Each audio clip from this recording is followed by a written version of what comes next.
Alright, hello, hello. We are back again with another newbie tournament this week. For our first semifinal game, we have Forsaken versus Sumo. They're both players that made it to, I believe, the semifinals of our last newbie tournament, so wouldn't be shocking at all for either of them to make it this far or even to win this whole thing. So, look at our bracket for a second. So yeah, up here in the upper bracket, again we have Sumo versus Forsaken. They both defeated a number of opponents to make it this far. And then we have our lower bracket, which should be catching up with us in a good amount of time. So got a handful of games going on down there that should catch up while we watch this best of 3 in the upper bracket. Now, I forgot to put the banners on screen for the player nameplates. So let's get all of that on screen. So we have, on this side, we have Forsaken once again.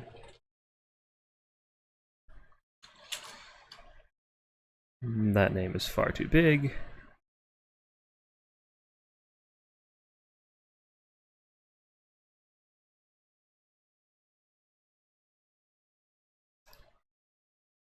And as we are just starting out, scores are still 0-0. It looks like for our first game we've got Khorne versus High Elves. High Elves got quite a nice bit of buffing in this last patch, so I've been seeing them quite a bit in tournaments lately. Time will tell whether or not they're actually a top-tier competitive pick, but for the moment, things look promising. They've definitely had a pretty big spike in their win rate lately. At least that's been my observation, so there's some high hopes for High Elves this patch. That said, they do still have a couple of fundamental problems, such as they don't deal with armored infantry exceptionally well, especially when it's shielded, and they don't have any real AP cavalry. So they can still struggle with a bit of armor, which Khorne is more than happy to just throw at them. But yeah, curious to see what the builds, what solutions Forsaken has to that particular problem. And then if Sumo does in fact opt to just, throw armored bodies at them, which I think could be quite effective against High Elves. They don't have a lot of great AP options aside from White Lions. White Lions are excellent at that job, but you can bring so many of them.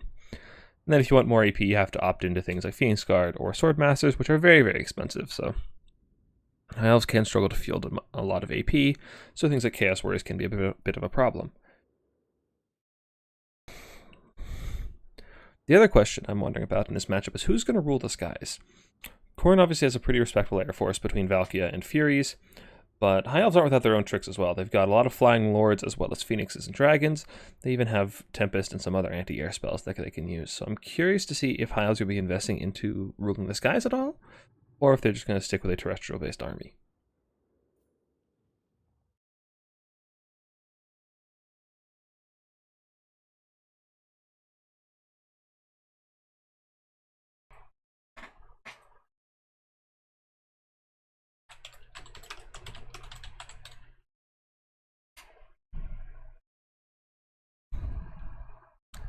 First tournament you played and you lost both games, 300, 1500, tragic. I mean, it happens. Happy to host though, it's a lot of fun. But yeah, it happens in your first tournament. Only gets better from there. Hey Medley, welcome to the stream. Hey Rusty, how you doing? How's feel good now? They definitely feel a lot better. They felt really awful to play before. Now they're not that bad. Swordmasters, they lose to Bloodletters. Bloodletters lose to Basic Archers. Yeah, Bloodletters are a pretty risky pick because they're just so squishy to basically anti-missile fire, so I'd be pretty surprised if we saw Bloodletters. And I honestly don't think we'll see Swordmasters either, to be honest. They're just very, very squishy, so any kind of Cav or Fleshhounds will probably just tear them apart. Or perhaps the recently buffed Khorne Minotaurs we might see, because those also got a pretty substantial buff this patch, and I've been seeing a lot of people playing with them in practice games, and they've been doing quite well. So there's a strong possibility we'll be seeing Khorne Minos on the field, which I am looking forward to. They're a really cool unit. Looks like our players are ready, so let's get into this first game.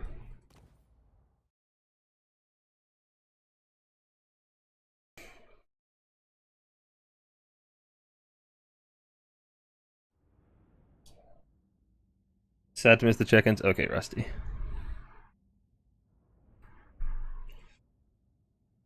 For anybody not on the joke, Rusty was playing the semifinals of Sotek's tabletop tournament when check-ins happened.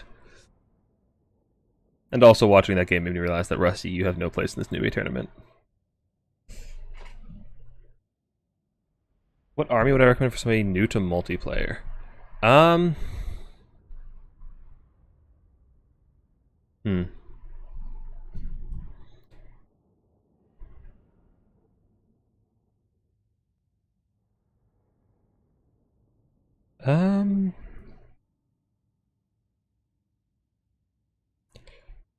So it kind of depends on what style you want to play. If you want to play a defensive faction, I would recommend Cathay. They kind of have a little bit of everything going for them, so they're reasonably strong picks, so they're a nice one to learn. They'll take you pretty far.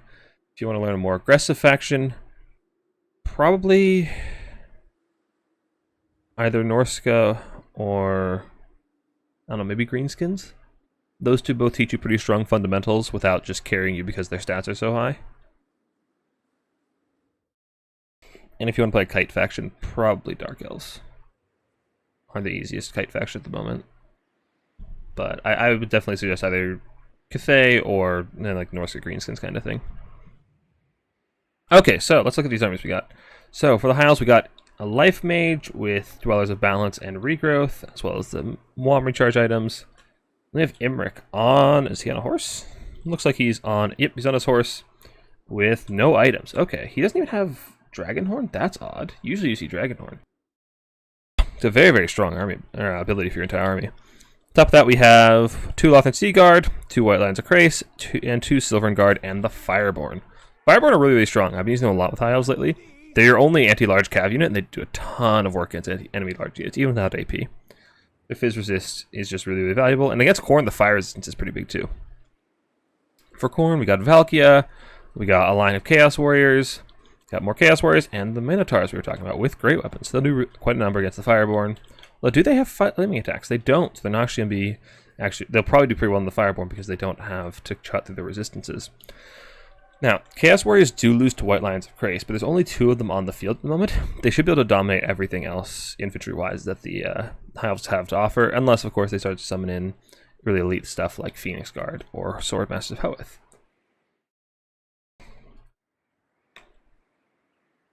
So, looks like High Elves are just interested in taking the center field, just setting up your missile position in probably this sort of an area, and then eventually I imagine they'll push towards their own safe objective, which Khorne is prepared for, and they are sending the Minotaurs and the Khorne Warriors to try and just set up on the middle objective.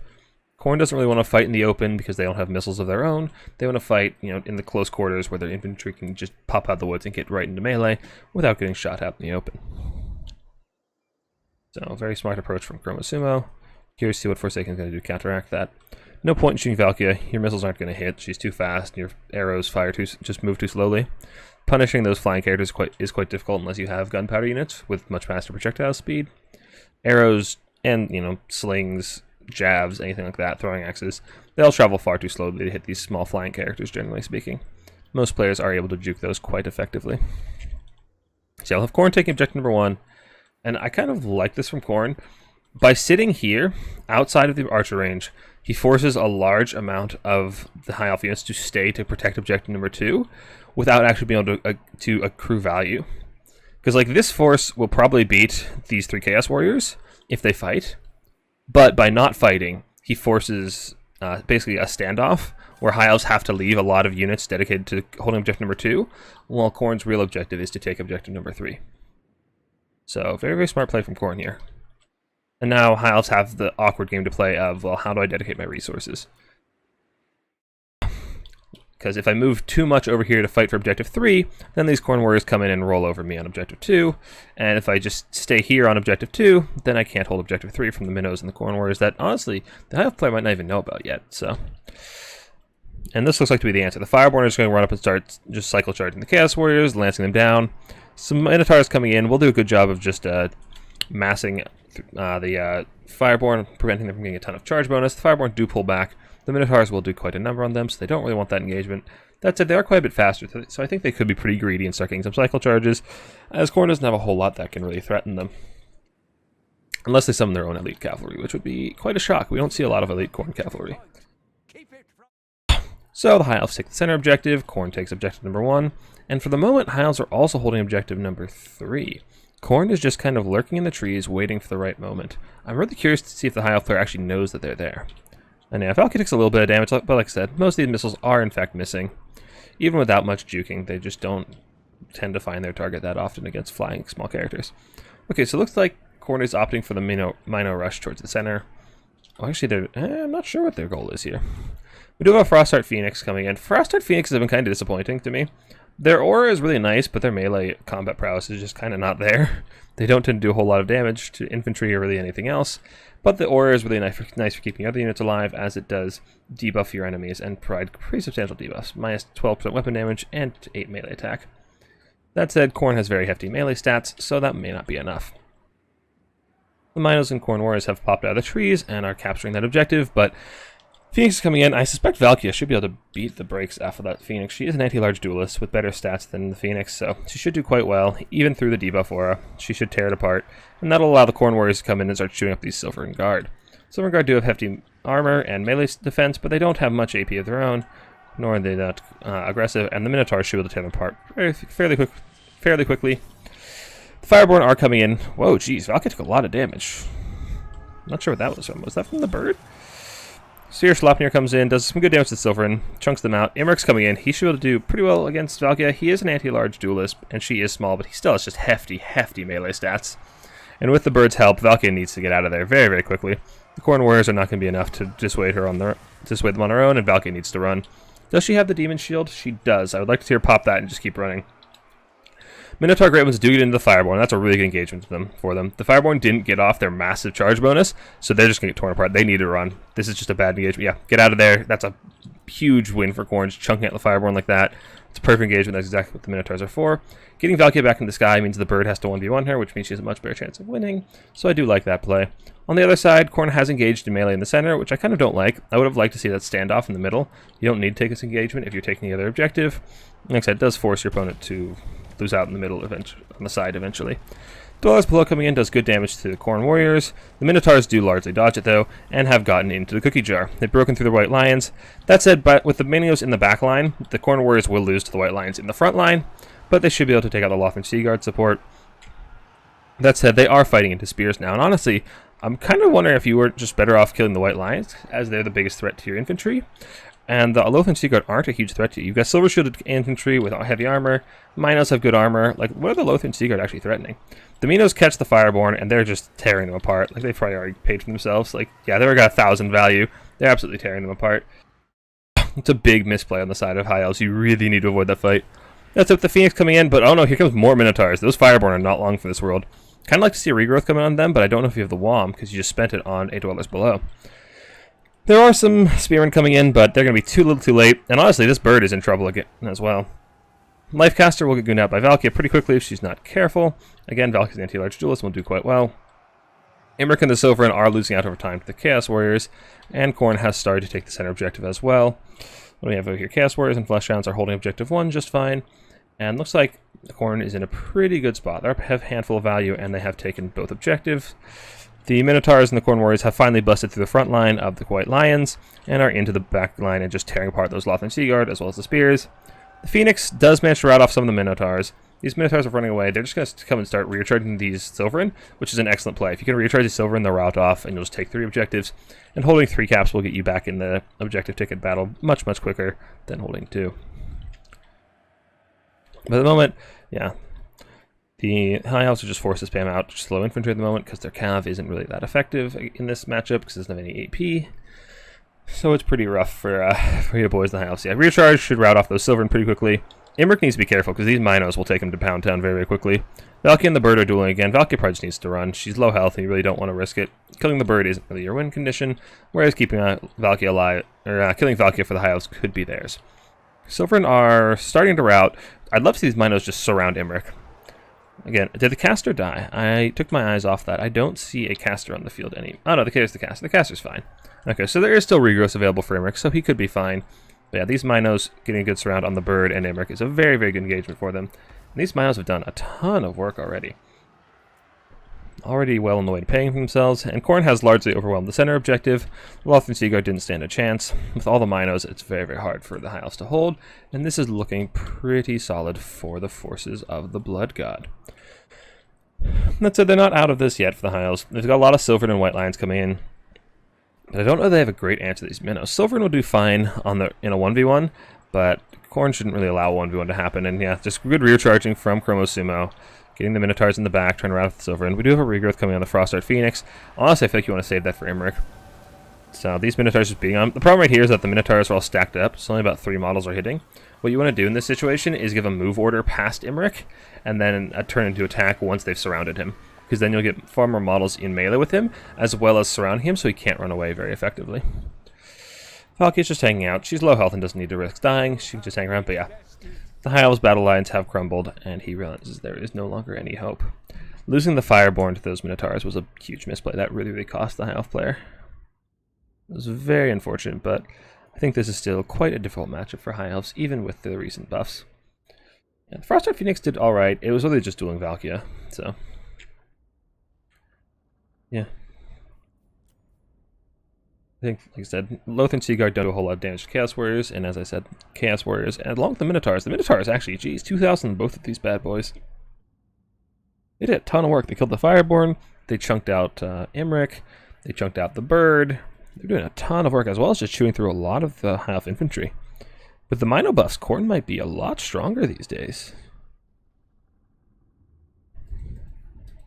So that will be our first game going to Chromosumo and the forces of the Blood God.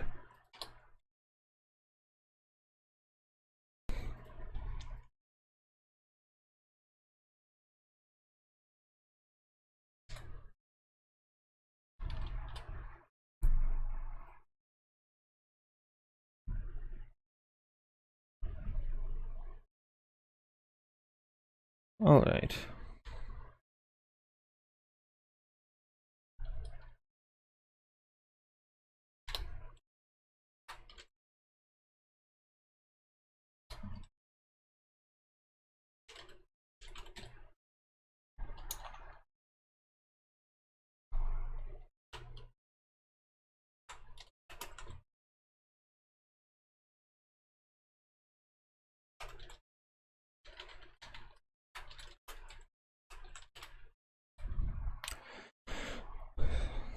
So, for those of you watching on Twitch, starting prediction. Who do you guys think will win this one?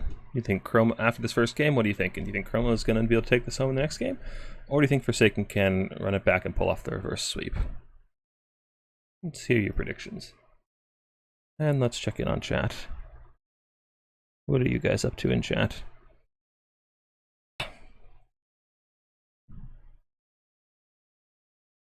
Hold on, I'm getting pinged in Discord.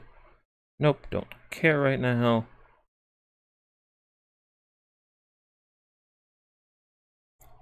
Anyone played Ogres yet? That was our first game, so we have not seen any Ogres yet. We haven't seen much yet. We played against Khorne a few times, and every game being very close. Maybe feel like I might be out of place in the noob tournaments too, lol. Well, hey, looks like that practice has finally paid off. You've been grinding for a while. It's gotta feel good at least. Look at Orcs and Dark Elves. Have fun. Actually, Orcs and Dark Elves are probably like top my list for making another domination guide.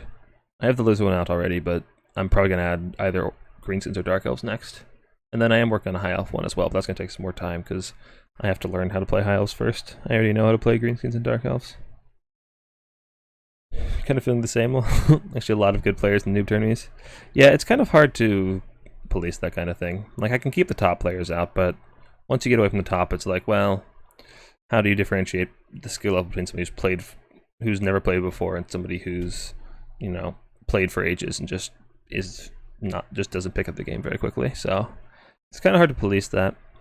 I know there was some talk of doing trying to implement a intermediate tournament, and ideally we do that at the same time as the newbie tournament, and so we could have, you know, the first timers play the newbie tournament, and then those people who are, you know, probably a little too good for the newbie tournament but aren't top tier can play that intermediate tournament, which would also probably be for no stakes. So that's the way I would like to do things in a perfect world. Don't know if we'll actually ever get that going. If you don't join this tourney, you will never win one. Nice. Well, Rusty, you probably will win the newbie turn if you play it, which is why I'm not going to let you play it. Hey, Carlucio. Welcome to the stream. Too good to the newbie turn, not good enough for the big leagues. Yeah, like I said, we're trying to get... Like I said, there was some talk of doing an intermediate tournament, but it's a little bit... Like I said, it's hard to police that kind of thing. Like, where do you draw the line of who's a newbie, who's intermediate, who's too good for either of them? So it's a huge gray area that we'd have to navigate. Hey, Wicked. Welcome to the stream. Managed to beat Platy once, while the other high-elo players still kind of stomped me. Wait, aren't you the one I used a fucking quaddle build against? Like, did we play Lizard Skaven and I used a quaddle build? Because I would like to plead the meme build. Yeah, you beat me once, Medley. I think we played Cathay Lizards. Yeah. Beaten Zyphus in a tournament. I've also lost many, many times to him. Yeah. Zyphus is pretty good. From what I've heard, I don't think I've actually played Zyphus, have I? I might have played him once. Just need to practice more, but I don't lose well.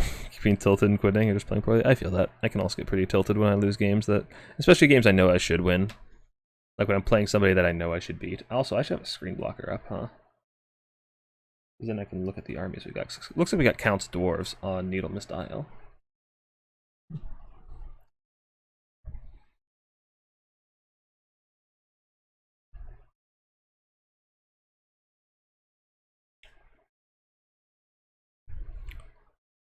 Kind of wish we'd just do 2 bans per player.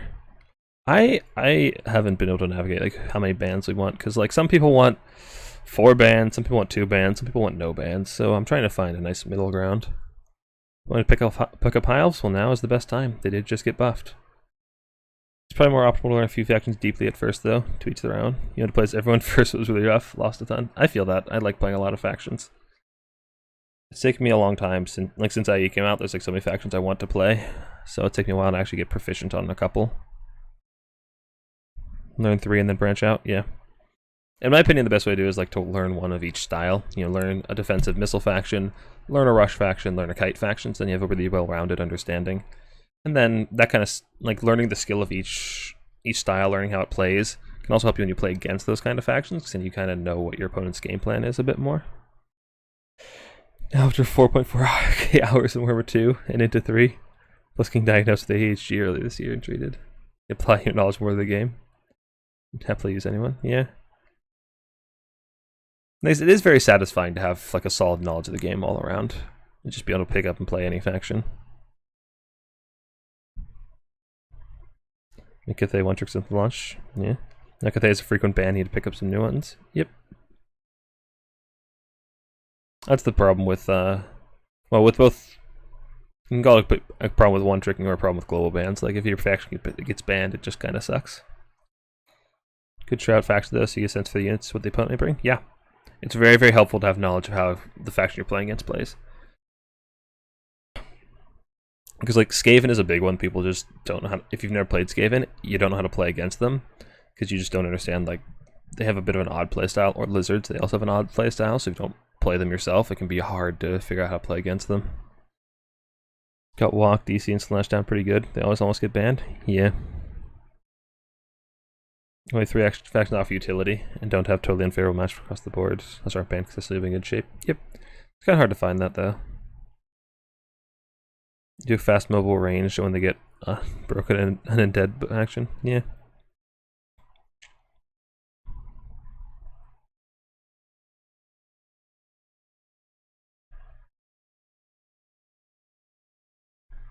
Hey, Wicked. Welcome to the stream. Happy to have you here, dude.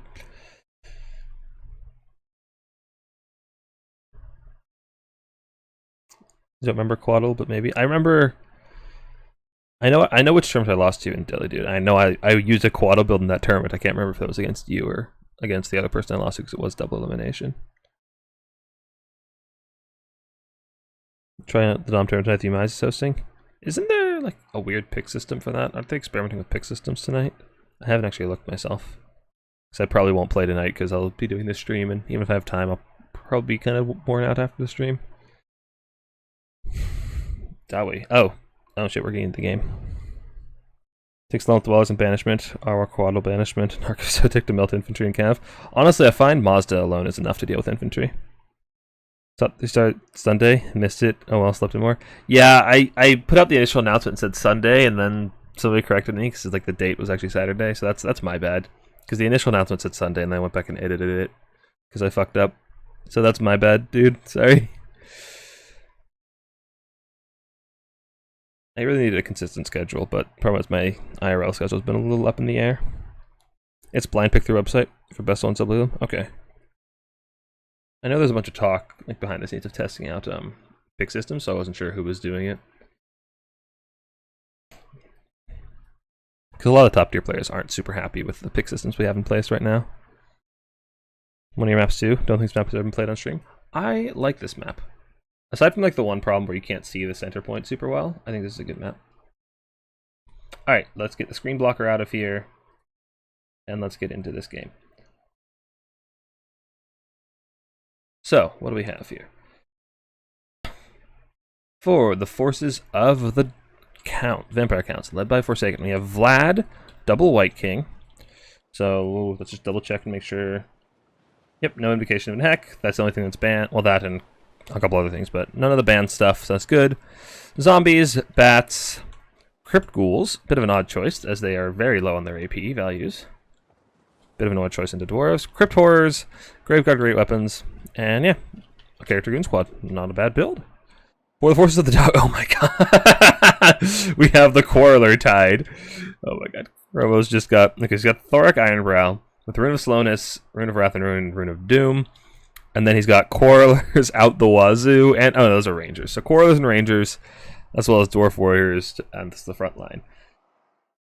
So you just have the Dwarf tied. This is actually like a pretty solid Dwarven playstyle, where you just kind of stat check your opponent. It's like, well, how many armored infantry units can you kill while being assaulted by a hail of arrows? So I suspect he'll want to come over here towards the open, and just play in this sort of an area. You want to stay away from the trees as much as you can so they can't pop out without being shot. And then just slowly push from your safe point to the center objective. So yeah, the only problem with this map, like I said, is that you can't actually see the boundaries of the side of the center objective. It's like, you mouse over this one, you can see the edges. You can't see it on the center. So that's the one problem with this map. Otherwise, I like it. But I mean, yeah, all the maps, like, it's the first run out. Everything will have a little bit of bugs. What do we got coming in? Felix. Interesting. I assume he's brought in to kill, or to help heal Thoric and help him fight those character squads. It's probably a good idea, yeah. Because that goon squad could be pretty nasty. If the double White King plus Vlad, be real nasty. That said, I feel like these bats are not going to live very long with all this Quarreler crossfire. What else we got coming in? We got more crypt ghouls. Interesting. Typically, they're not brought very much into dwarves because they are low on the armor piercing. They're weak against armor. But they will chew up Rangers and Slayers very, very quickly. Rangers have only 40 armor, and obviously Slayers are butt naked, so they have no armor. So they are very, very good at that job, but against the build that Chromo has, there's not a whole lot of soft targets, except those Rangers that are going to be all the way in the back, so bit of an interesting choice. Counts are coming straight out to the middle. Looks like you have some crypt ghouls that might be capturing the side objective. I would hope one would capture your own objective. And the Dwarf Tide is just slowly waddling out towards the objectives. So I think having Invocation banned really, really hurts counts in this matchup, because they're forced to use more aggressive magic like Wind of Death, which doesn't do a ton of damage to dwarves because they're innate magical resist. Wait, is that a Longbeard? Why are you... Oh wait, Thor gives ITP, that's right. Whereas Invocation is just very, very efficient against factions with magic resist, because obviously it doesn't interact with magic resist, it just gives you more HP. So I suspect Wind of Death will be a little bit underperforming. It's not very high AP, and it's not... Excuse me, wait. Wind of Death is 100% AP? Since when? Oh, it's just, yeah, the Overcast has less AP. The Undercast is full AP, but the Undercast isn't that overwhelming. Like, isn't that impressive anyway? So, I suspect the Count's magic will underperform a little bit and be hurt by not having Invocation, because it is banned, because it is heavily bugged. Now, Dwarves need to come actually over here and cap their objective, and then, like I said, yep, he's playing over here in the open, and he's just going to slowly just build up his forces, and just slowly push out forward in the map, shooting all the way. Because with this many Quarrelers, they'll chew through anything they can get pretty quickly. Even Armored Graveguard will die off pretty quickly just to wait a fire, because, you know, any missile unit does have a minimum amount of damage it can do, even to armor, even if it isn't AP. So they will do pretty well if you just have focus fire from, 4 or 5 or 12 crossbow units. They'll still chew through armor very, very quickly, and they'll absolutely shred zombies. Now, what do we have? 3 more bats. Lots and lots of bats. So bats are a really good disruption tool, but they're not going to kill off any of these quarrelers, I don't think. They're not like Furies where they're just overstated as hell. They really are just sticky. They just hop on you with their 44 melee defense and you can't get them off. They just stop things from shooting, which is helpful, but I feel like you just lack enough AP to actually kill these dwarves. I feel like you need to get another equipped horror in here, maybe some more Graveguard great weapons, maybe a black coach or something, just to start running through the dwarf infantry, but I feel like you need something else here. Okay, we do get some slayers coming in. They'll be good for helping deal with the crypt horrors, but not a lot else here is actually that large. The bats are small entities as well. So are the crypt ghouls, so are the infantry, and so are the characters, so. Now, the dwarf tide cometh. Chromo has decided it is time. It is time to settle some grudges. One thing that does help the dwarves quite heavily on this map is that this water doesn't actually function as water for whatever reason, so the infantry isn't actually penalized, which has helped them quite a bit. Now, the dwarf front line is actually getting pretty far away from its back line, so there are pretty appreciable holes in their line for the counts to sneak through if their player is on top of it. So, it could be pretty clever. Get your characters in the back, fight the enemy characters, get your zombies or your skeletons in the back, and start disrupting those quarrelers. And I'd like to see these quarrelers space out a little bit more. When they're this close together, they can very easily get disrupted by a single unit or two.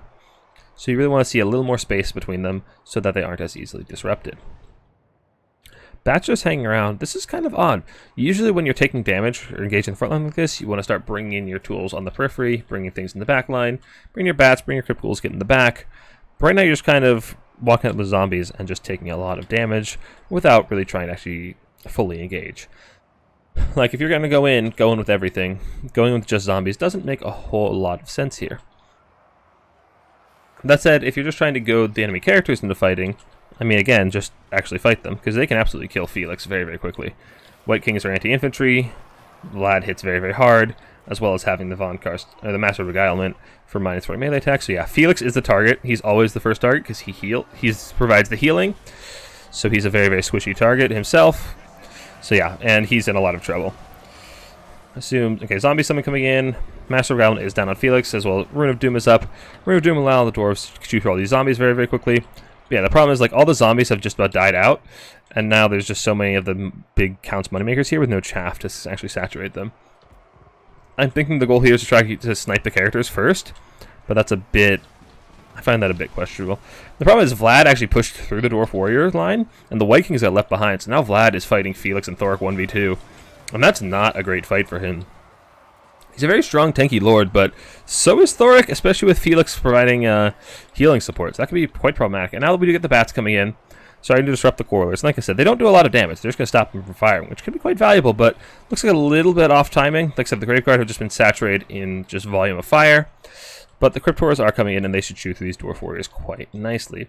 That's why we do have Slayers coming in the back, as well as some minus blasting charges, and Slayers will do quite nicely against the Crypt Horrors, especially when their chaff has been deleted by the Quarrelers. So I kind of like this. Focus fire the chaff so the Crypt Horrors are isolated, and then bring in Slayers to clean them up. Bats are trying to just... Oh, we got big wind of death coming on the Rangers. Come on, give it to me, baby. There we go. There we go. That's a juicy one. So, how's the single fight going? Yeah, and now Vlad's very, very low. He does have passive healing, doesn't he? No, he doesn't. So, without Invocation, he can't heal himself up, so he's actually in a lot of danger. Looks we got Ring of... What is that spell called? Rune of Wrath and Ruin? Is that what it's called? Yeah.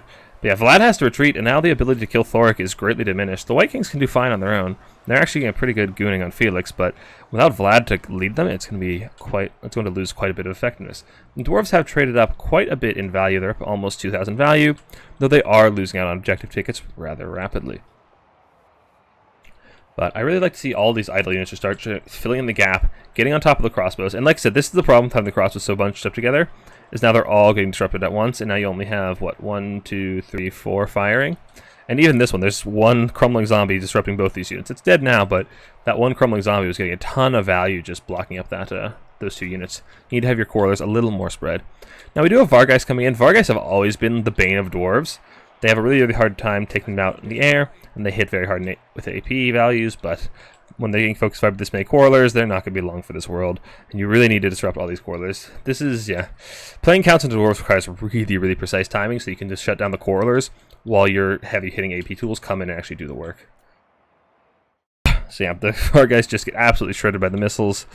And Thoric is fighting the White Kings, and he's doing pretty darn well. Looks like he's only fighting one White King. Where'd the other one wander off to? Not sure. Maybe it died off already. Felix is chasing down Vlad on his own, which could be quite dangerous if he does pop Master Beguilement. Okay, Vlad actually is passively healing. What ability is he? Ah, okay, Blood Drinker. So he does heal passively. Okay, that's good. But Felix on his own can probably get slapped around by Vlad pretty quickly if he pops Master Beguilement and just turns around and starts smacking him. But Dwarves are starting to capture their center objective, and they're far, far from being forced into 3-capping. Just looking pretty healthy for the Dwarves, especially since they are up now about 2-1 in value. The Quarrelers are just sitting back firing away, having spent most of their ammo. They're in a pretty healthy spot, and the Count's front lines are crumbling. That said, ooh, we do get some more zombies and some Hex Cairn Wraith coming in. I do like Cairn Wraith in this matchup. They used to be not very good in this matchup because they have magic damage, and Dwarves used to have magic resist, but now that has been changed to spell resist. These guys do really, really well. They're 100% AP, they're ethereal, which Dwarves don't have much magic damage, and they cause terror. So they're really, really good at just slipping through the cracks because they're fast and low mall count, and just getting onto the enemy backline units with the Quarrelers or Thunderers, whatever, and just tearing them apart. Or they could just help Vlad kill Felix, because Felix has overextended pretty heavily, and now he's fighting Vlad 1v1, and Felix should be able to be punished here pretty heavily. That said, the Thoric train is coming to try and bail him out.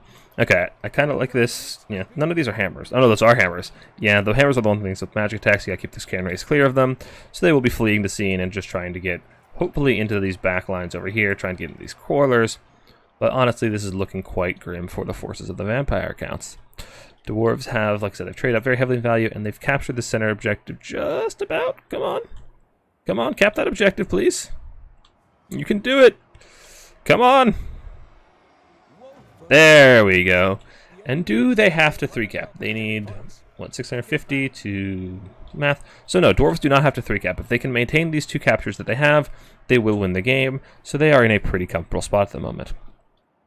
If the Counts had managed to hold on to the center long enough to force the Dwarves to come over here and 3-cap, then Counts might be able to actually just pull them apart and try some cheeky back caps and pressuring with their mobility tools.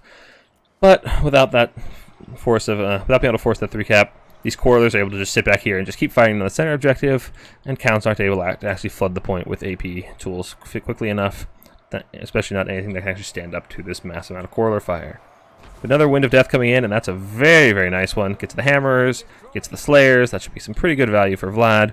Thoric is a little bit isolated, and if these Crypt Horrors can catch him and beat him, that could be pretty big for Counts, but honestly, I think it's a little bit too late. I think the Dwarves are in a very, very comfortable spot. That said, their Quarrelers are running a little low on ammo, so if these things start running out of ammo, Dwarves will lose a lot of their punching power. But with so many Hammers and Slayers on the field, they will have a very hard time actually Counts will have a very hard time actually clearing them off. That said, this is a very, very good engagement for Counts, but Vlad is so low he might die off anyway. Thoric is a very, very strong melee combatant on top of being a very strong runesmith, so he might be able to just power through the Crypt Ghouls and kill Vlad off anyway. That said, he looks like he is hitting the Crypt Horrors, but with the volleys of Quarreler fire they're taking, they're not long for this world, and Thoric should be able to win this fight versus Vlad just fine, especially if Felix comes over here and starts healing him, which he should be doing. But yeah, that's just such a massive value lead for the Dwarves. Normally that kind of value lead would be a little disingenuous because of healing, but Counts, the Invocation of Neck is banned in this tournament because of the bugs, so you're not seeing that much healing come in. So this is a pretty accurate representation of where the value actually stands and what actually is on the battlefield. Because I mean, if you look at it, Counts just don't have a whole lot left in the field. They got a lot of zombies coming in, a couple of Crypt Horrors, a couple of Cairn Wraiths, but Dwarves just have so much more on the field. And with Chromo desummoning all those high health Quarrelers, he's just got a massive injection of supplies as well. So that's the other thing with ranging is if they're able to stay alive and just use all their ammo, you can desummon them for massive amounts of money and just get a whole second wind and able to summon in as many Vanguard units as you can, whether it be miners or blasting charges, or these All-Force Raiders right here, which are a very, very strong missile unit in their own right. So, looks like Vlad is beginning to crumble, and that is Vlad gone. And with that, I suspect that'll be the final nail in the coffin for the Vampire Counts. So, very, very well played from Chromo. He kept his units together, he was supporting himself with Crossfire, His Miscellaneous peeled for himself very, very well. And that will be the game and the series going to Chroma Sumo.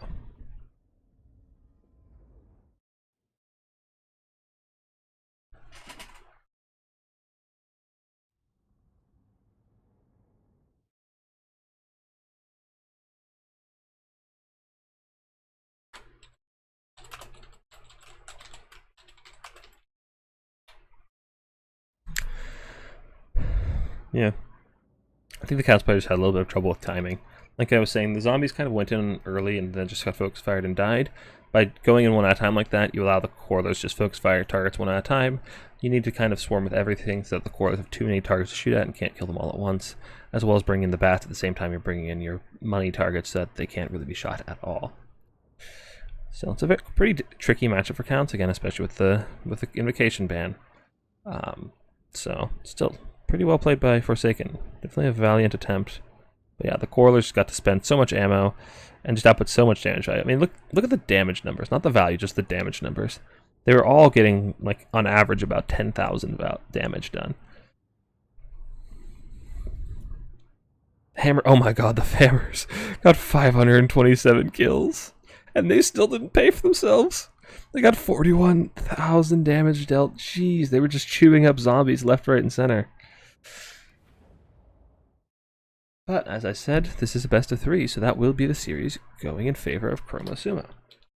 Now, Forsaken is not out of this tournament. This is a double elim, so it's entirely possible that Forsaken will go to the lower bracket, win out there, and be able to get his revenge on Chroma Sumo in our grand finals. In the meantime, let's go spectate some of the lower bracket games. So, invite please. I believe I have a game lined up for us to watch. We'll get that started here in just a moment.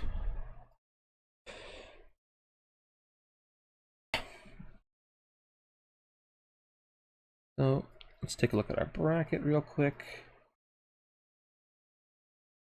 So if we refresh, so it updates. So Chroma Sumo has triumphed over Forsaken and advanced to our grand finals, while Forsaken is going down here to play in the lower bracket finals, and we will be spectating Soccer versus Hitman Hippo as soon as one of them sends me an invite code. In our blocker ups, when we join the lobby, we don't leak anything. Is it possible that it's this one? Strong possibility that this is the correct lobby. Having the map pack mod actually makes it a lot easier to find these lobbies. Yep, there we go.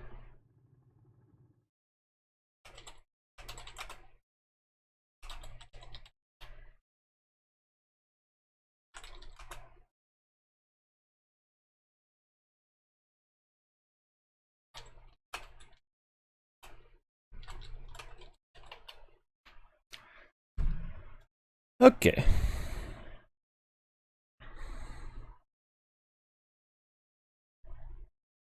So, what are you guys up to? Ah, we need to finish our prediction on Twitch, so...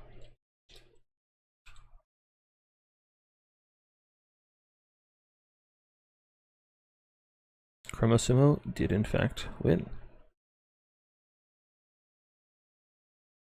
Actually, we need to get our nameplate set up correctly. So it looks like we got Soccer's Brettonia versus Hitman Hippo's Khorne.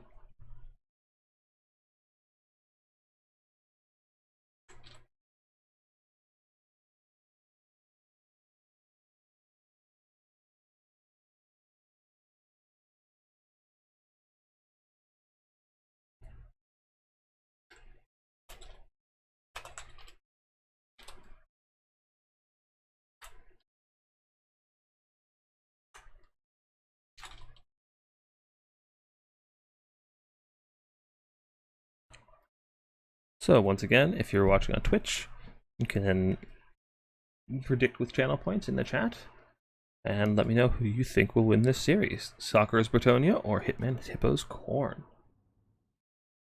As I said, let's get... Oh, wait, I still think good to go.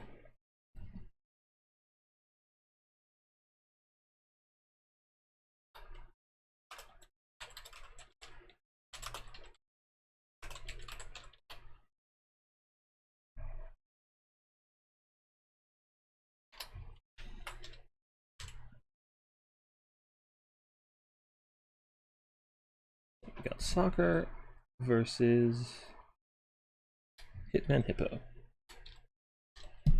So this is a best of one, as it's not the semifinals yet. So you can just take this and go boop and boop. There we go.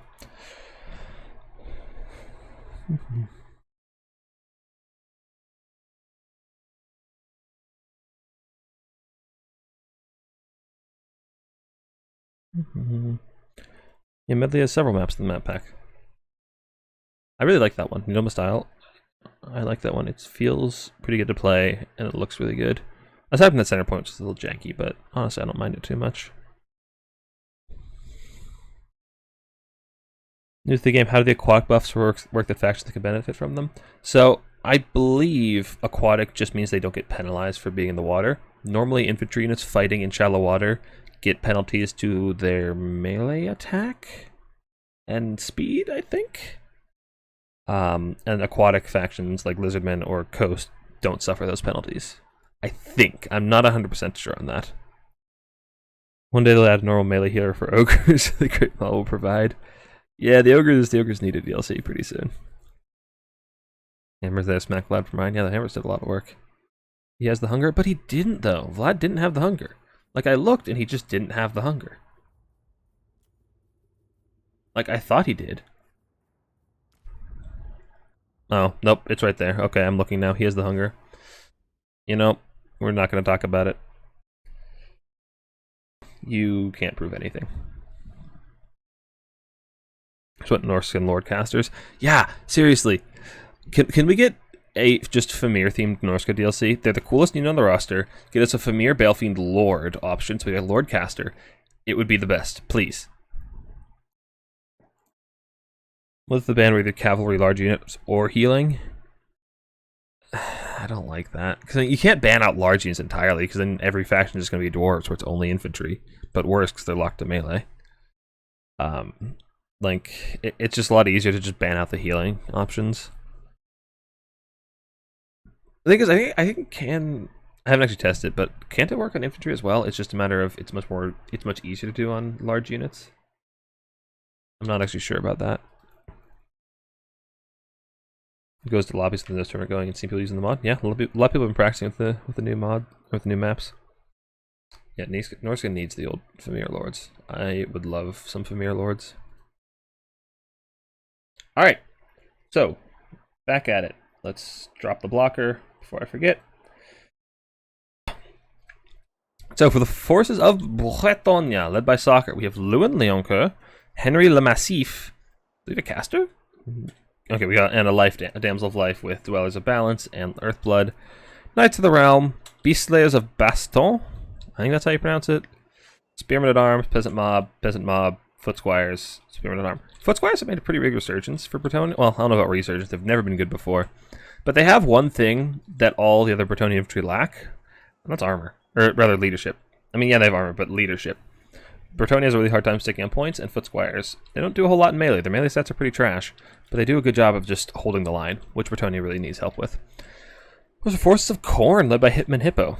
We have Marauders of Khorne, Battle Line, just Marauders, Valkyrie the Bloody, Chaos Warriors of Khorne, Chaos Warriors, and some Minos with great weapons. Minos seem to be quite the staple for Khorne these days. Their buffs seem to help them out a lot, and against cav heavy factions like Brettonia, they can do a lot of work.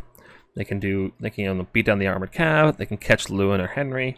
I'd say these are two anti-large characters. Well, Lewin's not anti-large, but Henry is anti-large and armor piercing, but still, Minotaurs should trade up very heavily into them. That said, they do have a good deal of healing to keep them alive, even through those fights.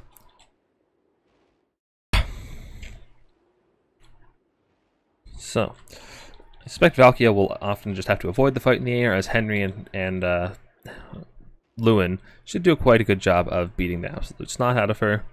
So she'll just need to be a little evasive and let them go about their merry way. We have a Grail Relic coming in. We haven't seen a lot of these guys, but they are quite good. They do provide 12 leadership and ITP and an aura, which can keep your peasants fighting a lot longer. And it brings these Foot Squires up to almost like dwarven levels of leadership. 87 leadership on these Foot Squires. They will fight to the last man as well as ITP, which can be quite effective against factions with a lot of fear. That said, Khorne doesn't have great sources of terror, so you're not really worried about that as much, but fear is definitely a big concern, as most things cause it. I believe Minotaurs cause it, I think Fleshhounds cause it, I believe Spawn cause it, so it can be quite a big issue. That said, I'm not really sure how Brettonia really kills all these armored chaos warriors. The Marauders will just chew through these peasants, and then get right to the foot squires, and trade up reasonably well in the foot squires, and the chaos warriors will just be really, really hard to remove, because Brettonian Cav is largely not AP. They only have one AP unit, and that's Questing Knights, and it tends to struggle to kill infantry and sustain melee. It really relies on cycle charging, which can take quite a bit of time. This is one answer to it, though. Blessed Field Trebuchet does really, really well at just chunking into armored infantry, especially with tight formations like Chaos Warriors have, so that's a very solid choice here. As well as it can continue firing even after units have close to melee, as it doesn't have friendly fire. Lewin just getting some cheeky cycle charging, kills off a couple of models, not a bad go. Dwarfs Blow can also help kill off armored Chaos Warriors and Minotaurs both pretty effectively, which is one of the reasons I hate that spell. It kills infantry and monster infantry and cav and just completely indiscriminately. It'll kill anything you catch with it. What do we have? We have the Holy Wardens of Le Maison d'Al. Again, pardon my French. I don't speak French. So really, really good like lawnmower unit. They'll tear apart these Marauders very quickly, though they will struggle with the Minotaurs and the Chaos Warriors. Lewin looks like he's just being cheeky with cycle charge and just getting whatever value he can. But this Khorne battle line will be quite difficult for Brettonia to chew through. Chaos Warhounds coming in. They're going to try to sneak up on these Treb, but honestly, Soccer should have a Knight Errant or a Knight of the Realm come in and just be able to save it pretty easily. So we got some peasant mobs clashing with the Marauders. They will lose that fight very heavily, but it allows Henry and Lewin to just go to town on the Marauders and do a pretty good amount of damage in return. Peasants are running away, and if you can get this, I like this. Just pull the peasants back, have the foot squires charge up, so the Marauders don't get their charge bonus. Foot squires will trade up quite well, and this is actually big. Get the Minotaurs on top of Lewin. They will beat the brakes off of him very, very quickly, and yeah, Lewin's out. Good play from Soccer. Keep him out. Keep those Minotaurs away from your valuable characters, and get these elite halberds into it, as well as, are these Knights of the Realm? They are. The anti-large Knights of the Realm. We'll trade that just fine, but when they get cycle or recharged by Fleshhounds, they won't last very long. That said, these ROR halberds coming in will do quite well, along with Lewin popping all of the buffs and coming in and tearing apart those Minotaurs. They have Sword of Khorne pops, their melee defense is next to nothing, along with their armor, and they're getting beaten down very, very quickly. That said, it will cost you a Knight of the Realm, and we do have big dwellers coming in, and these Beast Slayers are actually a really, really good engagement for them, fighting all these elite large units. That's actually really, really big for Brettonia, and they are taking off to a very early value lead. Seer Sleipnir comes down and tries chunking the Beast Slayers, not going very well, and now Valky is in a lot of trouble. There's no Knights here to pin her in, so she should be able to run away, but for the time being, Lewin and Henry are going to be able to chunk into her quite effectively. Brettonia has taken positioning on objective number 3, but it looks like the battle is going rather poorly elsewhere. Brettonia's lines cannot stand up to the might of Khorne, especially with the newly buffed Minotaurs, and yeah, the Knights come in to protect the Trebs. And the Trebs haven't actually fired a single shot yet. They've been moving around trying to get good positioning in line of sight, and have struggled to actually get in range in a good angle. So Brettonia seems to be winning pretty heavily on the right side, where all their regiments renowned characters are committed, but on the left side, they are crumbling. There's a lot of Khorne warriors, a lot of healthy meat over here, that Brettonia will take a long time to chew through. That said, Brettonia is taking objective number 3, and Valkia is getting absolutely gooned by Lewin and Henry. Actually, Lewin is actually faster than her, so she might not be able to get away. He has to sacrifice these Fleshhounds just to try and block him up so he can't chase her, and it might not even be enough. Lewin might be right on her ass. Lewin is a very, very strong duelist, so even 1v1, he'll probably beat the brakes off Valkia. So this is actually really, really bad engagement for Khorne. Earthblood coming in to heal up those characters, very, very good. Valky's in a lot of trouble here. Khorne needs to get her out of there. Without Valky on the field, these Khorne warriors and Chaos Marauders won't actually hold up nearly as long. The problem is, now they're all just screaming in the backline, there's nothing to protect this Trebuchet. You need some armored cav or something to come and help hold the line. Maybe some Knights of the Realm, Knights Errant, something cheap. Questing Knights also do quite well, so they do well. They are the only AP option you have, so they're pretty good at that job. But yeah, Valky is in a lot of trouble. She's not long for this world. Brettonia has taken objective number 3, and I'd love to see the Holy Wardens push over to where the real fight is, start fighting Marauders as much as you can. Try to avoid Chaos Warriors, but they need to be really just chunking through. Having a very, very elite infantry unit like that, just sitting around doing nothing, just seems like a massive waste to me. Valkia is terror routed, but she does have Relentless Rage popped, so she is unbreakable. Well, she's unbreakable and routing, which is funny. But she won't die off while that ability is active, but I don't think she'll be able to escape. So she will be in quite a bit of trouble. Minotaurs will have a hard time catching up to these characters and actually killing them off. So Brettonia is up pretty heavily in value, but they have lost a lot of positioning on the map. Most of their infantry has crumbled away. and the Khorne Marauders are just relentless. That said, Blessed Field Trap is firing in and doing good work against those Chaos Warriors and Marauders. As I said, it doesn't cause friendly fire, so it is quite good at shooting into those melee blobs. Valkia does manage to escape with a little bit of health left, but she is actually fairly far away from the white line, so she might rally. Her leadership is still negative, though, so we'll have to keep an eye on that to see if she comes back or not. But now Lewin and Henry are both free to go around and cause terror, which is very effective as Khorne Warriors don't have any ITP. So start rear charging them, breaking them off as much as you can, and Valkia does rally. That's huge. De-summon her immediately. Just maybe walk up, pop your slop team. Yeah, de-summon her. Don't risk losing her again. Very, very good. Now, honestly, as Khorne, this objective doesn't exist anymore. You don't need to fight for it. You're holding 2. You're holding Brettonia's spawn, and they can't do a whole lot about it. You just need to reinforce this position, I think. Just reinforce this. Maybe get some halberds in the field. Kind of odd there's no halberds. Khorne has halberds, right? Yeah. So kind of odd you don't have any halberds come in and just try to chunk through the cav, do a lot of damage questing knights. They have gotten onto the Blessed Trebs for the moment, but the rear charging from these Knights of the Realm should see to that situation very, very effectively. And Brettonia does seem to be stabilizing in their backfield, which will allow them to eventually start pushing back towards Objective 1 and get the Trebuchet back online. Big old Dwarfs below coming on those Chaos Warriors will do a very, very good job chunking them in. And like I said, the Growroy plus Foot Squires, these guys are practically unbreakable. There's only 25 models left. They're at like a fifth of their health, and they're just still trucking along. And so Miles Great Ones will do very, very well into the backs of these characters if they can. Just get a rear charge on these Beast Slayers, try to rout them off as quick as you can, get rid of the Halberds, and then start shooting through the Holy Wardens and these character squads. Minotaurs probably won't beat them on their own, but they will do a lot of damage and force out a lot of Earthbloods and healing, which every Earthblood that comes out is one less as the more WOM they spend on Earthbloods, the less WOM they're spending on Dwellers, shooting through Chaos Warriors. That said, the Chaos Warriors have largely been just attrition down by Brettonia.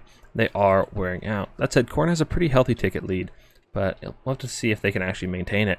Without Chaos Warriors in the field, their holding power is substantially reduced, and Brettonia might actually be able to take this back into a 3-cap pretty quickly if Khorne is not careful.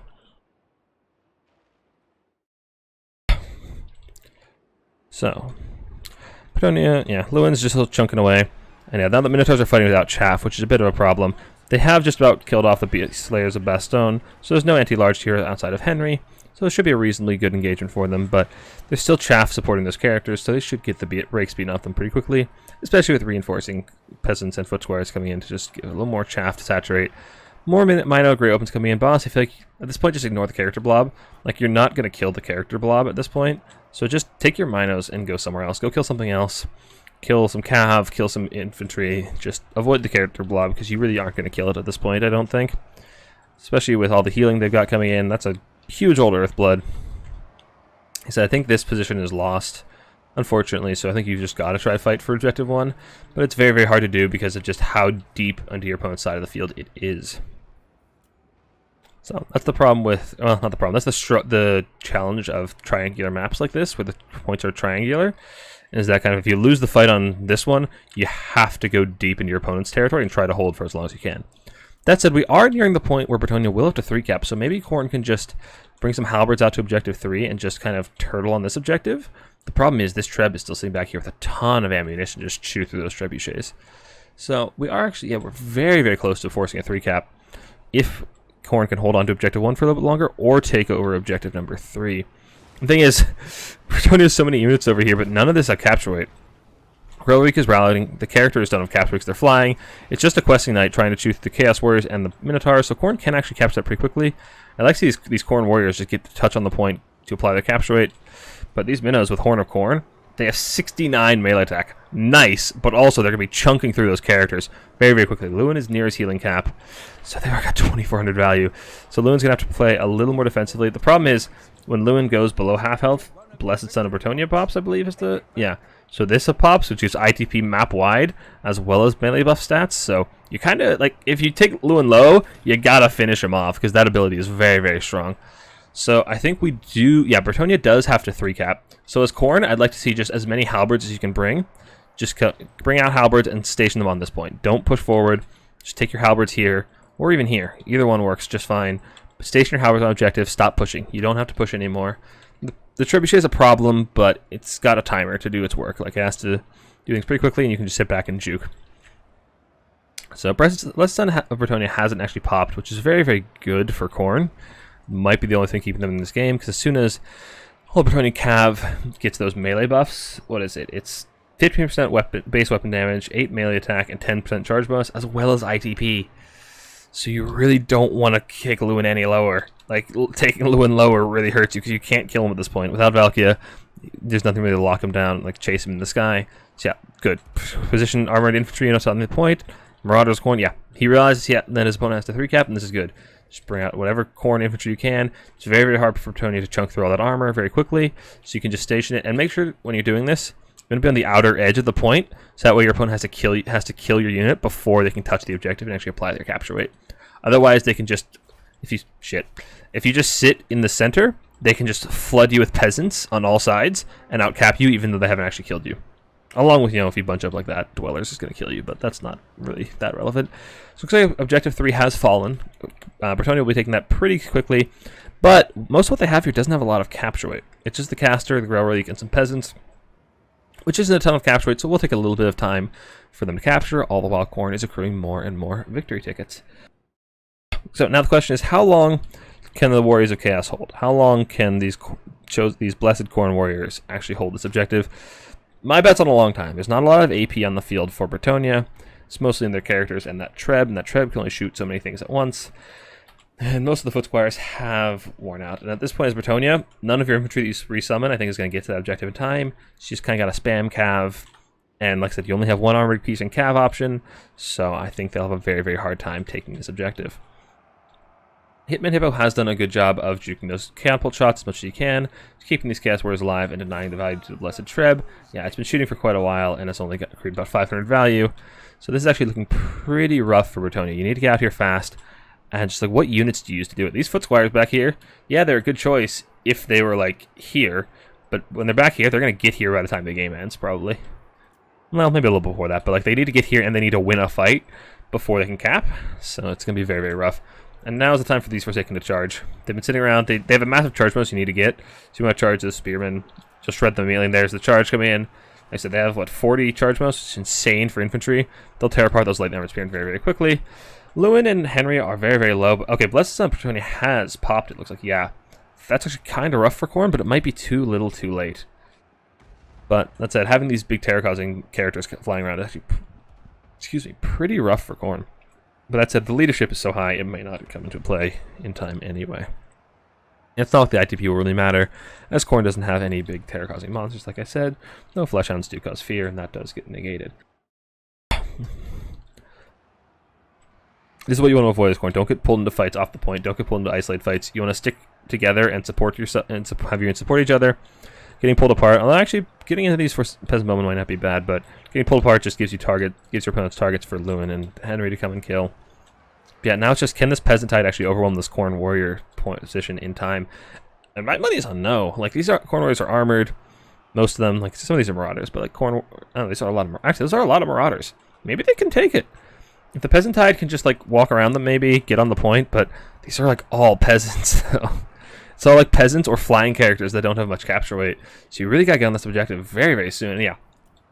Good. Like I said, sit your infantry on the line. Do not let them touch the objective without killing you first.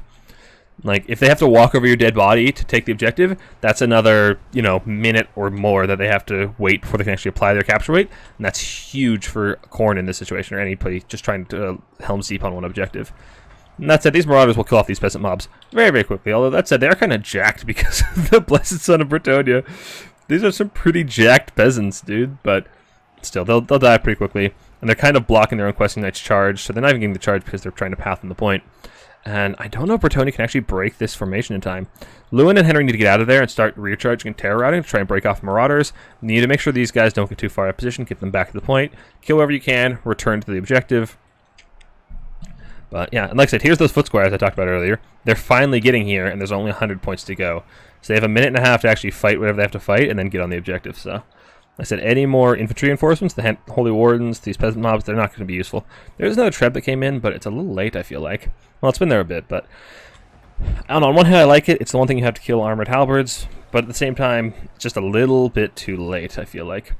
Relic is coming over. That caster, what is that caster doing? I feel like if you have WOM, you really could use a Dwellers in this kind of area.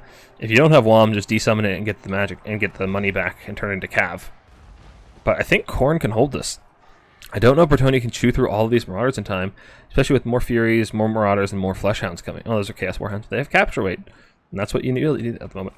Honestly, I wouldn't mind seeing these Chaos Warhounds come over here, because they'll outcap those peasants very, very quickly, and that forces Brettonia to divert cavalry over to Objective 3 and away from Objective 2, which they need to take. But I don't think Brettonia can get on these objectives in time. I think that's going to be another win for the Blood God today. Well, I don't know, Khorne's forces are pretty tired. There's a lot of things just out of reach. You really got to get these Marauders, again, to the front, to the line of the objective. Do not let the Holy Wardens touch. The Holy Wards have the most capture weight here, so they're the biggest threat. Okay, Knights of the Realm are going to start rear charging, which is going to be good. But, okay, Bretonian Cav is pouring on the point. They've only got about 25 seconds, though. They got to get on soon. You can't let the Holy Wardens on the objective. Bretonian Knights are coming in the Warhounds, but not enough capture weight. Can the Holy Wardens? The Holy Wardens, I don't think they can cap. Even if they get on, nope, 15 seconds to go. They can't cap in time. Even if they're on the objective, they cannot cap in time. 10 seconds. Blood for the Blood God, my friends, as the forces of Khorne take another one, although very close game. Brettonia was up in value that entire game. Khorne was just able to actually Hippo realize his win condition at the right time, pull back to the back objective, stop aggressing, just protect the one objective you need to win, and just hold it. It's a very, very close game. The Minotaurs were chads. Dude, let's see these Minotaurs. 700 value on that one, 1,600 on that one, 4,000 on that Minotaur. Moves for the Moo God, my friends. Yeah, Khorne Warriors, they did their job. They were tanky. Marauders did alright. Chewed through a lot of peasants. Fleshhounds, to the surprise of no one, tore apart everything they fought. These halberds were under constant trebuchet fire, and they still managed to get 1,100 value. Forsaken did well as well. Lewin and Henry were actually going to town, though. They killed Valkia, they killed a lot of Minotaurs. They did very, very well, but I feel like you just need more forces on the ground for Brettonia. Whether that be, honestly, probably more foot squires. You only had, what, 2 in your starter, and a 3rd one in your reserve. I think I would prefer to see another foot squire rather than the Holy Wardens, just for the better leadership and more durability to actually stay on the point. As well as, I don't know about the peasant bows. They're just kind of not going to do a whole lot, I feel like. The Trebs can also come out a little bit earlier. I think you probably want to, if I were playing this, I'd swap out the Knights of the Realm in the starter for a Treb, and then immediately summon my second Treb. You want to get them firing as quickly as possible, so that they actually can spend all their ammo over the course of the game. Because as it was, they had most of their ammo left by the time the game ended. So, congratulations to Hitman Hippo. He will be advancing to our lower bracket finals to face Forsaken. Still very good game, though. Like I said, that was very well played from Brettonia. That was very, very close. So, if you predicted Hippo for win this, then you are going to be getting quite the payout, I suspect.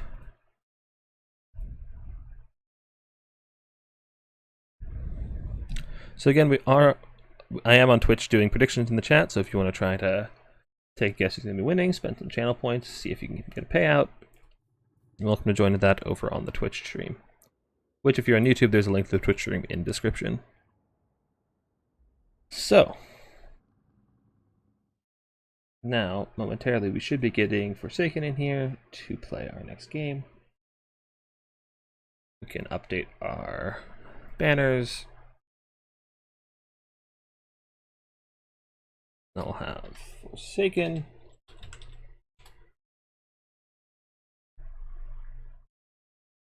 And as this will be the semifinal, we will have another best of 3.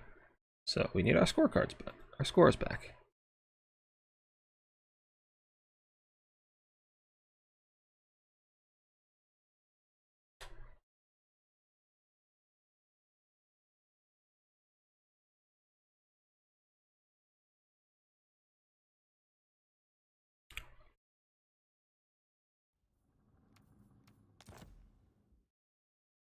So let me just invite Forsaken really quick.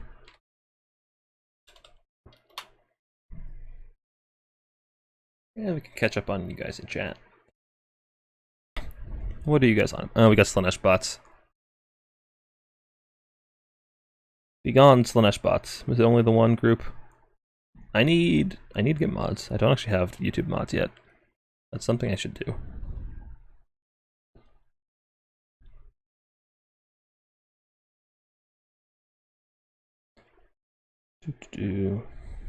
Where'd we leave off?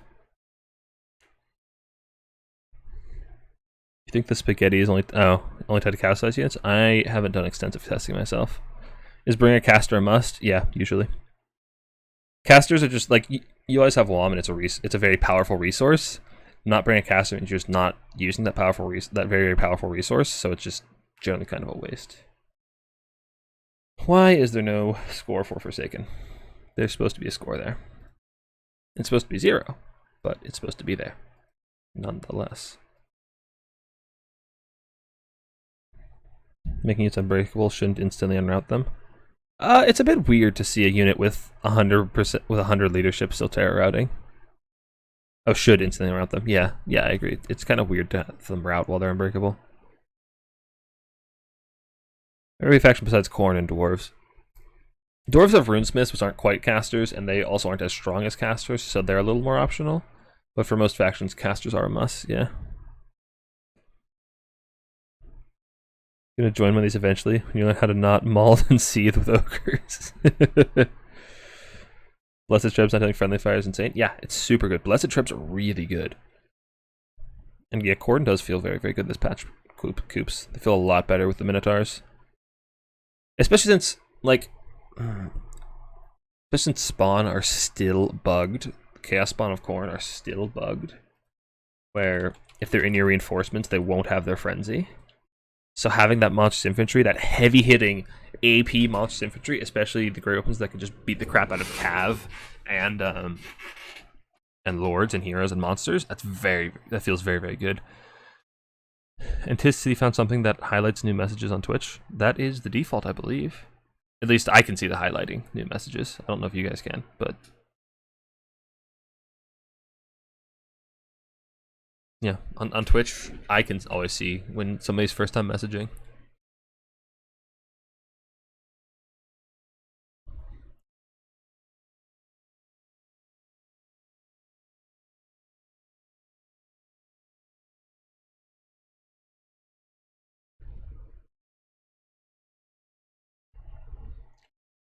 So, our player's going to take a couple of minutes to do their picks and bans, so we're just going to be chilling out here for a couple of minutes.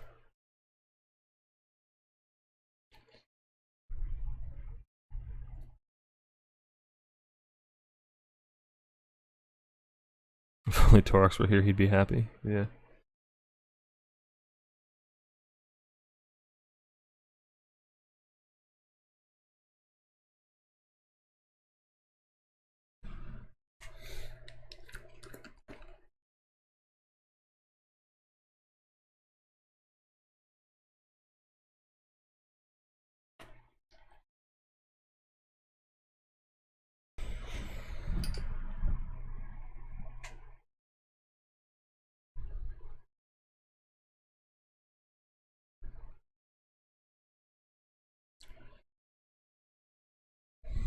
See, I said the Khorne spawns were underperforming. Maybe they should have fixed that bug. I don't know why they haven't fixed that bug. Houseplant and I think I was Houseplant told them about it during the early access back in like the beginning of August.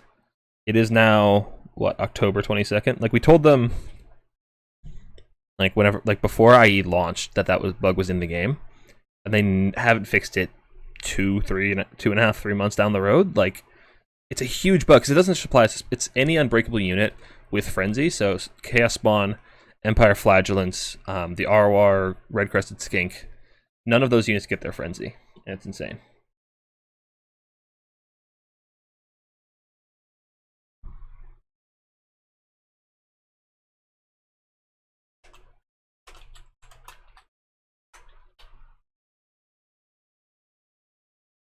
So if you are just joining us, this is, as you can see on the screen, Platypus' Newbie tournament. I am Platypus. We run these every weekend. It's a great place to try out tournaments if you've never played before, get some experience against players close to your own skill level. It does have a place in Domination game mode, so if you're looking for land battles, you probably want to check out somewhere else. If you're looking for land battles, Human Boy does a lot of good stuff with land battles, so check out there. If you're looking for Domination, you've come to the right place. So we do Newbie tournaments every weekend, host them through the, well, it used to be the NA Dom Discord. Now we just call it the Domination Tournament Discord, which we need a better name for that shit. Like, it's just been sitting there. It's just such a generic name, but links to that are in my Twitch bio, and I should put a link to that in my YouTube description. I'm going to do that right now. Let me get a link for that right now. I'll put it in the description, because I should have done that a long time ago.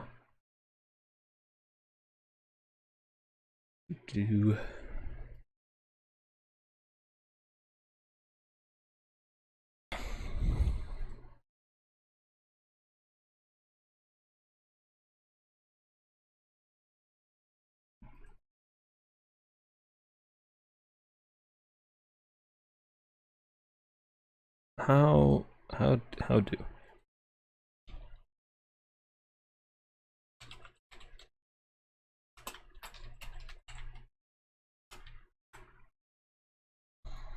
There we go. Okay, so now there should be a link to that in the description on YouTube. So if you're new to Domination or multiplayer in general, love to have you come try it out.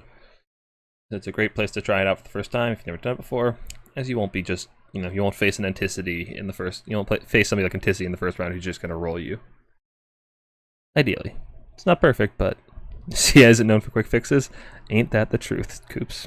Ain't that the truth? Yeah, on top of that, if you are new to the tournament scene, again, or multiplayers in general, or even if you're playing for a while and don't know what you're doing, I am putting out a bunch of educational content on my YouTube channel. If you're on Twitch, !YouTube in the chat, we'll give you the link. If you're on YouTube, you're already in the right place.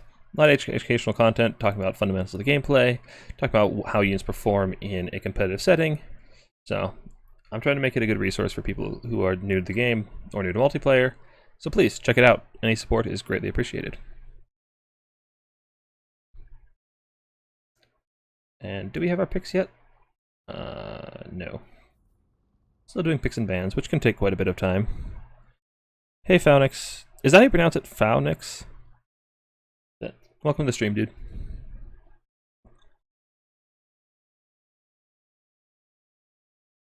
How's it going?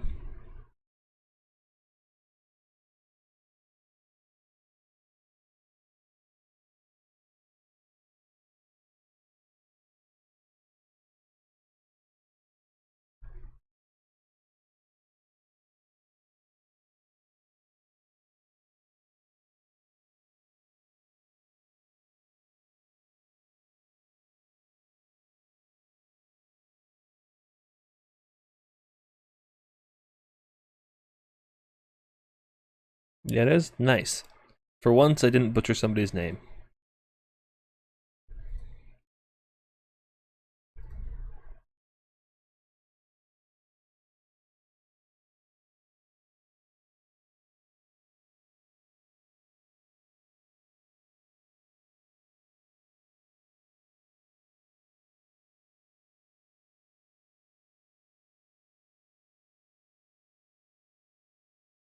Okay, looks like Hitman Hippo is playing Warriors of Chaos. Not sure how those got through bans, but here we are. And for Forsaken, doesn't look like he's picked just yet. What are the maps for this tournament? You'd think I'd remember the maps seeing as I picked them, but, here we are. So for the semifinals, we have Bordelot Land. I can't speak French, dude. Bordelot Landing, Needle Mist Isle, Proving Grounds. Wait a sec. Is Chromosumo here? Chromo, are you in chat? So for everybody who doesn't know, Chromosumo, the guy who's already in our grand finalists, made a couple of the multiplayer maps, and he was bitching at me earlier for not including any of his maps, when one of his maps is in this semifinal. Chromo, explain yourself. Thanks for the follow, Blighted Brethren. Appreciate it. Yeah, Chromo, explain yourself.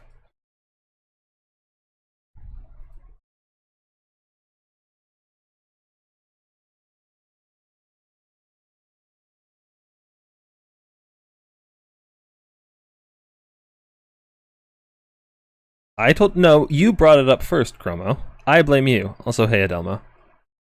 How you doing? No, I blame you here, Chromo. Okay, looks like we got Warriors Chaos Skaven.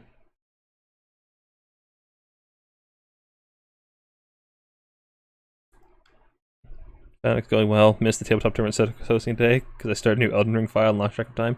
Yeah, Elden Ring has that effect. Elden Ring, it's very easy to just get lost exploring the world and just fighting random shit. I'm just submitting army and stuff the minute he generated the bracket. That sucks. Bordelot? Okay. Shit, the gaslighting didn't work. Yeah, I know better. I know better, Chromo. Yeah, it's in the goddamn finals. I put your maps where they would be on stream. Well, the one map. I'm actually blanking on what your other maps are right now. I think... Oh no, yeah, it was the... Yeah, your other maps are kind of buggy. Because I had another one of your maps in, and then I played it and realized that it had some bugs. So I had to take it out. Maybe just stop reading before you got to the semis. Okay. You've played Hippo before? Yeah, Hippo's not bad. Okay, let me peek at these builds. So this matchup is traditionally, like, in Warhammer 2, this was one of the worst matchups for Skaven. The addition of Be'lakor and Hellstriders and a lot of other new tools that Warriors Chaos have gotten did not make it that much better. That said, Domination does add a unique twist to it, because Skaven are able to just keep bringing things out, and that can help them bring a lot more firepower. There too, Graveyard and Proving Grounds are yours. I believe there's another one, Chromo. Isn't Mistwood also yours? Stop with the gaslighting, Chromo. I know better. You can't pull this with me.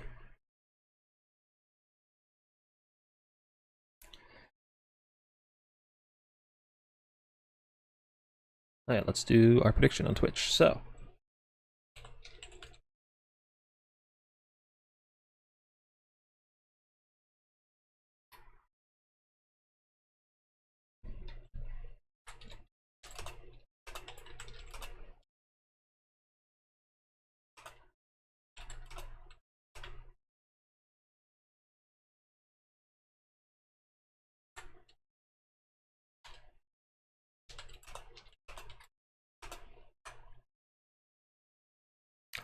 alright, Twitch chat. Who do you think is going to win this one? Warriors of Chaos or the Filthy Rats? Yes, but that wasn't included, unless I keep over. Yeah, that's what I took out because it was buggy. Which I think I told you about. I told you what was happening when I played it, I think. If not, remind me after the stream and I'll show you the problem I was having with it.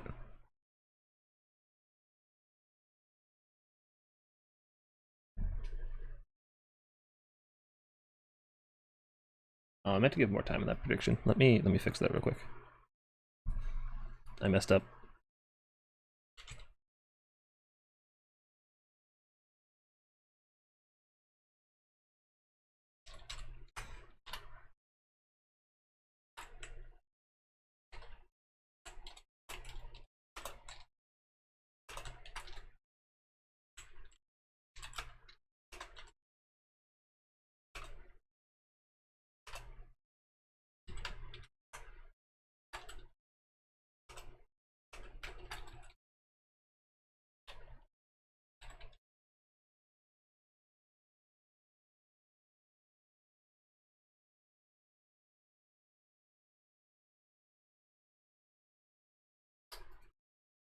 Everything is so scuffed today.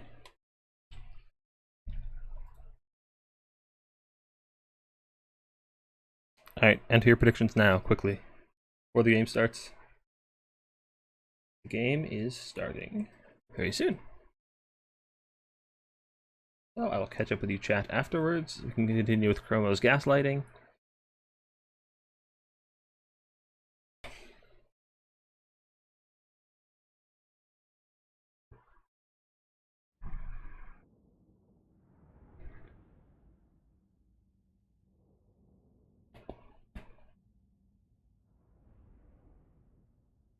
So the one good thing for Skaven in this matchup is that the one thing that used to absolutely terrorize them in Warhammer 2 land battles was actually Sothuriel the Everwatcher, the Tzeentch Lord.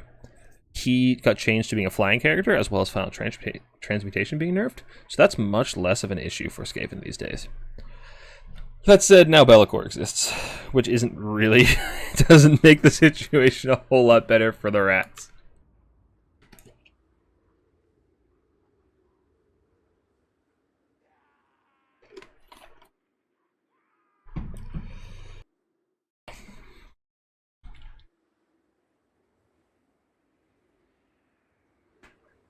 So, for the Skaven armor, we've got Thorot the Unclean on his Brood Horror. What else you got? You got Creature Killer, Remoldered, and Beast Pack. Okay, not sure how he does against Be'lakor. Thorot's not the greatest duelist, he's kind of squishy, but Be'lakor also really struggles to actually fight single entities. He's better at clearing infantry units or multi-entity models. So, it could be decent for him. We also got a Warlock Engineer, I assume, with Death Frenzy and Flansgrim. No Howling Warp Gale, nothing to net down Be'lakor. Interesting.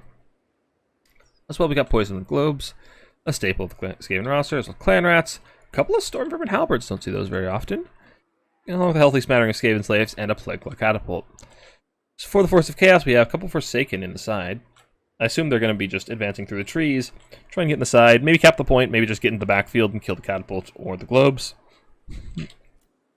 The Shadow Prince himself, Be'lakor, Pit of Shades, Shadow Shroud, Lord of Torment, and Whispers in the Darkness.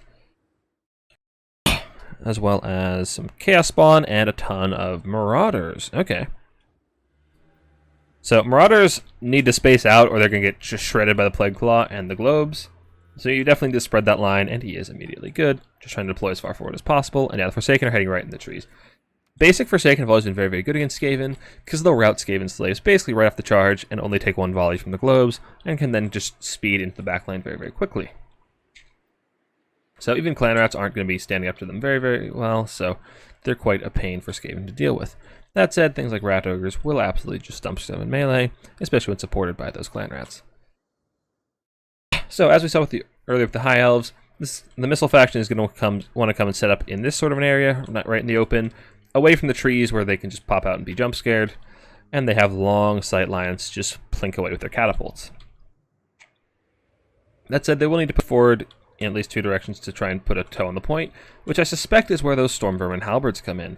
I suspect they're going to be your toe on the point. They're going to be sitting like here or here. Actually, probably put Skaven slaves in the center because you want your globes backing them up. But on the flank, you put your Stormvermin halberds there. Just set them on the point as your one little toe on the point. And that by capping two objectives that way, you force Warriors of Chaos to eventually deal with your missile position, because they can't just sit back and, you can't let your opponent two-cap you indefinitely. And you also can't actually contest this point when you're being hammered by the artillery and the globes, so you're going to have to push past the point to deal with those missile pieces, which is ultimately what Skaven generally want to do. You force the opponent to come into you, you hammer them with globes, you hammer them with Cleansing Ruin, you eventually pull out rat ogres and just do, Skaven excel in the little blob fights once they actually force the opponent into them. And that's the ultimate goal of any artillery faction, is to force your opponent into you by shooting the shit out of them, rather than forcing you to actually go out and get them and get kited by skirmish cav or faster infantry.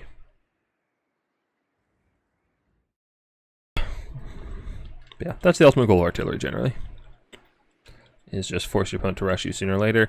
Because basically if we look at this, this catapult covers the entirety of the center objective, so Chaos can't really contest the center objective without taking heavy losses to the catapult, so it sooner or later will force the opponents to come into them, into their short range of the globes, and allow Skaven to keep a fairly tight formation. They don't have to overextend very far to actually go and aggress onto Marauders that were, say, sitting here. Because if there's no catapult, then a Marauder can just sit their toe here, which forces the entire Skaven formation to move up further, which gives more space for the Warriors Cast to get around the sides. Yeah, that's the fundamentals of artillery, basically, which I should make a YouTube video on and stop ranting about it here, but, whatever. If Throt doesn't move, he's going to die to these Hellstriders. Hellstriders aren't actually punished for being in the trees because they have Strider, so Throt needs to get the heck out of there, and he does. Okay, good. He gets back to the safety of his formation. Is that a Mutant Rat Ogre? Why? I haven't seen one of these guys in years. My mind is blown. Why a Mutant Rat Ogre? These guys... I mean, it's a nice terror piece, I guess. It's fairly durable, but it is lightly armored, and it's going to suffer the same fate as Throt here. If these Hellstriders get on him... Throt, shake that little rat booty. Bring up these clan rats. Okay, good. Are those... Okay, those are... I thought those were death globes for a second. Okay, we got rat ogres coming in. We got clan rat spears. This plague catapult is just kind of floating, and it's just going to be Hellstrider bait here pretty soon.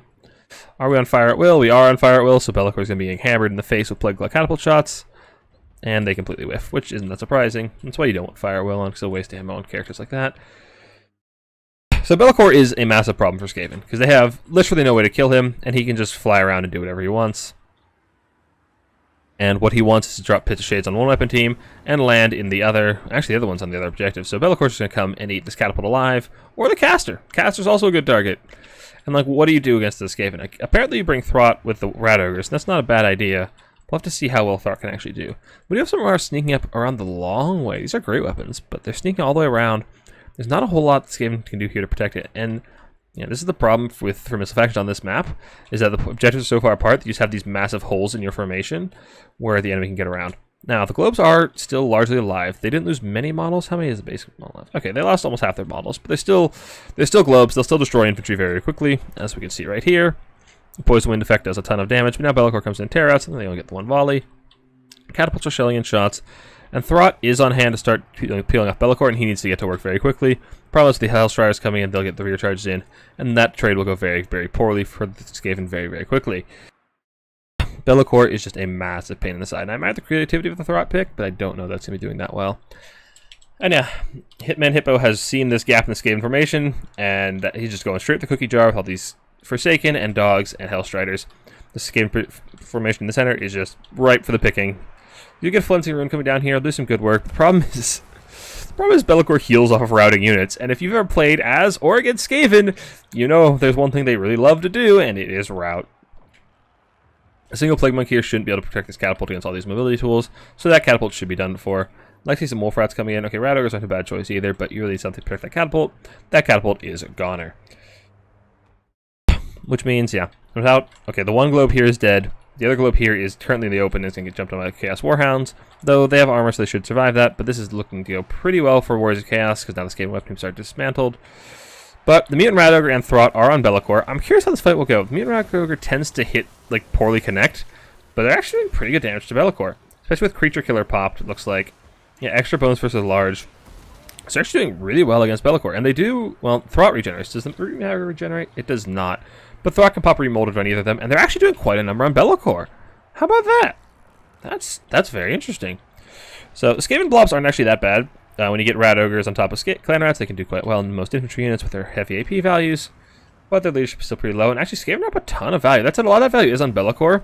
So you need to make sure you can actually hold him down and get him prevent him from healing up. And I'd love to see these Rat Ogres come over here and just try to pin him in, but now it looks like Be'lakor is going to be getting freed up. Actually, Be'lakor's wavering.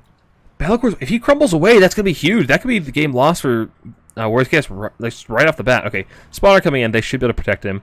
The Rat Ogre summon does come in, but looks like it's going to be put a little bit to waste. The Spawn should be able to peel Be'lakor fairly well. And yeah, Be'lakor should be home free now. But now you got to be a little bit careful with Be'lakor bombs. You can just take them to the peripherals of the fight. Just find low leadership units and terror out them off and just heal up, which you can do quite quickly. Another globe coming in, but that's just a lot of friendly fire. They don't kill Chaos Spawn very quickly. They only kill infantry. And, well, they do Cav as well, but Monster Infantry is not their ideal target. Chaos Spawn have always been quite a bane for Skaven. They just don't really have good ways to kill them. As you can see here, they're not taking a lot of damage. Actually, that's appreciable. Problem is they're going to be damaging their own stuff as well. You need to be a little careful with the way they're firing. Be'lakor is still alive. It's still fairly healthy and still has the ability to heal up quite a bit. But his ability to just run around and do whatever he wants has been neutered quite substantially, because if he lands in the vicinity of Throt and that Mutant Rat Ogre, he's not going to be long for this world. And that was actually quite impressive. Like, that was actually a decent tech. But there's still a lot of Warriors of Chaos infantry, as well as Hellstriders on the field. And as anybody who's played this game lately knows, once the formations crumble, once there's a wall of rats here, the Hellstriders just go nuts. Hellstriders in the late game, when there's no real formations anymore, no infantry to block them off, can just kind of kill whatever they want. Forsaken as well, there's not a lot that can really rein them in.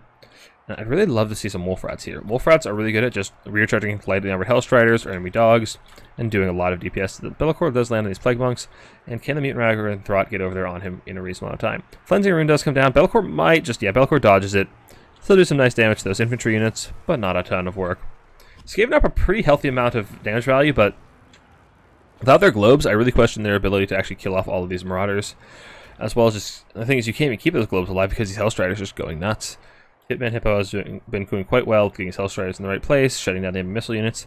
He definitely knows what the priority targets are in those globes. What happened to those Stormbringer and Halberd? Ah, there they are. I don't know what happened to them, but they are just now doing the fight. They should do quite well. They can probably, I believe they kill Forsaken 1-1. They'll take, they'll beat the shit out of Hellstriders as well if they come near them. They need to be a little careful with those Marauder Great Ones, though.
Awful tidings. The enemy has captured one of your victory. I'm muted. Fuck me. I need to figure out what hotkey I actually have bound to mute, because I keep muting myself. Yeah, Throt being engaged in melee meant Be'lakor was actually just free to go over wherever he wanted, as well as superior mobility of Warriors of Chaos, meant they could just avoid the massive Skaven blob in the middle and take this objective. I was speculating that it might be worthwhile to try to take objective 1 with the massive blob, but it looks like he has opted for objective 3, which I think is also a fine choice, because the Slanesh Hellstriders don't have a whole lot of holding power, and the massive blob of Rat Ogres, as well as Clan Rats coming in, will do quite a number on them. Nandibubos are targeting Hellstriders, which I think is a good choice. Killing Be'lakor isn't your priority here. You've reined in his ability to just walk around and tear out you, so now you'd rather actually kill off Hellstriders than try to chip away at Be'lakor and maybe kill him later. Still a fairly healthy Skaven blob in the middle. Lots of spears, Plague Monks, more Stormvermin Halberds, which means these spawn will not do too terribly well, but you need to get rid of those Marauders. Maybe if you can get a globe on the field, but as we've seen before, keeping globes alive is quite the trick into... What's this faction called? Warriors of Chaos. Be'lakor is getting surrounded again by Throt and the Mutant Rat Ogre, but he does have Hellstrider support this time, which means Throt could actually be in quite a bit of trouble. I'd love to see a Flensing Ruin come down. Where's the cast? Okay, there's the caster. He's coming. Yeah, he's coming for that Flensing Ruin. This could be really bad. If Flensing Ruin comes down, Be'lakor could actually die off here pretty quickly, and there it is. Cast right on Be'lakor, so there's no dodging it this time. Yeah, this could be the end for the first Demon Prince. Down to 2,000 HP. Mutant Rat Ogre is getting some good hits in. Throt's getting a little beat up. He's nearing ceiling cap. But Be'lakor's in a lot of trouble. He's down to 1,200 HP, down to 700. Couple of more good hits. Be'lakor's dead. Be'lakor's gone. Skaven killed Be'lakor, guys. I've never seen that shit. That's actually huge. Which means Skaven actually secured this objective pretty well. Chariot coming in, but Chariot's not going to do so much when there's all these Rat Ogres in the area. The URF coming towards the middle. But now the problem is, yeah, you've rotated all of your power over here, your character squad, your Rat Ogres, and now Warriors Chaos is going to run over your infantry. That said, Stormvermin should hold reasonably well. You need to make sure not to let them leave the point. Maybe get them over here to fight this Manticore. Don't let them fight the Marauder Grey Weapons. Try to avoid the Grey Weapons as much as you can. But yeah, without Be'lakor on the field, I think Skaven can win this. Skaven are also backcapping objective number 1 with a Skaven Slave that we saw earlier, as well as another Skaven Slave that probably rallied in the backfield and came back. But I think Forsaken's got this. I think the Mad Lad might actually do it. Like, this matchup is terrible for Skaven. But with the buffs to Flensing Ruin, actually, I really like this Throt pick. The Throt Mutant Rat Ogre did a lot of work. They did quite a number on Be'lakor. Like, actually being able to beat Be'lakor in melee is huge for Skaven. Okay, Hellstriders are coming to protect the real objective. Skaven Slave won't kill them, but they don't need it. They're up in objective tickets, so they can hold on to the objectives they have. They're in a really good spot. They have twice as many units as their opponent does on the field. So there are a lot of infantry units coming in, and with all the Slanesh Cav is likely respawning, so I wouldn't mind seeing, yeah, another globe come in. That's perfect. There's a lot of infantry coming in. You're going to need a globe to deal with it, and that's perfect timing. That's exactly what I wanted to see. So, this is looking pretty rough for the Warriors of Chaos, which is not something we say very often. Warriors of Chaos are nigh unbeatable, especially with Tomb King's band. There's not a lot in the game that can beat them right now, so seeing this from the Skaven is actually really, really impressive. The Manticore is getting Rampage, and that's huge. If you can remove the other Terror Source from the field, your Skaven Slaves, your Clan Rats, your Stormvermin will all stay in the field a lot longer, and that's actually huge. Rat Ogre should take a pretty rough charge in these Hellstriders, but Hellstriders don't have much HP, and they should still die off eventually. And where's the spell I'm hearing? I'm hearing a spell. Why am I not seeing a spell? I don't know. Manticore is getting routed off, taking a ton of damage. Globes are coming in to try to shoot, but they are going to get intercepted by these great weapons. A couple more Hellstriders coming in. Warriors Chaos are out capping for the moment, but at this point, Skaven don't need to hold on this objective much longer. And okay, Warriors Chaos flip the cap. If they give you this Globadier is everything at the moment, I think. If this Globadier can start routing off infantry units, ignore the spawn, ignore the Hellstriders, ignore the Terror unit. If the Globadier can start shooting into these healthy infantry units, Skaven win. That's their win condition at the moment. Can they get globes to fire? This one as well. Like I said, they don't need a lot of models to actually do a ton of damage, but you need to not nuke your own shit. Like, I know that's the Skaven way, but not now, please. Natty Boobos are just sitting back here plinking away at the Hellstriders and taking quite the attacks off of them. So, one thing about Natty Boobos, I've said this before, they're kind of bugged at the moment, so they have stock and snipes. They're completely invisible when firing. The only thing your opponent can see is your missile trails. But if you're using the debug camera like I am, and you zoom out too far, sometimes the missile trails don't appear. So they can be completely invisible, and your opponent might not just might not know they're on the field in general, which can be really, really difficult to deal with. That said, Skaven do have the capture rate advantage, and they do have some fairly safe globes. They're just situated in the blob of their own units. They should be able to stay fairly safe, but they need to not shoot spawn. They need to be shooting the infantry. You really got to kill the infantry. But Skaven are taking the cap back. They have the capture rate advantage. They're forcing a bit of a fight off the objective, which is good. Natty Boobas are just chunking in, and Plague Claw Catapults. Bit of a risky pick. On the one hand, they're really good because they cause a contaminated contact effect, as well as attack by artillery, so they lower leadership by 20 to every unit they're attacking. The problem is they can also apply those effects to your own units. But yeah, I mean, look at the leadership drop on these guys. Their leadership is down to 18 from attack by artillery and discouraged by ability, as well as the Lord Dead. So the Chaos leadership is not doing so great. Skaven do flip the cap, and can Warriors of Chaos take it back in time? I don't think they can. I think we've got a Skaven W coming in. They are flooding the point with capture weight. Natty was desummoned. That's a good injection of money for the Skaven. What are we getting back in? Plague Monk's good. Another catapult. I don't like double catapults. If you're bringing one, it's just for the contact effect. You don't need to. Do we have any more Flensing Runes coming? If we can get a big old Flensing Rune in like this kind of an area, get the Hellstriders, get the Marauders, but the Globes are firing and doing just good work. Anyway, I think we've got this. I think the Skaven have this. Let's go, Skaven. Hellstriders are coming in, but those Stormvermin Halberd are in position to intercept them, so they're going to have a hard time. Globes are just firing away. And if the Globes are allowed to fire, like I said, that's the win condition. If the Globes can fire, the Marauders won't be able to hold on the point. And with the Lord dead and the artillery debuffs coming in, none of these Chaos units are actually able to stand and fight, and they're just routing. They're mass routing. Which side is the Skaven here? The leadership of the Chaos just in tatters. Losing the Lord like that is just such a huge blow. Skaven are 5,000 value, jeez. Yeah, I don't think they can retake. I think Skaven got this. Just, you know, Warriors Kiss are mass routing. Holy shit. Yeah. I don't see a way for Warriors Kiss to retake in time. I think, yeah, Skaven got this. Jeez. What a game. That was a good game. I really like that. I questioned the Mutant Radical at first, but it did a ton of work to Be'lakor. It did a ton of work, along with Throt as well. That was a really creative Goon Squad. Because normally like, Skaven just has so much trouble dealing with Be'lakor.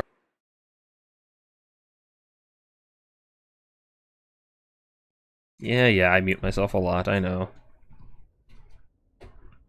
I need to check what my key bindings are, because I set my key bindings like years ago when I used to stream Overwatch, and I don't remember what they are for OBS. Yeah, Throt got 2,167 value, jeez. Stormvermin Halberds did a lot of work as well, and they were still healthy by the end. Catapults did well, Globes did phenomenally. As per usual, that's what Globes do. Stormvermin Halberds, good value. The Mutant Radical 2,600 value. This unit is a meme usually. That's insane. Giselles did good value. Plague Monks did fine. Radagers did really well as well. The Radager buffs coming to War with 3 have been huge for Skaven. Yeah, Be'lakor got shut down really hard. Like, he costs, what, like 3k these days, especially with that kit. So he didn't even quite pay for himself. He wasn't able to just wander around Terror Route. Forsaken did well, but yeah, these Marauders just didn't really do enough.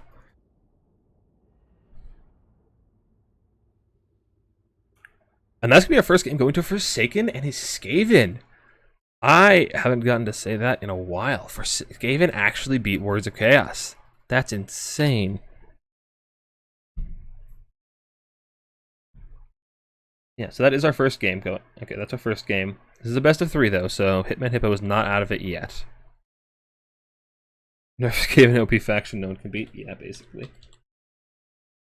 So if you were crazy enough to pick Skaven in that matchup, you probably are getting quite the payout on this prediction. Skaven won.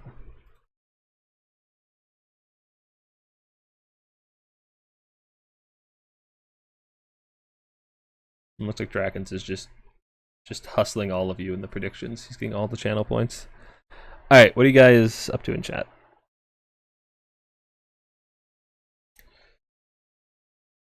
Where do we leave on in chat? Off in chat. Chromo Sumo gaslighting me, yeah. How often do we do tournaments? So I do newbie tournaments every weekend. Usually Saturdays, sometimes Sundays. My schedule's a little inconsistent. But there's also tournaments throughout the week. I know Sotek's been hosting tabletop tournaments, I think every Saturday or every other Saturday. Turin hosts tournaments from time to time, though he tends to do flash tournaments where he announces them at the last minute in his Discord. Subotai hosts Midweek Madness tournaments that are usually single faction, sometimes he does normal ones. Those are usually Tuesdays or Thursdays, sometimes Wednesdays. Yumaya's host tournaments irregularly, and I don't know what Fao's schedule is. He's in chat, so Fao could... Fao's in chat, so they could probably tell you their schedule better than I could. Yeah, and then occasionally I'll do non-newbie tournaments during the week as well, which I'll probably do one this week because I haven't done those in a while and I want to. I'll probably host a single faction tournament sometime this week. Probably Tuesday. Tuesday or Wednesday I'll host a single faction tournament. Probably. To do. So yeah, most days is a tournament.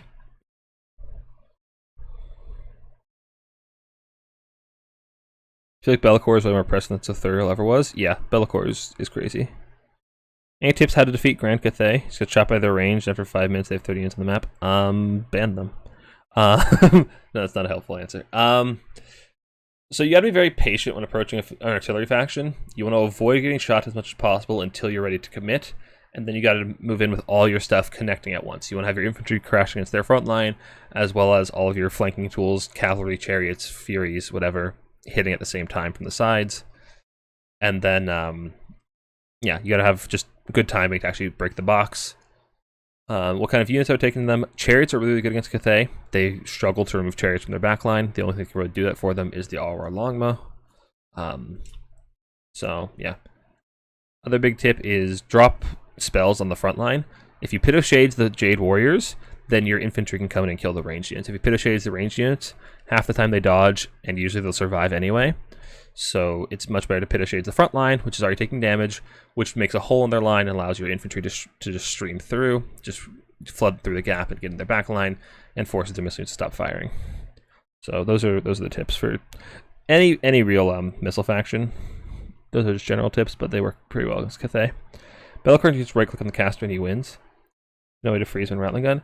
The thing is, Be'lakor is actually not that good at sniping. He tends to knock things over a lot and doesn't kill things a lot. So Be'lakor is actually not the greatest character sniper. I have no mouth and I just stream. Platy probably. What? Wait, what? Yes, I muted myself again. Yeah.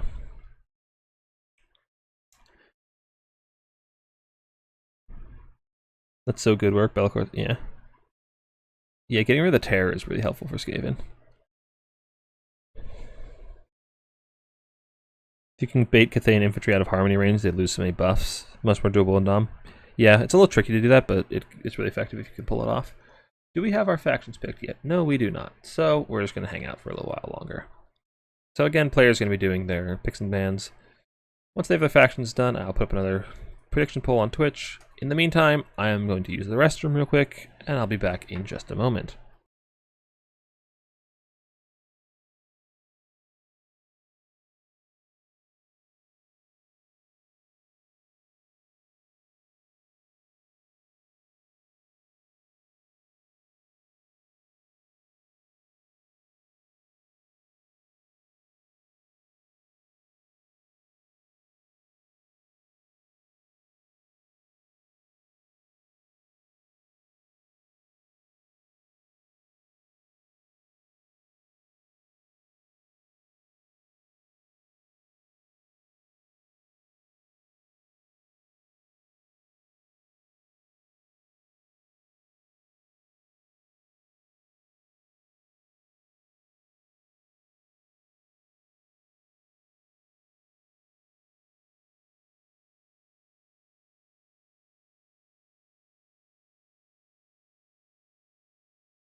Alright, I am back. What are we waiting on?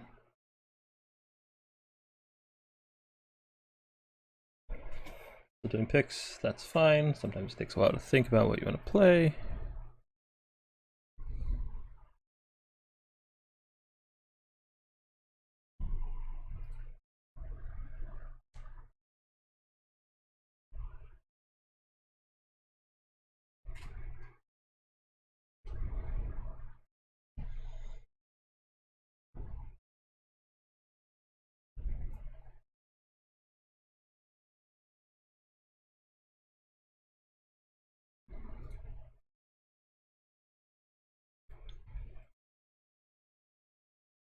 Okay, so now we're on Needle Mist Isle. So once again, if you're just joining us, this is my Newbie tournament. We host these every week, usually on Saturdays. It's a place for anybody who's new to tournaments or multiplayer in general to get their feet wet and just try out tournaments against players of a similar skill level without just getting rolled by top tier players. If you're interested in trying it out, there's a link to the Discord we use in the description on YouTube or in my Twitch bio. Check it out. I would highly encourage you to try it if you are new to multiplayer or interested in trying out tournaments, anything like that. On top of that, in the same vein, I am putting out educational content on YouTube, trying to make this game more approachable, because this game has a lot of background information you need to know to play at a competitive level, so I'm trying to make that a little bit easier by posting YouTube videos containing that information, fundamentals, how units work in competitive settings, just fundamentals of how you should approach how you approach the gameplay, how you approach the strategies, all that. So any support on that would be really appreciated. If you're on Twitch, !YouTube will get you there. And if you're on YouTube, you're already in the right place. So any support on that would be greatly appreciated.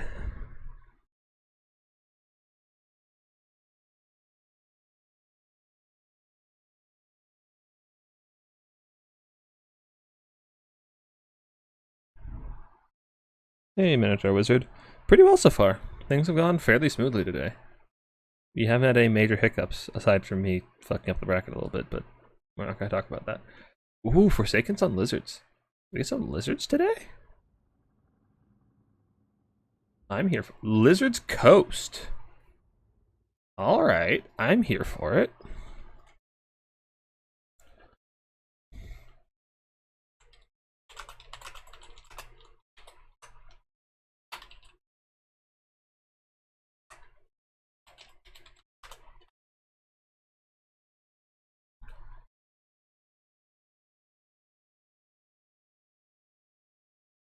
Alright, chat.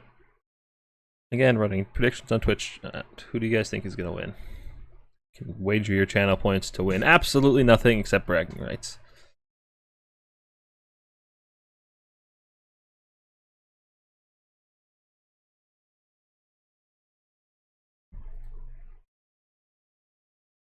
Do you love Lizards? Me too.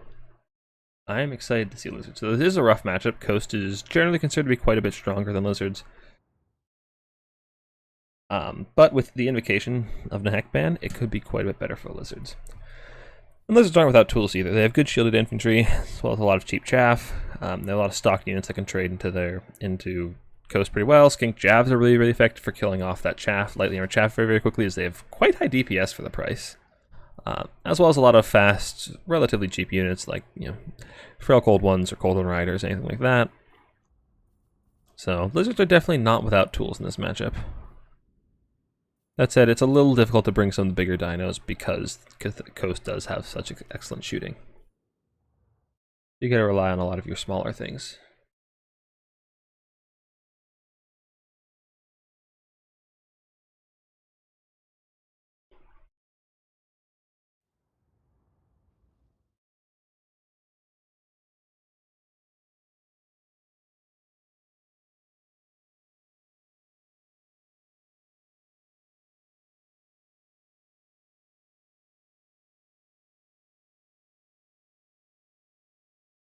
Is there banning and such in competitive lore? There is.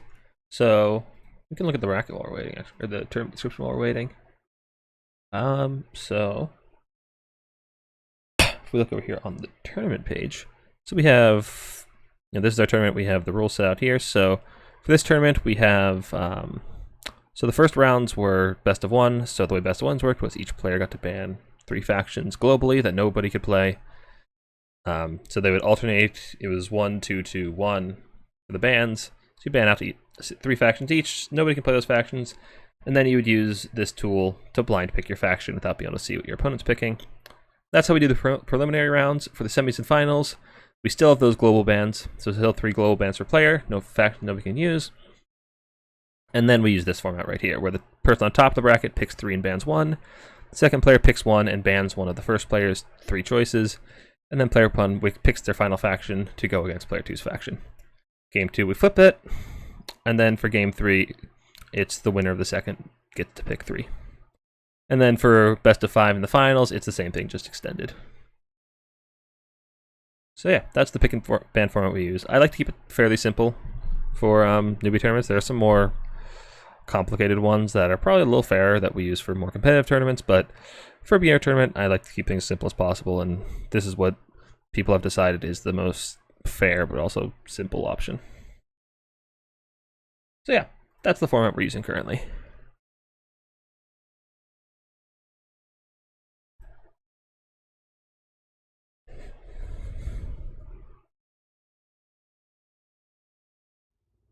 And yeah, generally it's in competitive war, there's no exclusive pick, so if you pick a faction, your opponent is free to also pick that same faction and play a mirror if they're so inclined. And then in the in-series bans are only for your opponent. You have the global bans initially that apply to everybody. The in-series bans only apply to your opponent. So if you ban Lizardmen, you can still play them in the in-series games. Yep.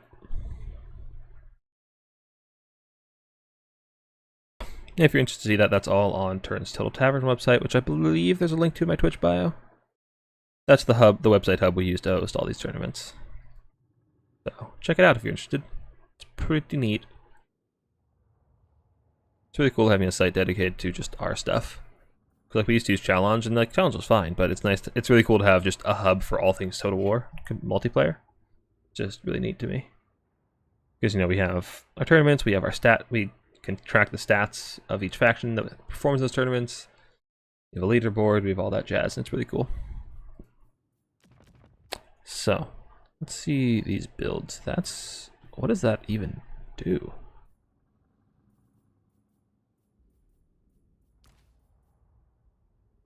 Well, that's not bad.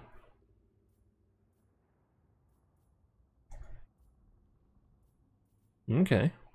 I don't hate it.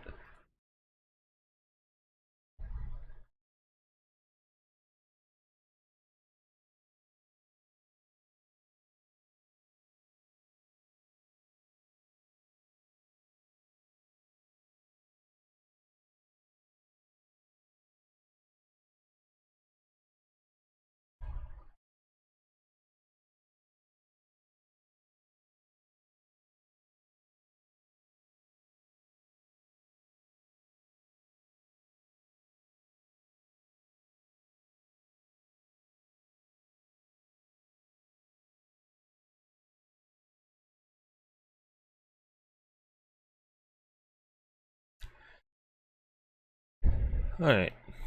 Our players are almost done with their builds. Like, fairly complete to me. Hopefully they'll be getting started in just a second here.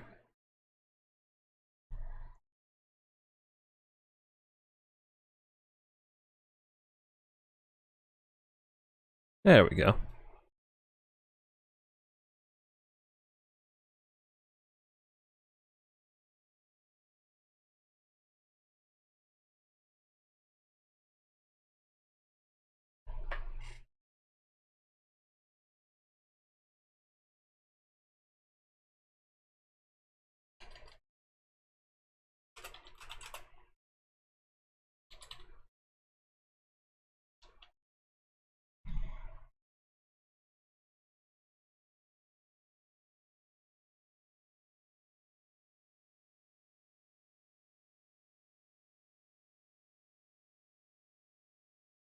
Alright, let's get our blocker off the screen.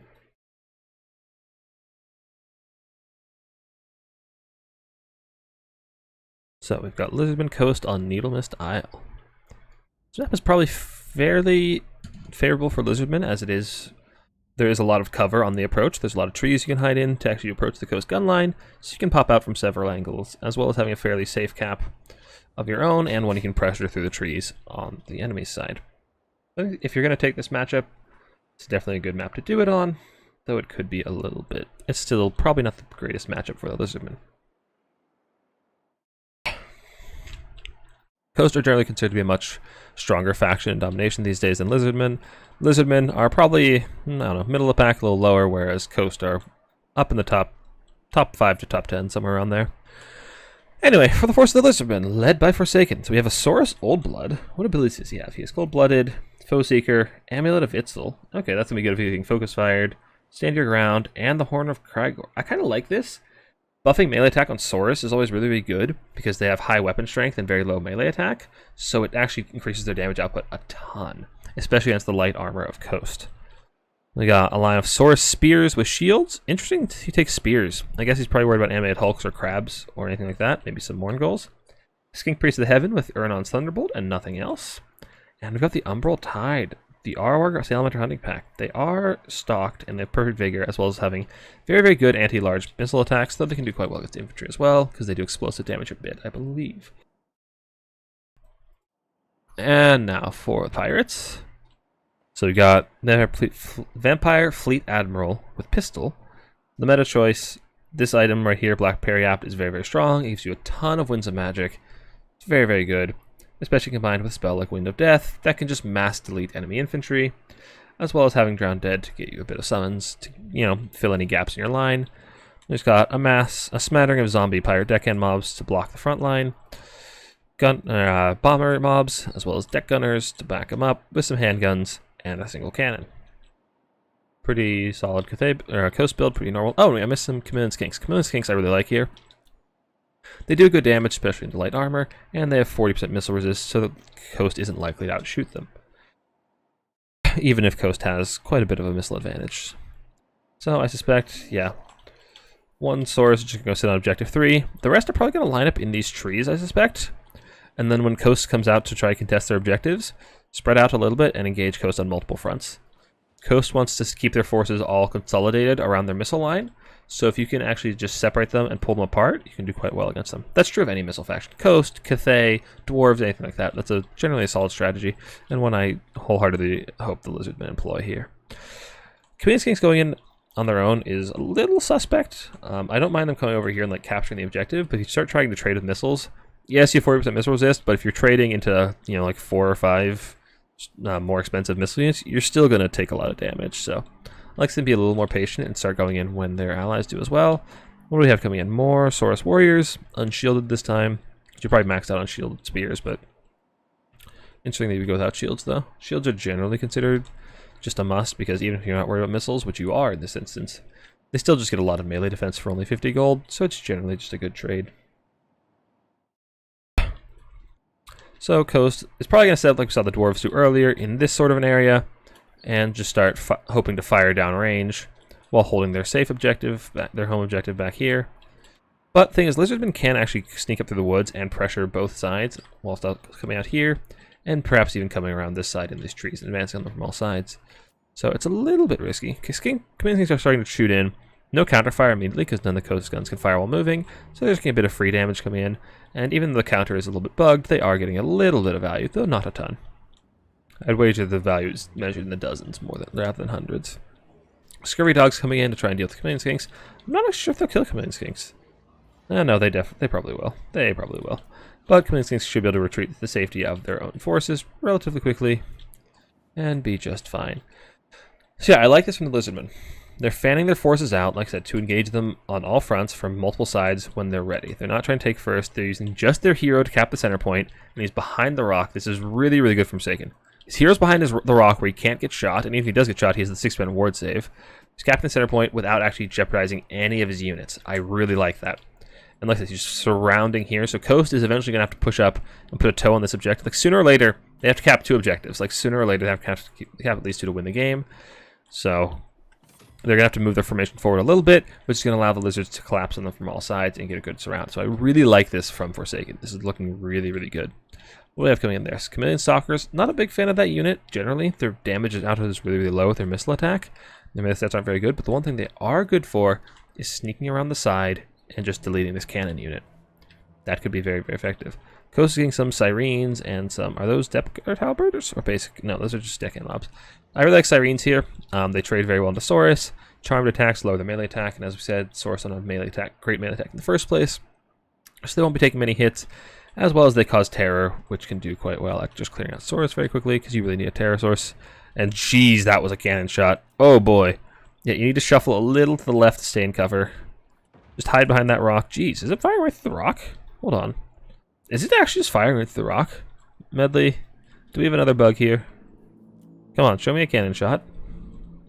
Just firing through the rock, that's probably a bit of a problem. Because like what Forsaken's doing is like good. You want to be rewarded for a play like this, hiding behind cover. If the cannon's able to shoot, okay, it's moving, so it's not going to be shooting. But yeah, and now like I said, Coast is forced to move up. And now Lizards can collapse from all sides. This is really, really good play. And Coast needs to fan out the formation. They need to hold more space, because right now they're just so dense that if one unit gets in the cookie jar, all their missile units will be disrupted. And yeah, Stalkers are coming out. They're still invisible, but it doesn't look like they're going to be getting through anywhere. There's still plenty of units in the way. And yeah, they know they're there, and now the Stalkers can get run out by dogs. And their shots go on the dogs, which is kind of unfortunate, not really the target you want. Sword Spears are getting pounded by deck gunners, but, you know, acceptable losses, I suppose. Kind of wish you had a Comet of Cassandora instead of just, or no, Thunderbolt. Just drop it in the middle of this big coast formation, force the enemy units to move or take a bunch of damage, which means they're not shooting, and allows your units to advance in relative safety. Let's see these skinks come up and start shooting at the bombers. Sirens need to come up and start sweeping out whatever they can. Probably get in this side, reinforce this side. And halberds in on the stalkers, but the cannons, what are the cannons shooting at this point? Thank you for the follow. Natty Bumco. Again, sorry if that's not how it's pronounced. I butcher everything. Characters are getting in, but the bombers are just tearing apart these Saurus. And this is the scariest thing about coasts these days. It's just rushing them into the bombers. It's so problematic. And yeah, Forsaken did do what I was talking about, where he walked around all the way up to the other side. He can get these guys on those guns. And now Coast has to defend themselves from all angles. And this Umbral Tide is actually deleting deck gunners. Jeez, they're anti-large, by the way. That's an anti-large missile, just deleting infantry. Wow. The explosive damage from them is just terrifying. Honestly, I'd love to see them fire into this bunch of unit of infantry here. Yeah, there we go. Just fire in this bunch of unit of infantry, just delete them as fast as you can. You'll do a ton of damage very, very quickly. And like I was saying earlier when we were talking about rushing a missile formation, just nuke the front line with your spells. That way your infantry can get in the back line. That said, it's a little harder against Coast because they are undead and they do crumble. And yeah, Hitman Hippo is actually coming out to a pretty sizable value lead initially. But once his guns crumble away, he should be in a much worse position. Coast relies pretty heavily on their guns to do damage, so they'll be in a really rough spot. Lizards are starting to cap the rear objective with cold ones coming in, and this gun position back here is going to be disrupted. Gun that lightning bolt. Jeez, that was a lot of damage. That was just a single overcast lightning bolt. That was a ton of damage. Jeez. But this gun position is getting overrun. The cannons, as well as the handguns, are getting disrupted. It's a bit of a micro mistake. You don't want your units layered for this exact reason. Feral cold ones will cap, and Lizards will take the 3 cap pretty early, which will be good. It'll mean that Coast is on a very, very strict timer. They need to start taking objectives quickly. But they're honestly being pulled very thin. They're being forced to pull in every which way to protect their gun lines. And I'd really love to see these swords just kind of slip through the cracks. Maybe send the Chameleon Skinks into melee, because deckhand gun mobs have 0 melee stats. They're 6, 8, 15. Like, they're not going to win a melee fight even against Chameleon Skinks. Just run up here, start getting into melee with them. Do what you can. Get the feral cold ones, they cap the objective, get them in the guns. Like, their soft spots are exposed. Get on top of them as fast as you can. More feral cold ones coming in, really, really good. Nothing contesting objective 3. And yeah, Coast's gunline is in a lot of danger. I'd really love to see Forsaken start capitalize on that. Don't just go into the dogs. Get in the guns. The deck guns are free. They're so squishy. Sword Spears are in. Again, Saurus Spears are a bit of an interesting choice. I'm not sure why you wouldn't take basic Saurus. Just the Mace variant with shields. Because, like, yeah, I guess you're worried about animated Hulks, but animated Hulks are usually going to be fighting on top of infantry units anyway. Oh, that's really effective. Jeez. I would not expect that spell to be that effective, but, they're usually be fighting on top of zombie mobs anyway, so you have to chew through the zombie mobs before you can even kill them.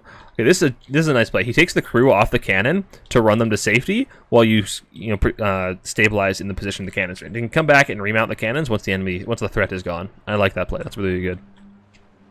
Deck gunners are a little bit obstructed, and the Saurus are starting to get into the cookie jar. And just these guys are just pounding away. They're doing a ton of damage. They've already got 78,000. I don't know. That's only 7,000 damage, but still, it's pretty good.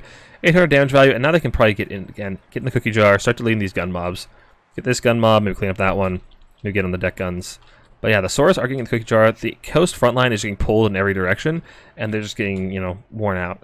All the while, Lizardmen are holding a 3-cap, so very, very soon, Coast will have to reverse 3-cap to win. They do have a very... Oh no, that Lizardmen actually have taken the value lead. Now that they've just chewed the front line and started getting on the guns have stopped accruing a whole lot of value. And yeah, this Saurus Old is doing a very, very good distraction card effects. He's very tanky, he's doing alright in melee, and he has the ward save and all the other abilities to keep him alive, even through the deck guns shooting, and now they're just not able to hit him because he is an infantry-sized character fighting in a unit of infantry, so if the deck guns want to fire, they're firing through their own units. So, pretty good stuff here. Some very well executed Lizardmen play from Forsaken. So, yeah, if you were asking for tips on how to, like, assault a gun line, look no further. Like, this was really, really well played from Forsaken. That's exactly how you do it.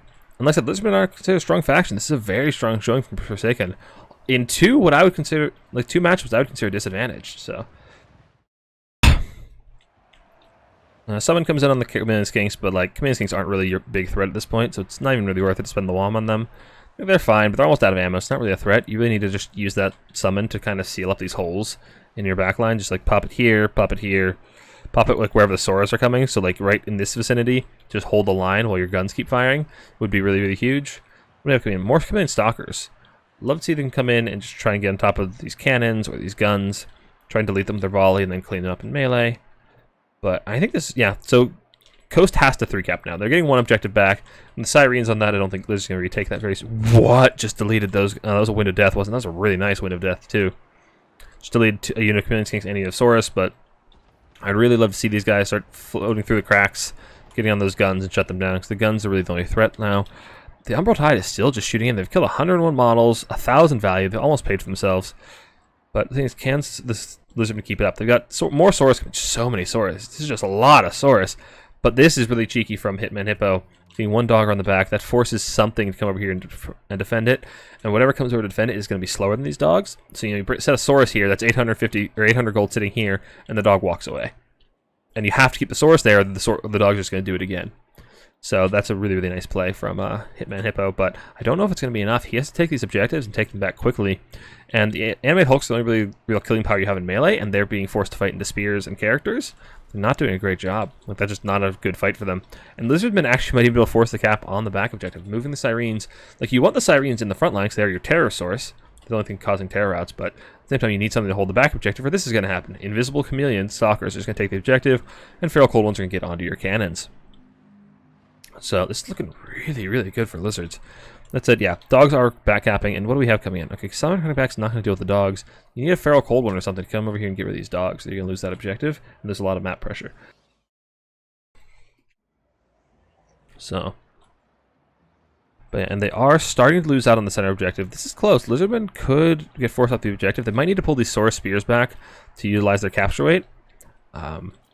Yeah, the Salamander Hunter Pack is an odd choice to summon at this point. Okay, there are more Saurus command. I'd love to see them get on the objective because they need to hold that. They don't need to hold long. You're not worried about value trading anymore. You just don't worry about holding the objective. So if you can get on and hold, and the problem is, okay, the back cap comes in, and you're losing the center cap. That's really rough for Lizards. That's a minor mistake that might cost you a lot. He is back capping though, but the cannons are safe, and they should be able to finish off these Chameleon Stalkers. Are these invisible? No, they're totally visible right now. He can keep shooting them. So I'd like to see maybe these Stalkers come over here and kill this cannon and then back cap, but like Coast is going to take the center objective. They still got capture rate advantage even with the Saurus coming in. Okay, Lizardmen secured the objective. They're holding the objective. That's huge. Okay, they're holding on. Can they get something, a Feral Cold or something over here to recap objective 3, or even a Saurus? Just send it over there. This objective is so hard for Coast to assault. Like, look where all of Coast's army is. Except, aside from dogs, nothing can assault objective 1. So if you just sit some Saurus Spears on here, or even basic Saurus, Coast can't take that objective, ever. Well, like, in a reasonable amount of time. Lizardmen are still holding on to objective 2 at the moment, though, and they are backcapping objective 1. And there you go, the Chameleon Stalkers come on the cannons. The cannons won't kill them very, very quickly. Cannons don't do great against killing infantry, like, they're meant to kill large things. And Lizardmen are holding on to objective 2, and they're actually, like, undoing the progress Coast has made. I think Lizards can hold on to this. I think they can hold on. Okay, Chameleon Skinks, that's fine. They'll beat dogs. They can take that objective. I'd like to see them Vanguard Summon, but that's an easy mistake to make. I make it myself all the time, so I can't really fault him there. Objective 1 is going to Forsaken, though, pretty quickly. Okay, Coast take the center, but they're losing their rear objective, And now I'd really love to see Lizards just divert everything over here. There's no Coast army that can defend it. Okay, Lizardmen do take the back objective. And now Coast have a choice. Like, if Lizards just dump everything to objective 3, Coast has to either take this blob and go one way or the other. They can't go both. Obviously, no one can be in two places at the same time. So if you just send everything over here and send, like, well, you don't need to send anything here. It's like Coast, well, now they're just drawn two directions. They have to be in both directions very quickly. And Coast just doesn't have the speed to do it. So I think Lizards are in a very, very good situation here, but I really wish they wouldn't have lost the third cabinet in the first place. Yeah, there's pull the Saurus back, and Coast just doesn't have the units on the field in general to stop it. I wouldn't mind seeing these Saurus come up and stand in this kind of position to block off anything coming through the trees. That said, he doesn't know these guys are here, so it's understandable that he wouldn't do that. And actually, Coast have now, they've left the center objective entirely. Lizardmen can actually recapture the center as well. They are capturing objective number 3 and holding into objective number 1, and I don't think Coast can recapture these objectives in time. I think this will be our second game going to the Lizardmen. Well, our second game of the series going to Lizardmen, not the second Lizardmen game. Not the second Lizardmen win. This is the first Lizardmen game we've seen today. But you know what I meant. And yeah, Lizardmen actually recapping, which forces these animated hulks to come back to the middle so they can't threaten objective 3. And this is just a massive, like this is like, you know, this is what we call a fork in chess. Like, they have to protect two things at once and they can't. They can't protect everything at once. So they're just out of luck. Like, you know, if they go one way, they cede the map on the other side, and they have to take all 3, and they just don't have the forces on the field to win, which is understandable, and, like, they should be in this situation if they are down in value. So, like, this is Lizardmen's just reward for taking good value trades initially and having good execution on the missile line. So, very well played by Forsaken. And, yeah, I don't think Coast can actually muster the resources because their infantry is just so slow. It's 23 speed. Only thing they can get here in a reasonable amount of time is bats and dogs. Bats have no cash weight, and dogs will never kill Saurus. Ever. Just end of story. Dogs won't kill the Saurus. He still holds objective number 1. There are animated hulks on the point, but they don't have a ton of... Oh, no, they're not on the point. This is what I've been saying all day. Yep. Okay. He realizes he's lost and concedes. But like I've been saying all day, sit on the edge of the objective so your opponent has to kill you before they can outcap you. I've been saying it all day. I always say it. Sit on the edge of the objective so they have to kill you before they can cap. You have to waltz, you know, just sit on the edge of the objective. They have to, you know, don't let them make objective progress until they've killed you, basically. If they want the objective, they can walk over your cold, dead corpse. The Thunderbolt cast was doing a lot of work. I definitely underrated that spell. That was very, very impressive. It's quite the tech from Forsaken. Forsaken's had a lot of neat techs coming in. Definitely been practicing a lot for this tournament. Very, very well played. People got a lot of value of Wind of Death. The cannon is understandable. Like, when you're playing as Lizardmen, you expect dinos, and cannon's a really good answer to dinos. But in reality, Lizards don't bring that many dinos these days. Maybe they'll bring Bastillodon, maybe they'll bring a Rev Crystal. Well, they can't bring Rev Crystals are banned. Maybe they'll bring a big Lord, but, like, generally, you need just infantry killing power. Saurus are really, really good. Chameleon Skinks are really, really good. Javs are really good. So it's like, you need to bring stuff to kill infantry.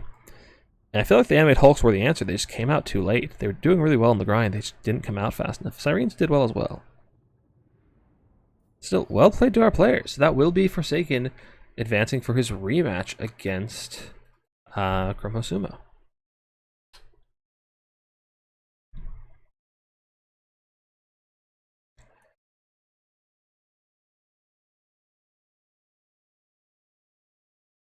Alright, I'm being DM'd. Is this one of our players? Oh, it is and it isn't.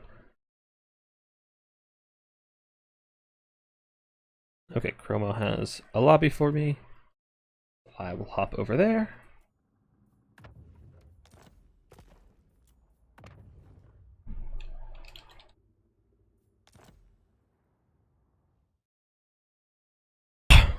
We can finish our prediction on Twitch and give the payout to those who win.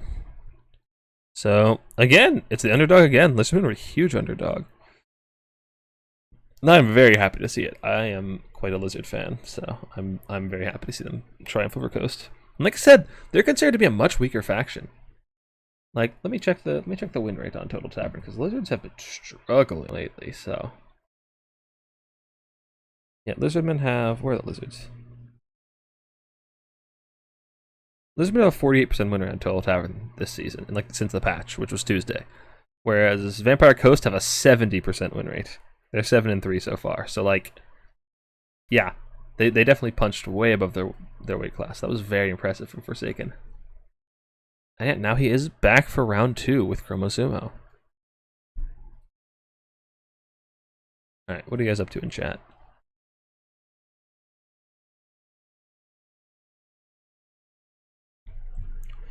Oh, you missed it? Think you join next Newbie tournament? Oh well, next one. Yeah, we should have it one at the same time next week. I don't think I'm busy next Saturday, so if you join the Discord, yeah. There's a Discord link in the description to the tournament Discord. We're having this one same time next week, so love to have you join. My boys, they did the thing. My wife's gonna kill me with my life savings on Coast. Oh wait, I don't have a wife, people said. Oof. Oof. Alright. So we got our players in here. So the finals, we've changed up this week. They are a best of 5.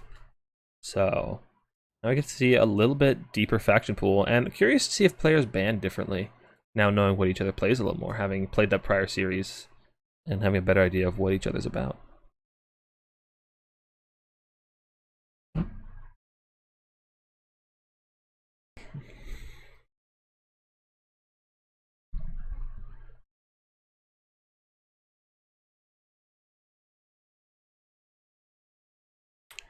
Alright, let's get these banners fixed.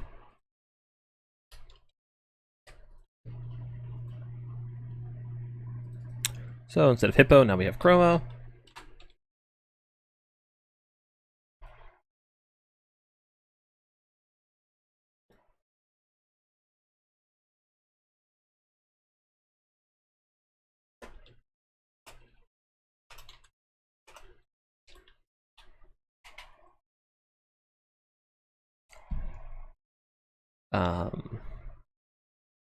What else was? Oh yeah, Shad. That's a best of 5 probably. I should have that on screen probably somewhere. I'll figure that out later between streams.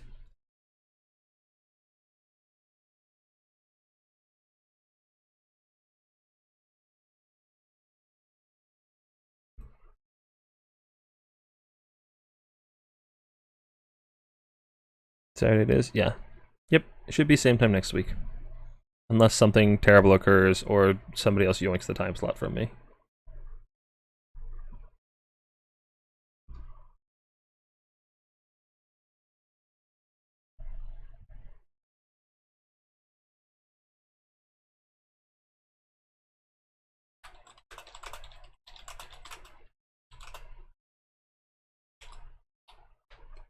Okay, so I believe Chromo told me what the bans were last time.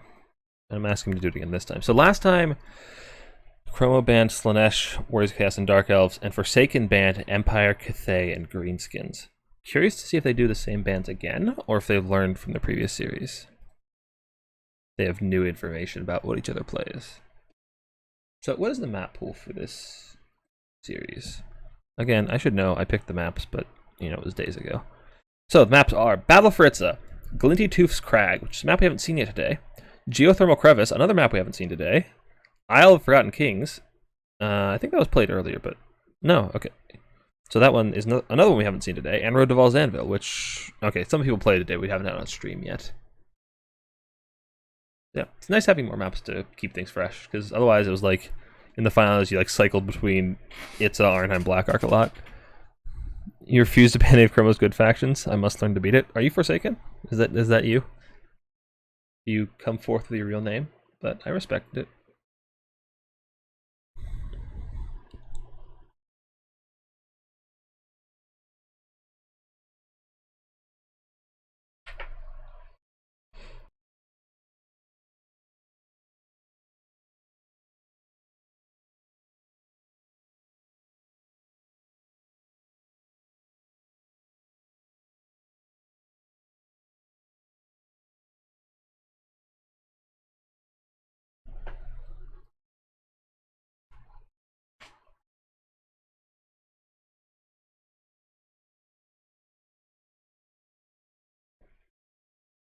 Alright, what factions we got?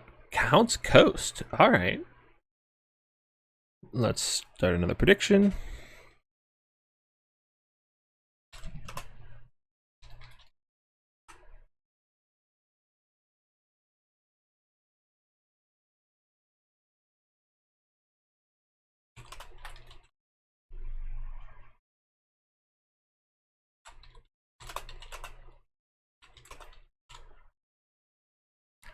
So again, if you want to participate in these predictions we're doing, it's in Twitch chat. You can bet channel points to decide who you think is going to win. And on the line is, like I said, channel points and eternal glory, or something like that, or bragging rights, or whatever else you fancy. We have the screen blocker, right? Yes, we do. So this is a matchup I haven't actually seen a whole lot in Domination, because these factions, counts are usually banned, and if counts aren't banned, Coast is usually banned. Like, one of them is usually banned. So I'm curious who it favors. I think counts definitely have the worst end of the healing bans, of the spells being banned because of the bugs. So that can hurt them quite a bit. Back in Warhammer 2, this was a pretty heavily counts favored matchup. They have a lot of good disruption tools to actually stop Coast shooting between the dogs and the gun bats, or the dogs and the bats, as well as just big monster get in the back and be really disruptive. And heavy cavalry that can be quite a pain for Coast to deal with. That said, the animated Hulk buff actually helps Coast a lot here, I think. It lets you fight back a lot better in melee, against the infantry, against the cavalry, even with the dogs. So I think Coast have a pretty decent shot here. They've gotten quite a bit of buffs, as well as the explosive damage buffs coming to Warhammer 3, so bombers are a lot better. So I think Coast definitely have a really good shot here. That said, one of the things that makes Coast really, really strong, namely their really strong caster with Wind of Death, isn't, well, I mean, it'll help them this matchup, but your opponent has it too, so it could be a little bit tricky.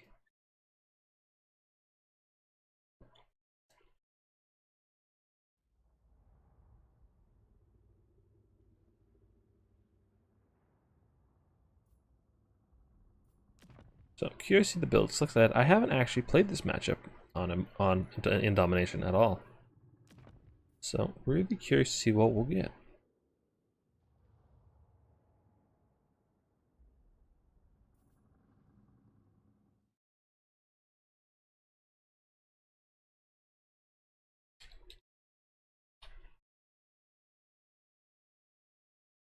Why do my DMs always get flooded as soon as I start streaming? I can go an entire day without receiving a single Discord DM. And then as soon as I start streaming, I am suddenly very popular.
Okay. So, Chroma is stuck with the same bands. Slanesh wears Chaos and Dark Elves. I believe this, yep, same thing he's banned. Okay, bands are the same. Oh, wait, no. Okay. So the only band that changed is Forsaken banned Khorne instead of Greenskins. Interesting. So off the table, so not going to be played is Slanesh, Warriors of Chaos, Dark Elves, Empire, Cathay, and Khorne. Those are off the table for the series, as well as Tomb Kings, which are off the table for the entire tournament due to their game-breaking bugs. Which hopefully get patched soon, because like, I was kind of hoping they'd do like an emergency patch in the middle of the week, but that hasn't happened yet. It's entirely possible they're just struggling to fix the bug, but I would love to see that bug fixed soon because it's pretty debilitating for a lot of factions. If you're not aware of what the bug is, spells that resurrect models, when they resurrect a cavalry model, it resurrects at full health. So then it immediately moves on to resing the next model and the next, and basically you can instantly heal an entire cav unit from like almost nothing to full health, just instantly, as well as just bypassing healing caps entirely. So yeah, it's kind of busted. So anything that reses models is currently banned. So Invocation of Nehek, Lizardmen Rev Crystals, and Tomb Kings, because they're army passive Resurrex models. So we can just, none of that can be in the game because it's just incredibly game breaking. So none of that's allowed for this tournament or any tournaments lately. So I'm really hoping that bug gets fixed because there's a lot of things that are just debilitated by it.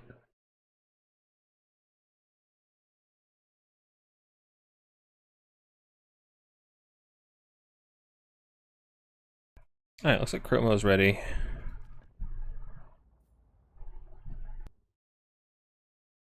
And Forsaken has spent all his money. He's just deciding if this is exactly what he wants. That is an interesting... Alright, he's ready. He's sending it with that build. You know, I respect it.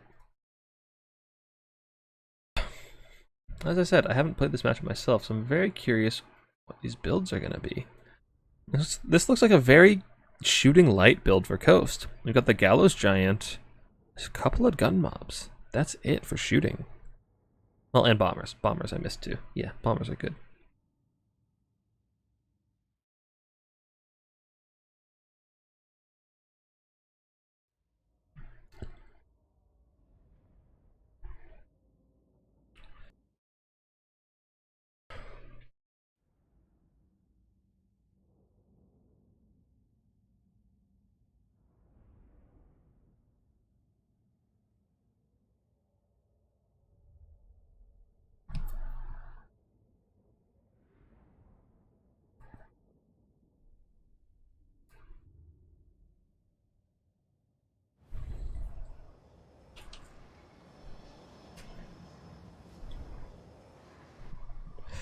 Alright. So... for the forces of the Vampire Counts, led by Chromosumo, we got Baldy von Karstein with Fate of Buna, Wind of Death, and Raised Dead, as well as his Sword of Unholy Power, which lets him farm a lot of wins and matches by being in melee. Buna's really good in the coast because it one-shots deck gunners, which can be a very big concern. They're very good at shooting things like corpse carts, as well as crypt horrors. So I definitely understand the concern there. I've also got, you know, probably a bunch of zombies backed up by a bunch of skeletons, including the Kongstein Stalkers, Sternsmen, Skeleton Spears, Graveguard, Skeletons, 2 corpse carts with Unholy Lodestone for the passive healing, as well as 2 foot necromancers who are just going to sit in the trees and furiously stroke their forbidden rods to just generate as much wham as possible. After they use their wham charges, they will be desummoned and possibly summoned again to get even more winds of magic. For the forces of Vampire Coast, led by Forsaken, we have, once again, Vampire Fleet Admiral Pistol with the same casting item, Wind of Death and Drowned Dead. We have the Gallows Giant, the Flamethrower Necrofex Colossus, which actually do a really good job just chewing through a lot of chaff very, very quickly. That said, the Discourage effect goes a little to waste against Undead, as Lone Leadership only causes them to crumble, not rout, but it can still do very, very good work. Problem is, you might be overkilling a lot of the chaff, which it just does so much damage, you might actually waste a bit of it. We got bombers, which are very, very good at killing chaff, though they'll likely just end up shooting into zombies, which, you know, it needs somebody, it's not good, you know, it's dirty work, but somebody needs to do it. We got deckhand mobs backed up by a couple of pole arms, a couple of gun mobs, and I believe we saw the depth guard pole arms. Which, hold on, isn't this the ROR? I could have sworn it was the ROR. Maybe it's just the basic one with the Hunger, Frenzy. Yeah, these guys are really good at dealing with any big monsters or crypt horrors or corpse carts. Anything large, these guys will tear apart. And even not large things. Their stats are just very, very impressive. They'll kill most things in melee. So, Manfred's flying over. He's a little careful. There is some shooting that can punish him. And with powder units, they tend to hit these small characters reasonably reliably. Gallows Giant's going to be pushing up. There's nothing fast enough here to actually punish it, so we can just start walking up and getting some shots off. Is Manfred going to actually land? Nope. Okay, he's just taking some shots, which is a little risky. Like I said, Invocation is banned. Oh, he's dropping a summon. Interesting. I'm not sure the purpose of... Oh, that's a Skeleton Warrior summon. Ah, that'll actually kill off those guys. That's an Overcast Raised Dead, which should actually kill off this gun mob in melee. It has way better melee stat. Well, marginally better melee stats. And we get a Buna on the Depth Guard polearms. Alright, fair enough. Gallows Giant is pushing up, starting to shoot, focusing on the corpse card, though it looks like it hit the Necromancer. The hill is messing up its line of fire a little bit, and the animation's a bit funky. That's not how it's supposed to look. Devils of Schwarzhofen coming in. That can very much punish the Gallows Giant, so he needs to pull back to his own gun line, where he can be protected. Otherwise, those things will tear him apart very, very quickly. Come on, Forsaken, you need to run. These guys will tear you apart. Okay, they're not even landing. Okay, this is just late Platypus Day. So yeah, the Skeleton Warriors did kill off the Bomber Mob, which is very, very good. Yeah, the Bombers? Are you going to land now? They're getting torched by the Gallows Giant, but yeah, they do. Nope, still not. Okay. You know, I tried to highlight you. Try to do something cool, but nope, we're just going to mess with Platypus today. I see.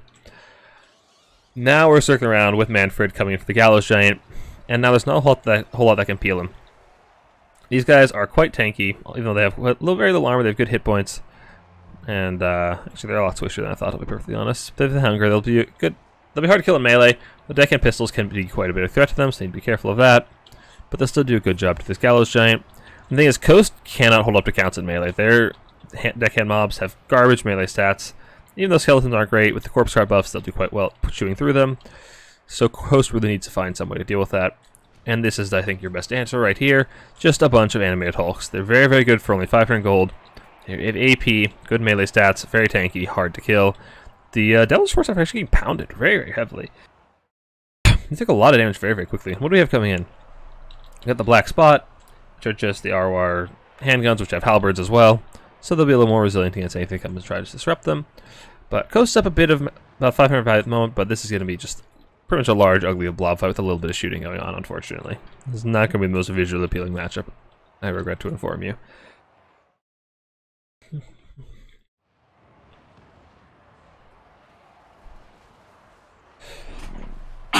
Excuse me, sorry. Allergies are really flaring up today. So, this guy's actually on a crab, which makes him a lot tankier against Manfred, so he's not going to be goonable.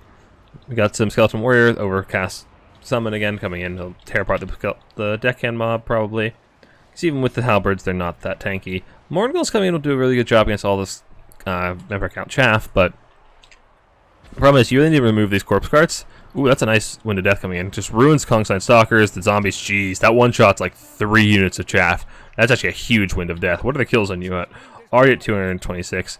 Manfred, I don't even know if he can kill you in melee, because these crabs are so tanky. They have 120 armor. Manfred isn't armor piercing, so he won't be able to kill that crab. And the Gallows Giant is just allowed to free fire in. He's shooting the Necromancer, but also I think you need to shoot the corpse cart. These things, they have so many good buffs for the infantry. They have like passive healing. They have Vigor Mortis that gives them +5/+5. Like, you really need to be shooting those, but honestly, it's looking pretty good for Coast so far. Gallows Giant is doing a lot of damage. Had some nasty Wind of Deaths come in from Forsaken, and they're doing a pretty good job securing their backline, though there's not even a whole lot to protect, which I think it makes this matchup a lot easier. A single Crypt Ghoul has taken the top objective, and I like to see it come down and try to chew up some of these gun mobs. They're very, very good at chewing through lightly armored infantry. But losing the Devils of Schwarzhofen hurts that early, hurt a lot for counts. That was a lot of their killing power. So that really, really sucks. Coast only has one objective at the moment, namely the center. And that fight is going reasonably well for them. The Sternsmen are really tanky, even with the AP damage Hulks, so hard time chewing through them, seeing as they have both passive regeneration of their own and the heals from the corpse cart, so they're getting a ton of HP per second. Show me the freaking ability for the corpse cart. God damn you. So 10 for that, and then it was like, what, 0.2? Oh, that's another nasty Wind of Death, although it does friendly fire a bit. But this caster is just doing a ton of work. 355 kills already, chewing through the count's chaff very, very quickly. The guns to support and keep Manfred out of melee. Manfred needs to just honestly just like land like right here or here and just start farming Wom. Because he has that item that gives him Winds of Magic when he's in melee. So that's really what you want him for, is just to get him somewhere that he's safe. So just farm melee, get in the back of the deckhand mob somewhere. Just farm Wom and start answering those Winds of Death with your own Wind of Death. Like, you really, really need it to just chew through all the enemy chaff. Because right now Manfred is just not putting out the same numbers that this caster is. And this caster costs a lot less than Manfred. So, really needs to see Manfred start pulling his weight. So right now he's got a lot of Wom and just hasn't been able to do a whole lot for him. Like, the summons have done good work, but you really need to be getting some good Winds of Death. Morngul's coming. Okay, here we go. Wind of Death, Black Spot, but it's just, they're going to dodge it. Like, they're just so fast. You got to use it on the units engaged in melee, or they're just not going to be doing as much. That said, counts do have a pretty solid hold on the objectives. They're taking the center, and Coast does have a hard time staying up to them in melee, despite being up pretty heavily in value. The passive healing from the corpse carts is doing a lot of good work. And all these guns in the backfield are getting disrupted. Shooting at Manfred is kind of fake value. Like, as long as he's alive, he's functioning as full. Basically, he's not a melee character. He's pretty much just a caster here. So as long as he's alive, he's still capable of casting and farming his WOM. So doing half health on him doesn't really impact the game at all. So it's what we call fake value, where that damage value hasn't translated into any advantage on the battlefield. So it's kind of just inflating your stats. For the moment, if you kill him, that's a different story. But until you kill him, that value is fake. That said, counts are actually evening out the value lead in spite of that. But with a lot of coast reinforcements coming in, I don't know if they're going to be able to hold the center. They do still have the Sternsmen and Cryptors, both very, very tanky, supported by that corpse cart. So they're actually really hard to kill and have very nice melee stats, as well as just a ton of healing. Like, look at these guys heal. Look at the heal. In spite of the damage they're taking, their health is still going up. They're grinding in melee against a very strong unit in animated hulks. Their HP is still going up. And counts have managed to 3-cap, so coast really need to get on these objectives quite soon. And counts actually evening out the value lead pretty heavily. Their infantry has largely died out, which is a real problem. Oh, that's another nice Wind of Death. Oh, these Winds of Death are brutal. 562 kills, and that's not even counting all the friendly fire ones, which are actually hurting you quite a lot. Forsaken has nuked so many of his own zombies. Yeah, just sitting this character on Manfred actually doing a lot of work as well. And they're just chewing up all these zombies as well. But the problem is you just can't really kill the Cryptoras without the gun mobs. And the gun mobs are... What are you obstructed by? What are you obstructed by? Okay, we got another summon coming in. That'll obstruct you. Another Overcast summon, which I kind of like the Overcast summons. They're actually able to kill these gun mobs because their melee stats are so garbage, so it's pretty good. Coast is finally starting to push their way onto objective number 3. Between the Gallows Giant and these Morn Gulls to actually be able to clear through the chaff, but it's still going to take them a while longer, especially if all these Grave Guard come and sit on this objective with the zombies. I am really questioning whether Coast can actually chew through all of these Vampire Counts HP in time, and Counts have actually taken the value lead, which is really rough for Coast. Because against a faction like Counts with so much passive healing from the Cryptors and the Sternsmen and the Corpse Carts, you really need to outdamage them quite substantially because they're going to be getting a lot more HP, and so they have a more effective gold value on the field from that healing. And yeah, just I don't know. I kind of like the take of going low guns against Counts because it's like Counts are really, really effective at shutting down guns. But at the same time, your killing power in melee just doesn't match that of the Counts. Counts have just so much, they're so good at killing things in melee. You're relying really, really heavily on Wind of Death, which is doing good work, but it can't kill Cryptors, and you really gotta kill Cryptors. So, on the high ground we do get some chaff coming in, but they're gonna die to the Feasters in Dusk very, very quickly. These guys excel at killing lightly armored infantry. Their melee attack is 5144. They're tearing these guys apart very, very quickly. So, Counts should be able to hold on the objective for quite a long time. And I just don't see this going very well for Coast at this point. They're too far behind. They don't have any objective tickets. And they don't have the mobility to actually play side objectives because Counts have just superior dogs, bats, and cavalry. Well, they're the same, basically same dogs, bats, but they also have cavalry and Vargeist to support it. So I think Coast will find this very, very difficult to take these objectives back. And Crypt Ghouls, like I said, are just going to be tearing apart these deckhand mobs very, very quickly.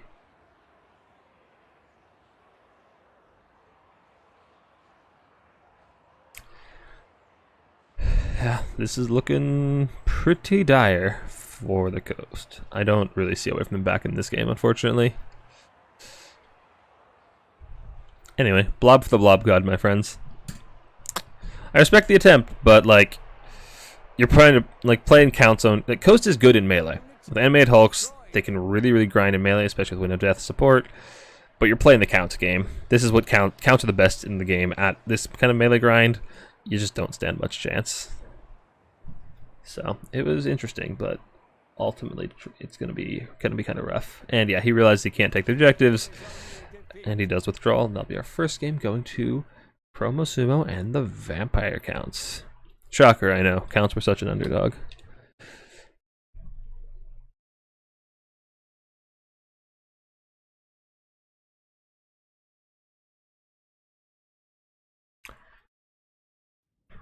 Yeah, Gallows Giant did alright. It didn't quite pay for itself.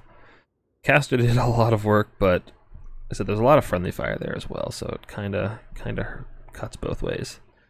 Deckhand gun mobs did really, really well. Horn Gulls didn't pay for themselves. What happened to Deckhand? Yeah, these guys just got bogged down in chaff and Wind of Death, I assume.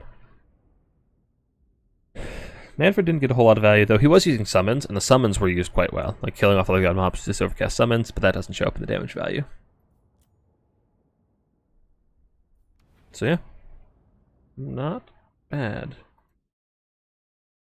Alright, I'm being pinged in Discord again. Like I said, I'm very popular only when I'm streaming. Okay, never mind.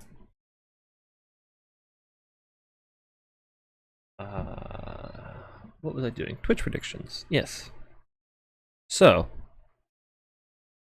Vampire Counts win once again, and okay, who is just hustling everybody out of their channel points? Is it just Drakens this entire time? Oh no, Drakens lost, didn't win this time. Oh no, Drakens didn't vote this time, did he? Yeah, we've had the underdog win like every time with these predictions, guys. You guys are kind of falling apart with these predictions.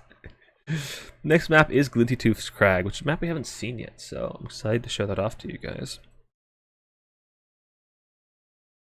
Anyway, honestly, watching Lowell play, I think it's a term would be a good tournament to enter.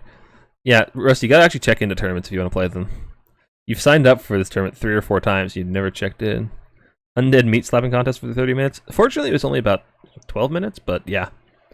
Undead factions are fun to watch, aren't they? It's kind of nice having Tomb Kings banned, so we only have 2 of them. Easy claps, thanks for putting those land pirate believers. Yep. Feels good, man.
Alright, just catch up on Discord messages real quick.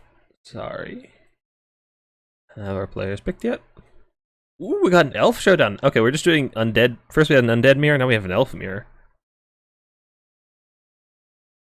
Fortunately, this one won't be as much of a meat grinder, I suspect. So, High Elves. High Elves did get buffed this patch pretty substantially. Moth and Seaguard got cheaper, their archers got cheaper, some of their infantry got a bit cheaper. So, High Elves are actually in a pretty reasonable spot these days. Curious to see how they actually do in tournament play.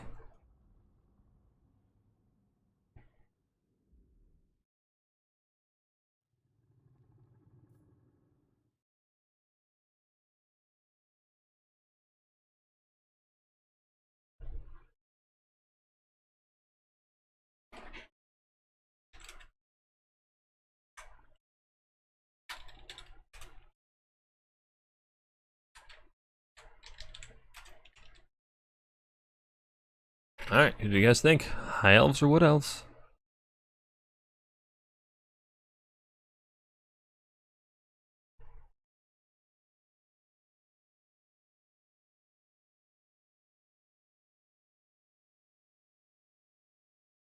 Hope we get some trees in the Wood Elf army.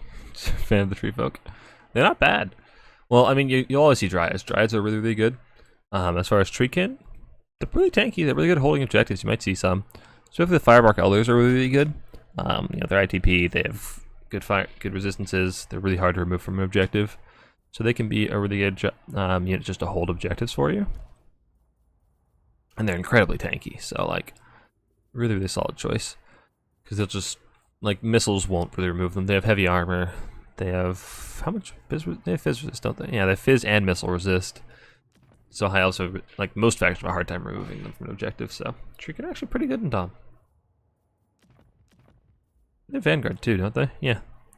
They're a really solid reinforcement to just come in once you've shot the enemy to pieces, and just slap them on an objective.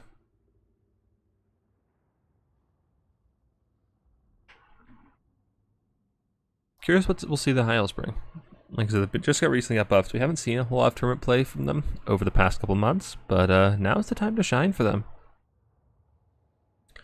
I expect we'll see probably some form of archers, either Loth and Seaguard or the basic ones. They've both been buffed. They're really good. Loth and Seaguard do have silver shields, so they're actually really good at trading with Wood Elf archers. So I suspect we'll probably see quite a few of them.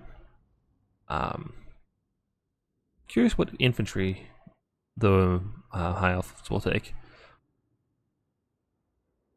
Because I can see pros and cons of both. Basic spears are kind of cheap and don't really do a whole lot. They're just kind of defensive, though they do have silver shields. Rangers do good damage, but they're not shielded at all and will get torn apart by archers. White Lions, their APs, there's not a lot of AP needs, and but they do have missile resist and good melee stats. They'll chew through a lot of Wood Elf infantry. And then Silver and Guard are probably just all around good, but they're kind of expensive. Zote stack. I will believe a Zote stack when I see it. And spoiler alert, I don't see it. I see a lot of archers. So, for Forsaken High Elves, we got 2 Illyrian Reaver archers, 5 shielded Lothern Seaguard, and 3 White Lions, along with an Archmage of Death, Buna, and Spirit Leech, as well as Armor of the Stars. Armor of the Stars is really nice, because you can just sneak right over your enemy archers and not get shot and just Buna them. And there are plenty of those to target. Deepwood Scouts, Hawkeyes of Drakira, Deepwood Scouts, Waywatchers, Deepwood Scouts, along with a Spellweaver of Life with the Dwellers of Balance and Flesh to Stone. Flesh to Stone will be really good for those archer shootouts. Just negating a lot of the arrow damage will do really well. Eternal Guards with shields, some Dryads, Eternal Guards with shields. Alright, pretty straightforward build. Let the Elf Showdown commence.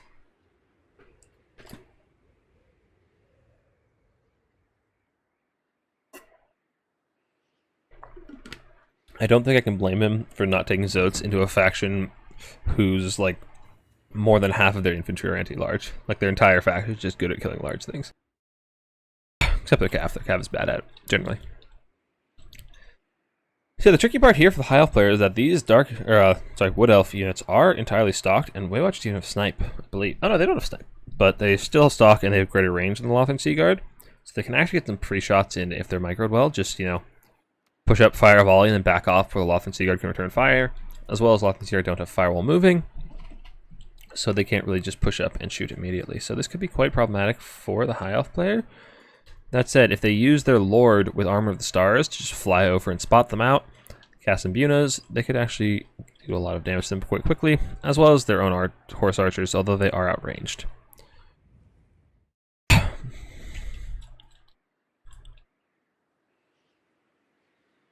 Alright.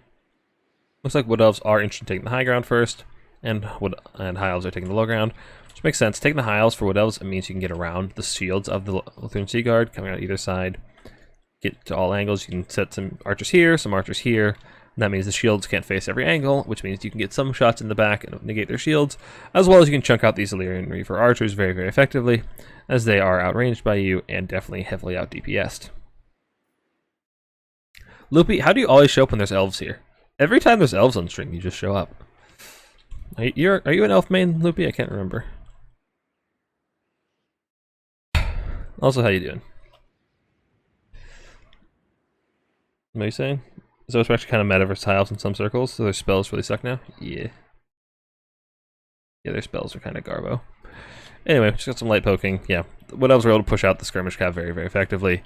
And now the Lutheran Seaguard have to pull back into a very defensive formation to actually keep their shields facing, which makes it hard for them to push forward to this objective. Because it's like they have to take either this one or this one, and they can only have their shields facing one. So it's like either the shields can face here or here. If they push, then their shield backs are to these guys, so it's like hard.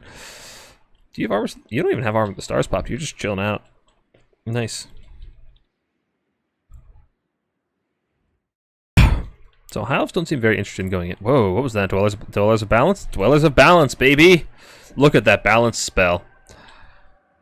Yep, very balanced. So High Elves don't seem that interested in aggressing very early. They don't really know where all the Wood Elf Archer is, so it's kind of tricky to advance.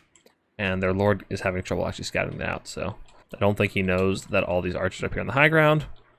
So it's a little bit tricky. He has decided to start pushing through the middle point, just ignoring the high ground for the most part. No, still pushing up a little bit. I generally think it's a mistake to try and push all three objectives at the same time, but you do need to force out those archers a bit and try to figure out where they are, so I don't hate it.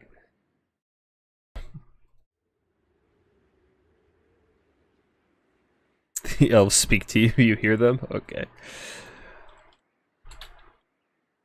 But yeah, well, the White Lions should be able to take position on the point before these archers can get over here and punish them, but with only 2 elephants to get over here with much HP, these guys should outtrade them pretty heavily. That said, I don't know. I really don't know this matchup, to be perfectly honest, so. Firebark Elders, hey, get your Treekin. There's your Firebark Elders, but yeah, these later river archers are in a lot of trouble. They're never going to trade effectively with these infantry archers unless they just run into melee. Like out shooting them, it just isn't going to happen. Their DPS is 17 compared to 32 on the Way Watchers and 20 on the Deepwood Scouts, as well as having fewer models. So like, if you want to kill them, you got to get in melee. Shooting with them isn't going to work. White Lions should absolutely dominate Eternal Guard. They cost like a ton more, and they just have way better melee stats, so they should dumpster them pretty quickly. Though you need to be worried about those Hawkeyes of Drakira, who do really, really good work against you. Loth and Seaguard are doing a good job against those guys, despite their silver shields. And we do have... Oh, that's rough. The Lost Silver Knights coming in and immediately Buna'd. That's half HP off them. And, well, they do have a Spell of Life that could heal... No, they didn't bring any healing. So they're not getting any more HP, and their Spirit Leech coming in too. That's really rough. That's a lot of damage. That's spiking the value lead to Forsaken's favor. That's huge. And that's the thing. You really got to pay attention, like, what spells your opponent has to see what they can punish. Because, like, as soon as you see a Buna caster, you really don't really want those guys on the field for exactly that reason. That's a bit of a misplay from Chromosumo. Offense here getting good value on the right side. There's not a lot of good targets here for the Way Watchers except the White Lions, but they are doing quite a number on, but they have a hard time hitting those shots against when they're in melee with their own units without friendly firing. These White Lions have overextended a little bit, but High Elves are holding 2 objectives for the moment, and they should be able to force them off on the high ground with this Cav summon. Firebark Elders aren't fast enough, but jeez, the damage. Are these okay? These are just Lyrian Reavers, but they should do good work against those archers, but they're not quick enough before the Firebark Elders do rout. Geez, words are hard. They do come in to save them. The rear charge should rout them off immediately, along with the Discourage. So those guys should be gone pretty quickly, along with Glade Rise coming to peel as well. And yeah, very patient play from Chromosumo. He's not trying to over-aggress. He's not trying to fight with the points of melee. He knows his win conditions. Just sit back and shoot with the archers, spend all your ammo, and then come in and just waltz over their dead bodies. No, I don't think if it wasn't for the Lost Sylvan Knights blunder, I think what else would be up a ton of value. A lot of the High Elf infantry is just in tatters. Loth and Seaguard are facing the wrong way, so their shields aren't even helping them against all 3 of these archers, just piling in damage on them. So Loth and Seaguard are in a lot of trouble, but those Cavs charging the spears, that's a bit of a misplay, so... Got another Buna coming in on the Hawkeyes of Drakira. Not sure how much damage that's going to do to them. Could do quite well, yeah. Problem is it's not killing models, so it's not actually lowering their DPS. It's doing a lot of damage, but their damage output is going to stay very, very high. Firebark Elders are overextending a little bit. Thing is, same thing could happen again, where you Vanguard summon and come and kill these archers. Hawkeyes here are very, very low though, but they still have 50 models, so you need a volley from these Loth and Seaguard to go and finish off those models if you can. They're just out of range. So I'd really love to see another Lyrian Reaver summon and just get right into those archers now that the Firebark Elders are past, but I don't know, they might take another volley like the first ones and just get shut down immediately. Sylvan Knights are routing, but yeah. The High Elves just kind of overextended. They couldn't just sit there and get shot. Even with the Silver Shields, the Deepwood Stouts, and the Way Watchers do a ton of damage to them, but in order to shut them down, they had to push forward and further forward and further forward into their opponent's spawn zone, which got picked apart by the excellent Archer Micro from Chromosumo, as well as good Cav play. Okay, Hawkeye here, so low. Come on, just one volley and they're gone. Just one good volley. The Lothan have spent almost all their ammo, and they've only killed one Eternal Guard unit because they're silver shields. Actually, wait, what? Oh, okay, I had the wrong unit. But objective number 2 does go in the favor of the Wood Elves, but the High Elves have a pretty hefty value lead. I'm not really sure where that value lead is, because it doesn't look like they're in a great spot. Still a lot of archers active with a lot of ammo. Could tear apart these High Elves if they're not careful, and just need to be taking every opportunity they can to just fire in the backs of the shielded units while their shields are facing away. Because obviously shields only take effect if you're facing the unit shooting, whereas if your back is turned, it doesn't matter. If you have a shield or no shield, you're going to take full damage. Yeah, the High Elves just get picked. They're just getting picked apart, but the Wood Elves don't have a lot of melee units left in the field. They sunk a lot of money. They lost Sylvan Knights, just got unit immediately, which feels bad, and their infantry is getting dragged down a bit. Though now the Dryads are in the field, and Dryads will tear through Spearmen and Lothan Sea Guard very, very quickly. Those Silverin might pose a bit of a problem to them. Yeah, these archers need to start getting into those Silverin Guard, try to get around them again, avoid the shields, but the Hawkeyes here are finally getting that volley into them. Please, come on. They're so low. Finish them off. Yeah, they're losing a lot of models. Like, every model that gets hit is just dying off. They're so low HP. But they still have plenty of damage output and plenty of ammo. So if they can just fade back, get back into stealth, and then just keep shooting, and get out of line of sight, they could do pretty well. But White Lions should do really well with the Firebark. They're really tanky, though, so it'll take a while to kill them. So I don't know. Okay, what do we have? Lots of cav coming in. Okay, High Elves should be able to overwhelm the high ground position, but they're losing out on the low ground pretty heavily. Silver and are tanking on the center objective. They get rear charged by those Glade Riders. Okay, not a ton of damage. Glade Riders are probably honestly going to lose out on that trade even with the rear charge. But now, this is clever. The Silver Guard turn around to fight the Spearmen, the Spear Cav, and now their backs are to all the archers. And all these archers are free to just layer in the shots into the exposed backs without shields. And look at that damage coming in. That's actually a really smart play from Chromo. You sacrifice the Glade Rider to get rid of the Silverin by letting them turn their back. And now those Silverin are toast, at least for the moment. They take a good bit of damage, but honestly, it might not be enough. The Silverin immediately turn around, so now the Silver Shields are facing. What you need to do is split up your archers. Bring one this way, bring one this way, bring one back. So that way the Silverin can't shield all of them, and then you pick them apart and cap the objective. But it looks like, yeah, Silverin are going to round off pretty quickly, and the Wood Elves have taken 2 low ground objectives, and do in fact have an objective ticket lead.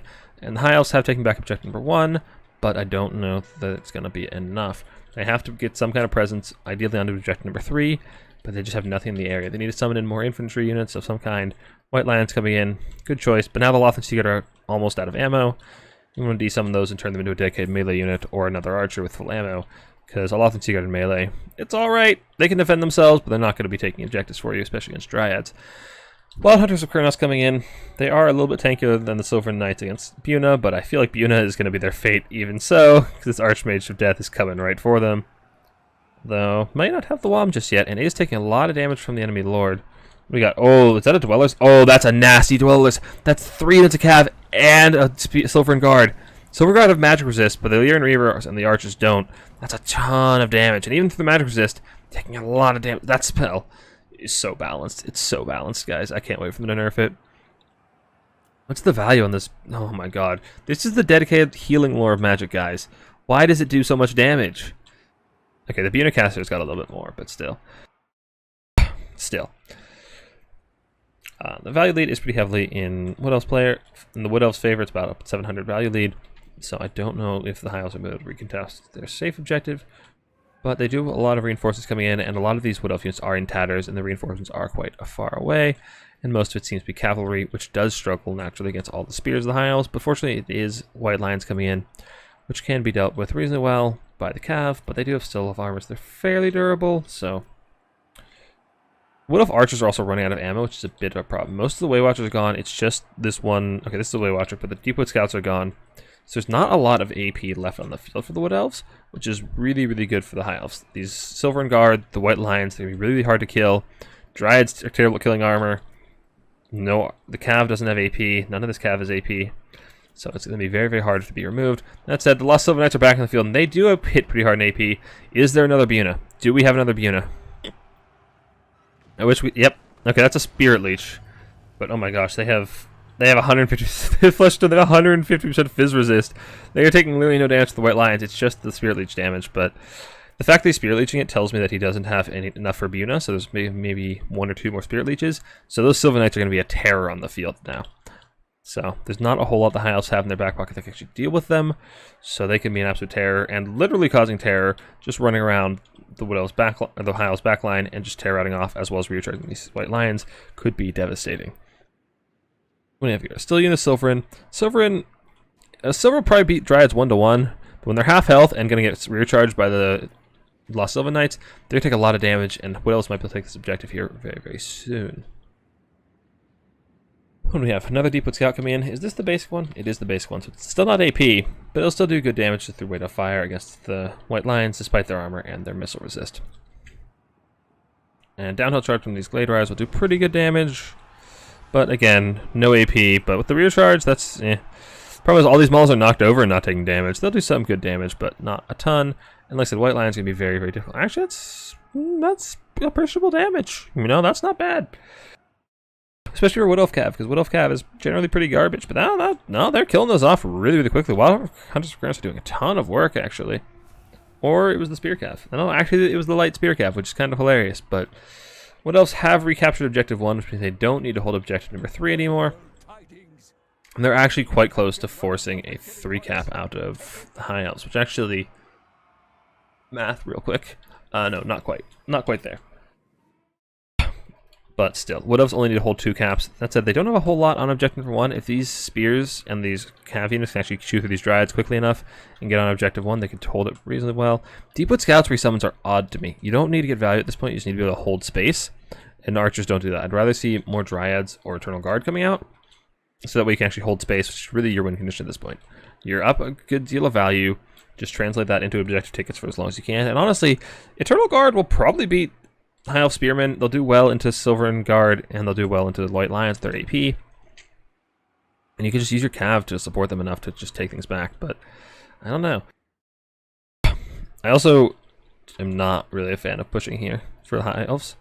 Pushing here just kind of puts you at risk of just getting dunked on by Cav. If you just sit here and brace, even if you're taking shots from the Archers, it means you're not risking it. You're trying to take this objective, to make this your win condition, dedicate everything pushing there, and just hold this one. I think it's much better, but now... Yes, now... Okay, High Elves needed 3 cap now, so disregard everything I just said. High Elves needed 3 cap. You gotta take everything, and that means they're in a really rough spot, because Wood Elves do not need to hold for very long at all.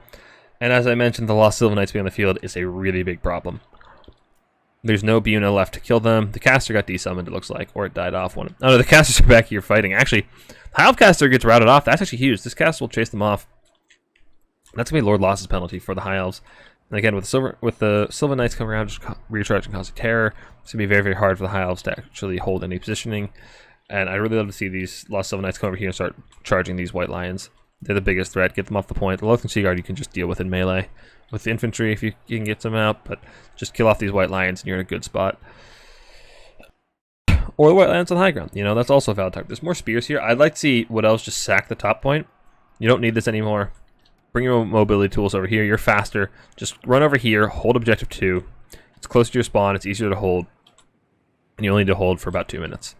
Which, with the lack of high elf infantry in the area and your ability to dominate their cavalry with this Lost Sylvan Knights, you should be able to do just fine. Playing for both objectives means just bringing yourself thinner and giving High Elves more of an opportunity to come back. That said, Wood Elves definitely have enough of a lead to do it, but it's just a little riskier than you have to play.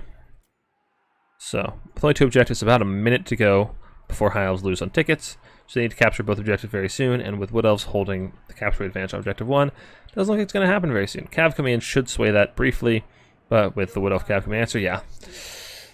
High Elves realize they have no chance to take those objectives back in time, and that will be our second game going to Chroma Sumo, taking the lead 2-0. This is a best of 5, so there's still a chance the Forsaken can make the comeback.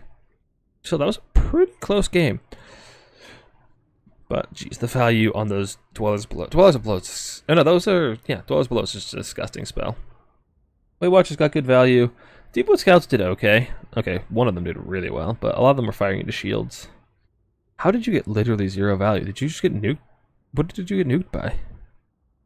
I guess you got focus fire, but the Lothern Sea Guard spent a lot of time shooting the silver shields and not really able to trade with the enemy archers, so they didn't get a ton of value, unfortunately. And the Lost Sylvan Knights, the second time around, were a terror. So they did do quite a bit of work. And the Cav play from Chroma was quite good. Like I said, it was really clever getting those Silver and Guard to turn around, let you shoot them in the rear, as well as getting good Cav engagements across the board. And having just really, really solid micro.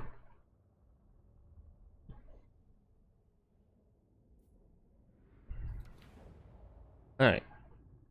So, as I said, that'll be round 2 going to Chromo.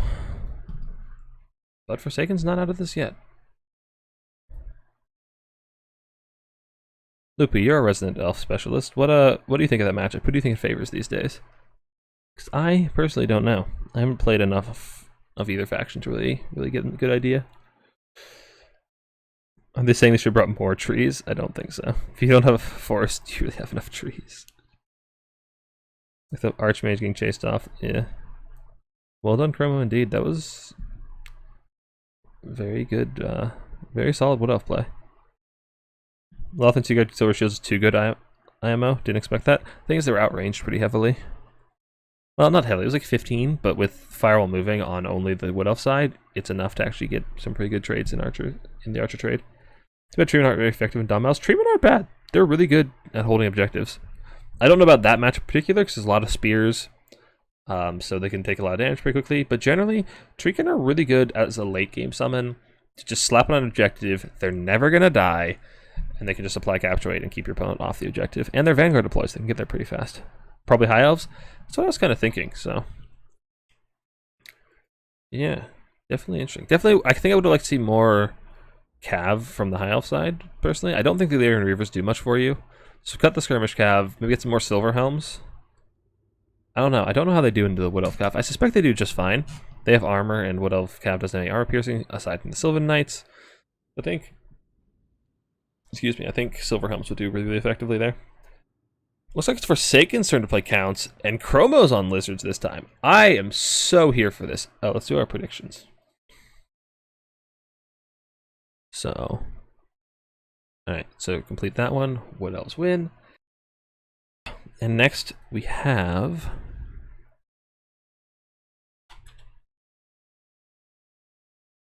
Game 3. And we have Vampire Counts versus Lizardmen.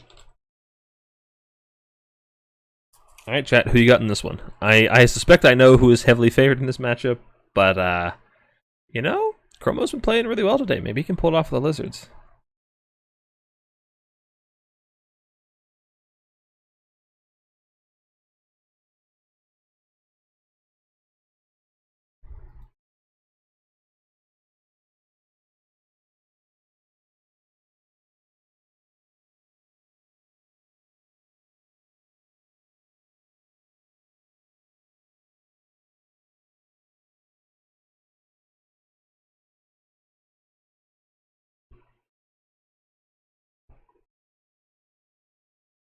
VC is favored in every matchup. That is not true. Slaanesh and Warriors Chaos absolutely dunk on VC. Slaanesh and Warriors Chaos absolutely dunk on VC. Like, it's not close.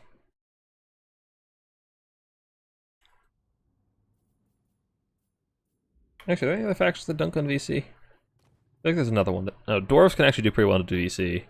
Sometimes. Yeah, there's not a lot. They're quite good, but they're definitely the bottom of the top 4 these days, because, like, they just can't compete with Slaanesh, really. Even with the Mortis Engine nerf, I think. Slaanesh still just dunks on them with the Cav. They dominate the mobility game so hard that counts can't even tank on objectives very long, and their reinforcements just get intercepted by Cav, and, like, it's really, really rough to play counts into a good Slaanesh player. And then Warriors can do basically the same thing. And then Tzeentch has a decent matchup into them as well. It's probably still a little counts favored, but Tzeentch is not bad into them.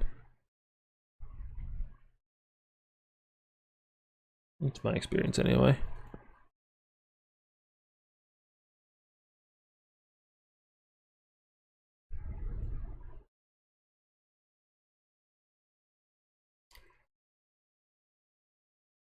So again, if you're just joining us, this is my Newbie tournament, as you can see on screen. We host these every week, usually on Saturdays, 1 p.m. EST. Great place to get your feet wet in multiplayer or in tournaments. If you're new, it's a great place to start it out. You can play some tournaments without getting rolled by, you know, a top tier player in the first round. So if you're interested, please, love to have you. Check it out. Links are in YouTube description or Twitch bio. Love to have you. As well as, again, putting out a lot of educational content on YouTube, trying to make multiplayer scene a little bit easier to get into, explain the basics of how units function in competitive play, as well as how just the game is played and how you should approach map play and that kind of thing. So a lot of content coming out very soon, so please, any support on that would be greatly appreciated. So yeah, love to have you. Great place to start out. Links everywhere.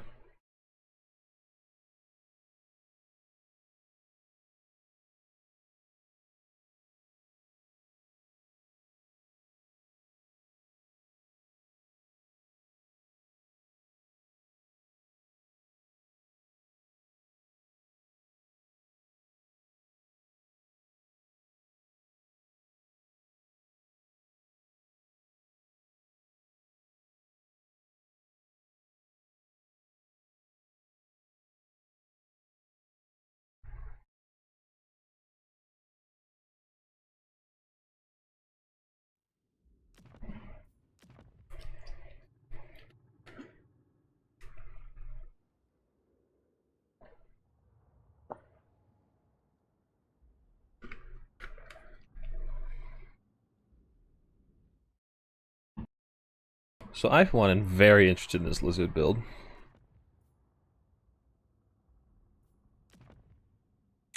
This matchup is actually fairly even in Warhammer 2 land battles, just because Lizard could... Well, the Lizards had options of how they wanted to play it. They could have boxed really hard with a Dread Saurian and Temple Guard, or they could try and kite. And that meant counts had to kind of account for both in their builds. That dynamic of not being able to be sure what your opponent's running is a little less prevalent in Domination, as well as that box play isn't as prominent because you obviously can't box in two objectives at the same time. So really curious how the Lizardmen are going to approach this matchup and what kind of units we're going to be seeing.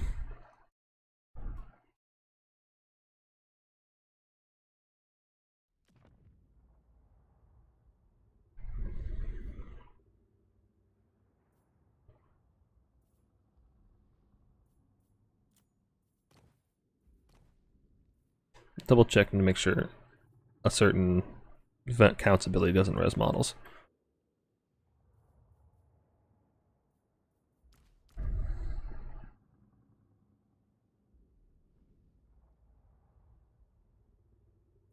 Okay, I think we're good. And our players are ready. So let's get right on into it.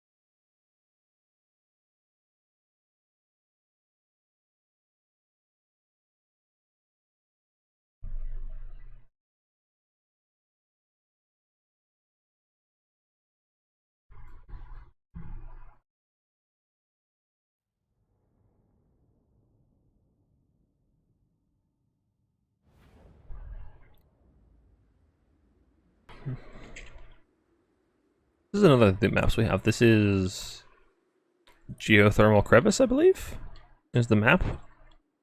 No, it's a greenskin themed map. You know, Badlands, Savage Orcs, all that. It's pretty nice. So the objectives, can you see my cursor? Yeah, objectives are here, here, and here. Which we'll see as once our players finish loading in. I'm noticing right away, this lizard build is very elite. Oh, Forsaken dropped. That's fine. We can just restart. Let me screenshot the builds.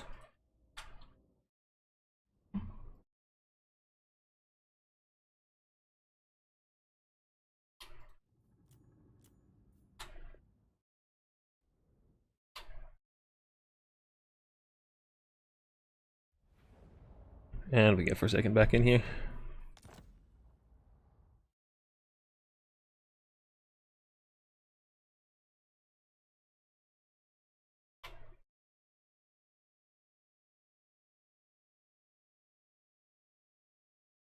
There has been issues with some of the custom maps where, for whatever reason, two players won't be able to load in.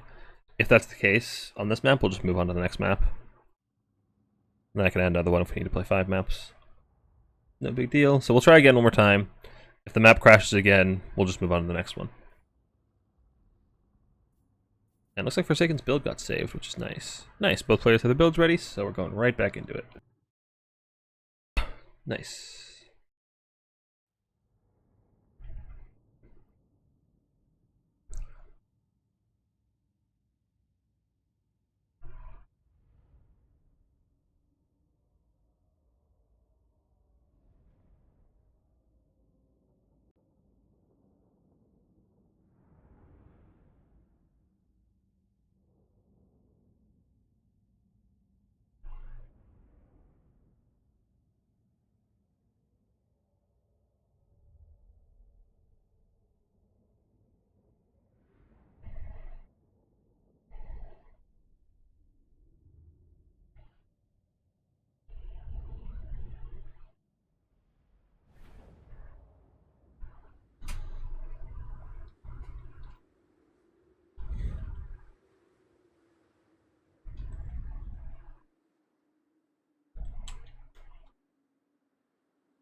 Any chance?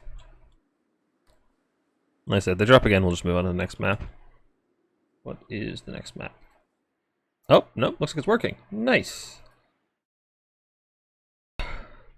I wasn't worried for a moment. Everything will be fine. Okay, so for vampire counts, we have Isabella von Karstein with Master Beguilement, Blood Chalice of Bathory, interesting, Wind of Death, and Raised Dead. Double Banshee. They don't have the Wailing Banner, so no leadership debuff aura. Just Fear and Terror. Cryptors, Skeletons, Zombies, Sternsmen, more Cryptors, more Skeletons, more Zombies. Nothing terribly out of the ordinary, aside from Isabella. For the Lizardmen, we have Mazda and Zlak with Shield of the Old Ones, his Bound Banishment, Ruination of Cities, Harmonic Convergence, Apotheosis, Comet, as well as the Lore passive, interesting, and Arcane Conduit. Star Chamber Guardians, Temple Guard, Source Warrior, Spear. Oh, these are Spear Source Warriors, and more Temple Guard. Very elite Lizard build. Wind of Death go Burr. That's all I can think of. Just like Wind of Death is gonna go Burr and delete half your build. Maz is actually really good at chunking through all the Vampire Count's chaff. He has a lot of really good chaff clearing spells, between Ruination, his Bound Ruination, Banishment, and then the normal Comet of Cassandora. He can kill a lot of infantry very, very quickly, which will then leave the what are these guys called? Cryptors isolated and allow all the spears to do their work. Yeah, that's a Wind of Death go Burr. Temple Guard are one of the few things in Lizardmen Ross that do have magic damage and actually threaten the Banshees, so I'd like to see Mazda stick close to them so the Banshees can't just get on him and keep prison shanking him. Crypt Ghouls come in and capture Objective 1, which looks like they'll do uncontested because Lizardmen are just interested in... They want to stick together, so they want to stay here where they can contest 2 objectives and just kind of box in. I assume the plan is just like box in this little passageway with a toe on this point and a toe on this point. But Mazda needs to be very careful. He doesn't have magical damage, does he? Nope, so he needs to run away from those Banshees or they'll start prison shanking his ankles. And that's no fun for anybody. Well, maybe for the Banshees. They might have fun with that. Don't know what they're into. Is Wind of Death AP? So the Undercast is entirely AP. The Overcast is 33% AP, which is weird to me. Okay, Zombie Subcoming to slow down Mazda. The prison shanking commences, but he does have Apotheosis, so he should be able to heal up just fine and walk away. And the Temple Guard will shoot through the zombies quite quickly.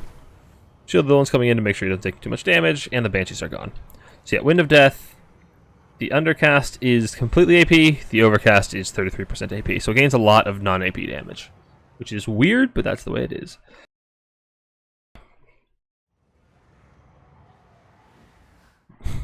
There's so few orange banners out there. Yeah. Mazda! No! Not again! You just got away! Come on! Okay, Ruination of Cities goes off. That's a really effective one. That's a lot of skeletons dead. But come on, Mazda. We just went through this. We just did this, Mazda. Come on! Apotheosis goes off to heal him up, but he's getting stuck. That's going to be a lot of damage on Mazda. The Cryptor is piling in as well. Come on! We just did this. We literally just did this. On the other side, these unsupported Source Warriors are going to get crumped by those Cryptors pretty quickly.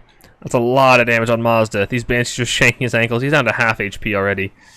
Come on, Mazda. We just did this. You knew what their plan was. Come on. Star Chamber Guardians should be able to bail them out a little bit. And now if the Cryptor is stuck on top of them, they're taking damage relatively quickly. What was that? What did he just cast? Is there a banishment? I don't know what that was. We do have the Colossus Hunters coming in. I wonder what the target is. Probably just the Cryptors. They need to be a bit careful, so they're quite squishy. Counts have captured objective 1, but the Saurus Warriors should be able to kill those Crypt Ghouls and take it back just fine. Ripperdactyls are going after... What are you going after? You're going after Isabella? Oh, they could kill Isabella very, very quickly if they're not careful. We have... Did I hear a desummon? Who misclicked? Okay, this bridge is a little obnoxious to spectate. The Star Chamber Guardians are chewing through these chaff very, very effectively. Banishment coming down. Those are zombies. Not really worth it, but I guess, you know, whatever works. Ripperdactyls do a very, very good job to tear apart these Crypt Horrors. But with no support, they'll take a lot of damage in return very quickly. Toad Rage is popped. Their weapon strength is insane. Along with their bonus versus large, they're going to be hitting a lot of hits, a lot of attacks, and just tearing apart those Crypt Horrors. Tons and tons of damage. I really love this unit. It's very good at killing large units. Lizardmen are holding the objective for the moment. And this zombie chaff just gets chewed up by Saurus Warriors very, very quickly. Skeletons who come in the back, but yeah, there's not a whole lot of elite counts units there to actually take things out. Saurus are capturing on this side, but with Hex Wraiths coming into support, they'll tear them apart very, very quickly. How's the meat grinder going down here? It looks like Mazda is doing a pretty good job chewing through along with the Star Chamber Guardians, who have not taken damage yet, really. Isabella's trying to pick a fight with Mazda, but I feel like she's not AP and not going to chew through the 130 armor of that big boy's lack. Rippers are doing a really good job killing those guys. How are these Hex Wraiths doing? I haven't seen Hex Wraiths in fucking years. Let's do some really good damage. They have 100% AP. They'll chew through this. Oh, yes. That's some good damage. They'll tear out these guys reasonably quickly. And that objective will be held by the Counts for the foreseeable future. Counts are up a lot of damage value, but it really doesn't look like it. Lizardmen seem to do pretty well. They're holding the objectives reasonably well. Although Counts have... they've had objective number 3. They're not going to hold it very long. And here's that Wind of Death, which does do very, very good damage to the Temple Guard. And yeah, that's the problem, ain't it? That's the rub. Like, how do Lizardmen... Like, how do you deal with the Wind of Death as this build? Unroll Tide coming in. Also very, very good at killing Crypt Horrors. Colossus Hunters have done a ton of work to these guys. Almost paid for themselves. Now jumping onto the Blood Knights, which is going to be a little rough. But if you can tie them up and let the Salamanders pound them, the Blood Knights could be in a lot of trouble. This could be really, really valuable for the Blood Knights. You're going to lose the Colossus Hunters in the process. But if you can get the Umbral Tide on top of these Blood Knights really quickly, come on. You can do it, Chromo. There we go. There's the attack order. Actually, the Colossus Hunters do a ton of damage to the Blood Knights. We've got 700 value, but look at this damage coming in. That was incredibly underwhelming. They do have the Flag of Blood Keep, which isn't actually applied, so the missile resistance is down, but I guess this damage isn't actually AP, but still doing quite good work. Fellbats, chasing them off, but we do have some Golden Spear Rising to peel them off. Lizardmen are currently holding 2 objectives, which is very, very good. That's hard to do against Lizardmen. But with the Temple Guard down here, they're going to get Wind of Death here again very, very soon. They're going to lose a lot of models, but Mazda is just trucking away. He has healed up pretty substantially. A lot of value, but oh, the Hex Rays coming in.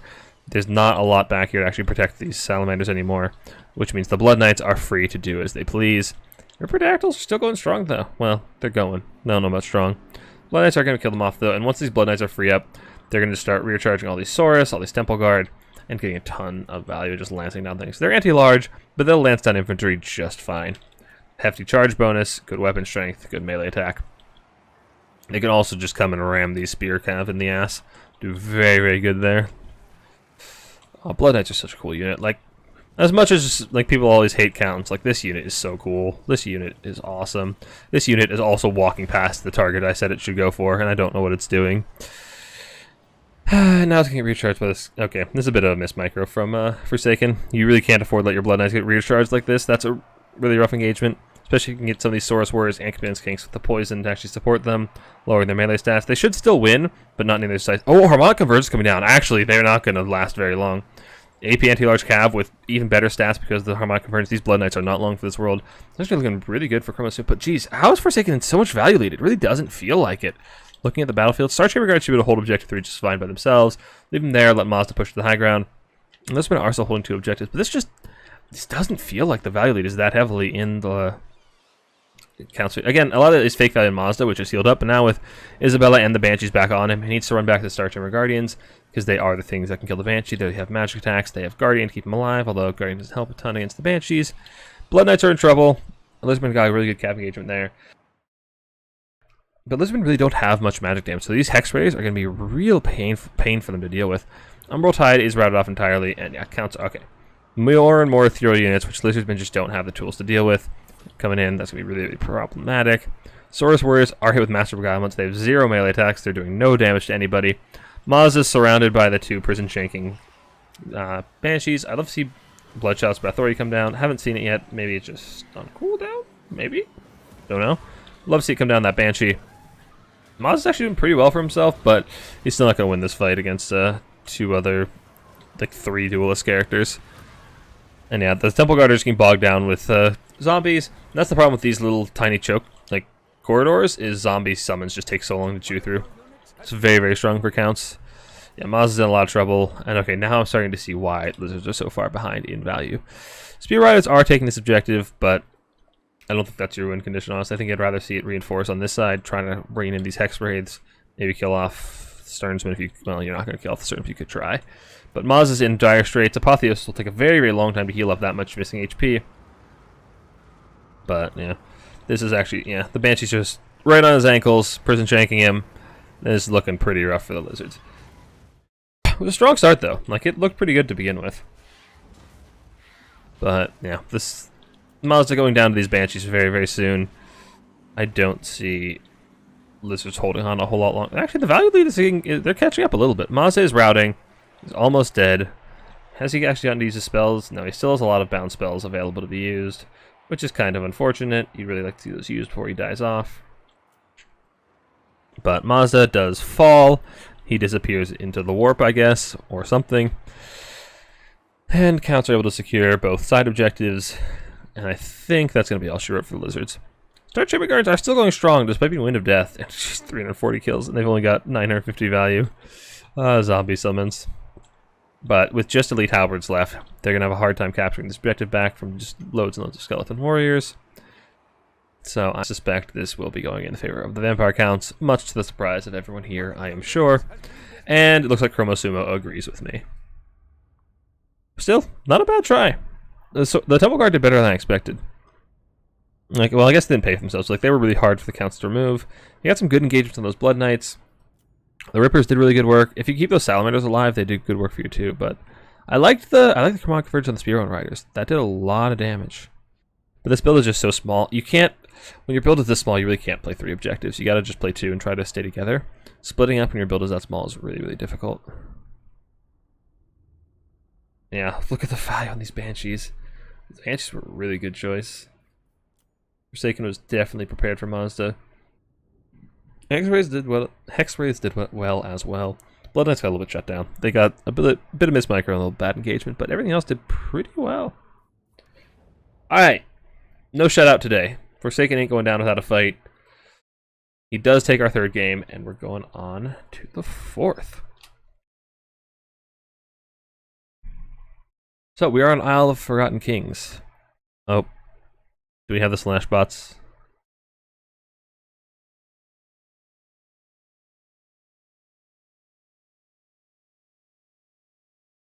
Wait, what the hell?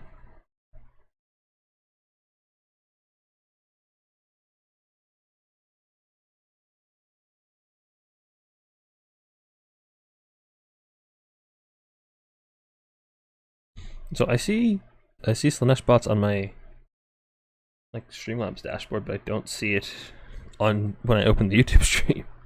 What the hell? Can you guys see the Slanesh bots? I'm confused. Anyway.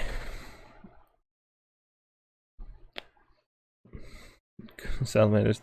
The hell is this map? It's pretty tight. Lizards didn't bring much magic damage to deal with ethereal units. Lizards don't have much magic damage to deal with ethereal units. Which races did they ban? Let me check. Chromo told me.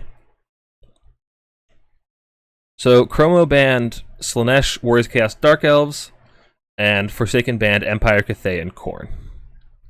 As for the bans, like the local bans in the series, I don't know. They have not told me. What was I doing? I need to do this. Yep, to the great surprise of everyone, Counts did win. Like I said, that was a valiant showing from the Lizardmen. Usually you don't expect them to do remotely well into that matchup. You guys can't see the Slash bots? That's weird. Why can't I see them on the back end and not on the front end? They were here a minute ago? Okay. Everyone bans Slaanesh, right? Not necessarily. In a newbie turn, I expect most people do. Yeah, they're overtuned, but a lot of high-level players are perfectly fine playing Slaanesh, so they don't ban it. They ban whatever their opponent's comfortable playing. Because, you know, when you get to the top level of tournament play, high-level players are going to be good at Slaanesh, so you're perfectly happy to take Slaanesh. You ban whatever your opponent's more comfortable on. But in newbie tournaments, I fully expect Slaanesh to be like perma-banned. Unless somebody happens to specialize in Slaanesh, then I guess they won't ban them. But a lot of people do ban Slaanesh. I know a lot of people ban Slaanesh at the high level too. It's kind of dependent on the players. Do we have Dwarves Kislev? We have Dwarves Kislev. What the heck? Okay then, that's not something I expected.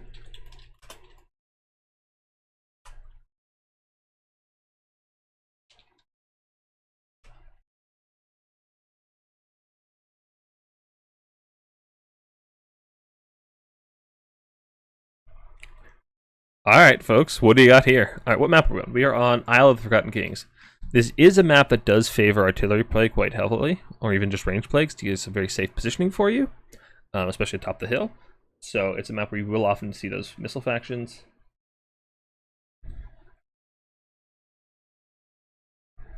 Interesting matchup. First time doing here. Good casting. Have a follow. Thank you. Appreciate the follow. Fisk Derringen. Again, I butcher names. I apologize. Yeah, appreciate it.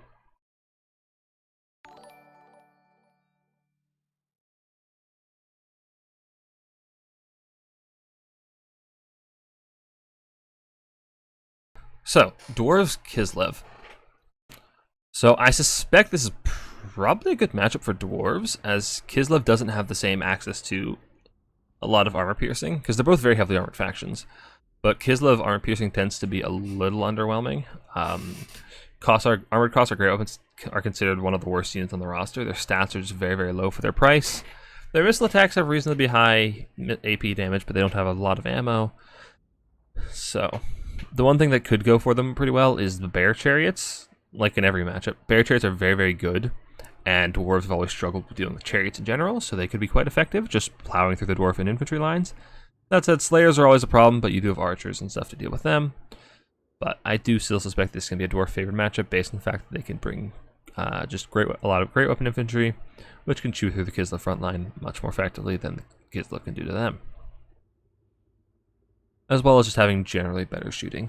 Basic Kossars just don't have a great damage output, whereas Dwarven Quarrelers, even Thunderers, do a lot more damage. It's Danish? Oh, then I'm never going to pronounce it correctly, I'm sorry. And Cav? Yeah, the Cav can be alright. There's not a lot of space for Cav play on this map.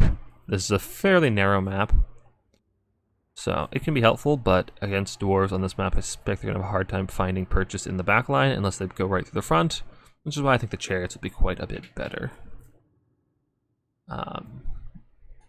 Yeah. That's my take on the matchup anyway. We'll see if our players agree with my take.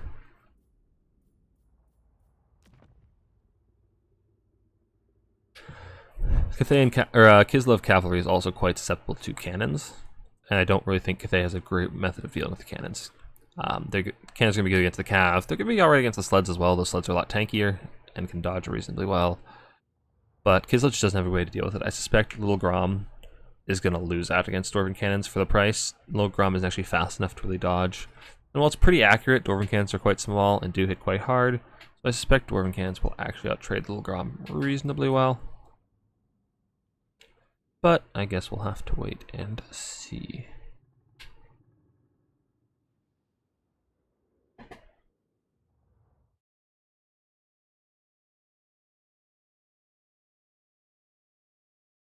But yeah, what do you guys think? We have the prediction going on the Twitch chat, so let me know who you guys think is favored in this matchup.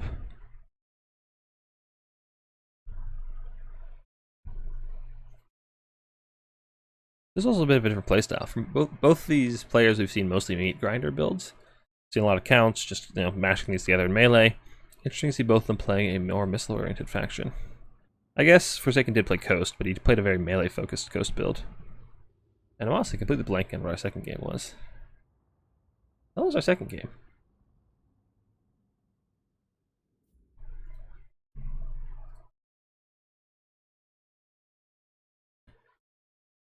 What was our second? I can't remember what our second game was. It was on. Oh, it was the Elf Mirror. Okay, so I guess they'd play a more missile-oriented matchup. Kislev preferred matchup? Really? I think I picked the Dwarves as being favored, but time will tell. I think sleds can be quite a menace, but I'm not sure otherwise.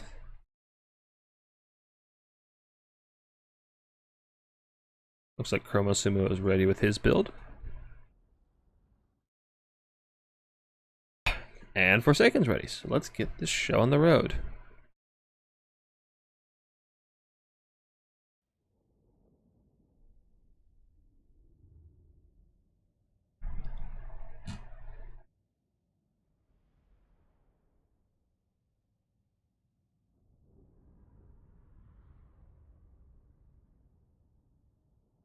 I see the individual bands, left and right corner, and map name in the top middle, just suggestion.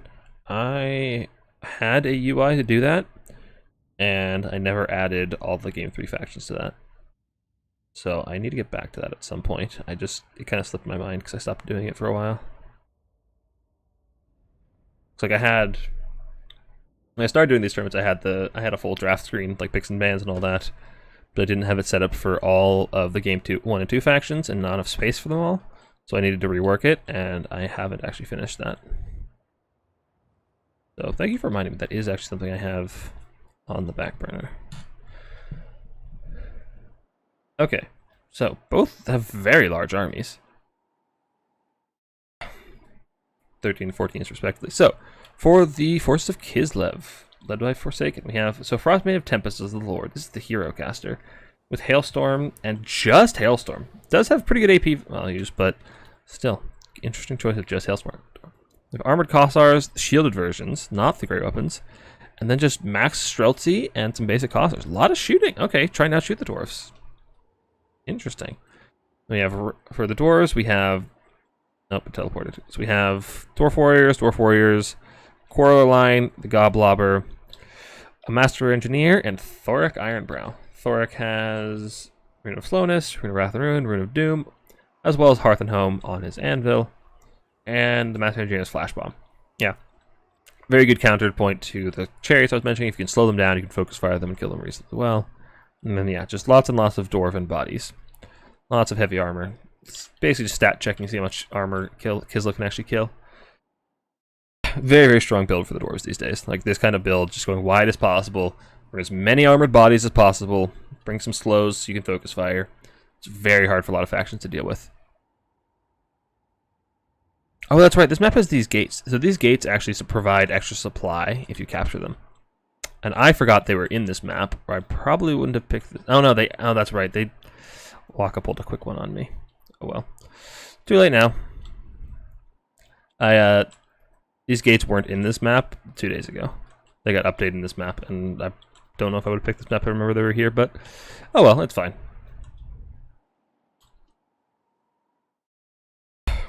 I have the blocker up. Fuck me. I see the blocker. Yep. Yeah, I forgot the blocker. Yeah, I did the thing. I always do that. I'm sorry. I fixed it. I realized it in time. I didn't ruin the whole game. I realized. Okay. So, yeah, this is the, really strong part of this map for dwarves. That you can sit up here on the high ground and you have really good angles for your artillery, shooting down to points 2 and 3, as well as you can just step a toe on objective 3 and contest, forcing your opponents into you if they want to take that objective. That said, you do entirely see the low ground, allowing your opponent to take objective 1 for free, and they can just sit right down here on the bottom side, ideally out of range of their artillery, and cap 2 objectives fairly comfortably, but then you have to deal with the dwarves just massing on the high ground and pushing downhill, which can be a bit problematic. So what you usually want to see on the other side is you come down here, take this whole space, fight up from this direction, and then summon in or spawn in up here in this direction. And I'd also like to see these units hang back, wait for the dwarves to push out, because they will inevitably have to contest objective 2. So wait for them to push down, then push up with these ones, so that way you're fighting them forcing them to fight on 2 fronts. So you bring this force down here, engage from this side, and then once the dwarves push past you, then you engage on the flank. And you, in the meantime, you avoid getting shot by the goblobber. Pushing up aggressively like this means you're going to be taking a lot of damage, and you're fighting basically with 2 forces still into the front of the dwarves. So you don't actually force the dwarves to have any more surface area or more dwarf warriors to be engaged in melee at the same time, or being shot for that matter. If you wait and let them come out, then you have more angles to shoot at them with, or engage with melee, but there's more holes in the formation in general. And they have to defend a much larger area. Goblobber is a really, really strong catapult piece. The Scourge effect minus 16, plus 10 from attack by artillery leadership debuff is just doing a ton of work on these guys.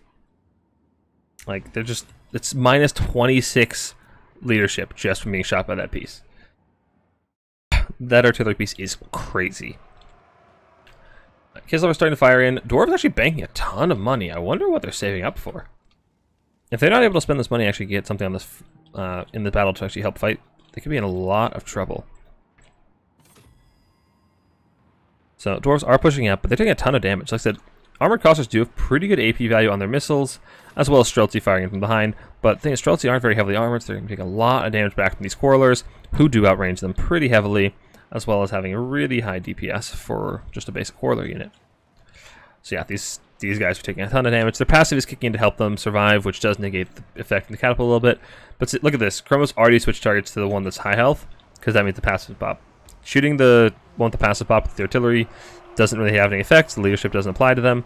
So you want to shoot the ones without the passive pop to actually lower their leadership, which is really, really smart. Hailstorm does a lot of good damage. Massive cav flank on the low ground. Curious what the target is. He's going all the way up around. Oh my gosh, the kill is so annoying. He's going all the way up around here trying to get in the back. That's a very ambitious flank. But looks like Kislev is actually losing pretty heavily on the front line. If you're going for this cav flank, I'd love to see this like engage be delayed. Fighting up here means by the time your cav get there, you're going to be in a lot of trouble. You're going to be a massive value deficit. And yeah, their Strelts just getting hammered really, really hard. This is looking already pretty grim for Kislev. Like, they're just getting shot to pieces by these quarrelers. Doing a ton of damage. That is not a spell effect, by the way. I think it's a map effect for that sandstorm, so that's not a spell or anything. Thork is just in there. There's not really a whole lot to damage him. Oh, nasty ring of firing of Wrath and Ruin, I believe that's called. Tons of damage, and yeah, this is looking really, really rough for Kislev. Getting shot to pieces. That said, the dwarf line's front line is taking a lot of hammering, which means these Cossacks should be able to push through pretty soon and start disrupting these quarrelers. But still, that's just a lot of damage. Like I said, this is the problem with taking engagement up here. This is the position that the dwarves have to protect. That's the only line. That's all the infantry they need.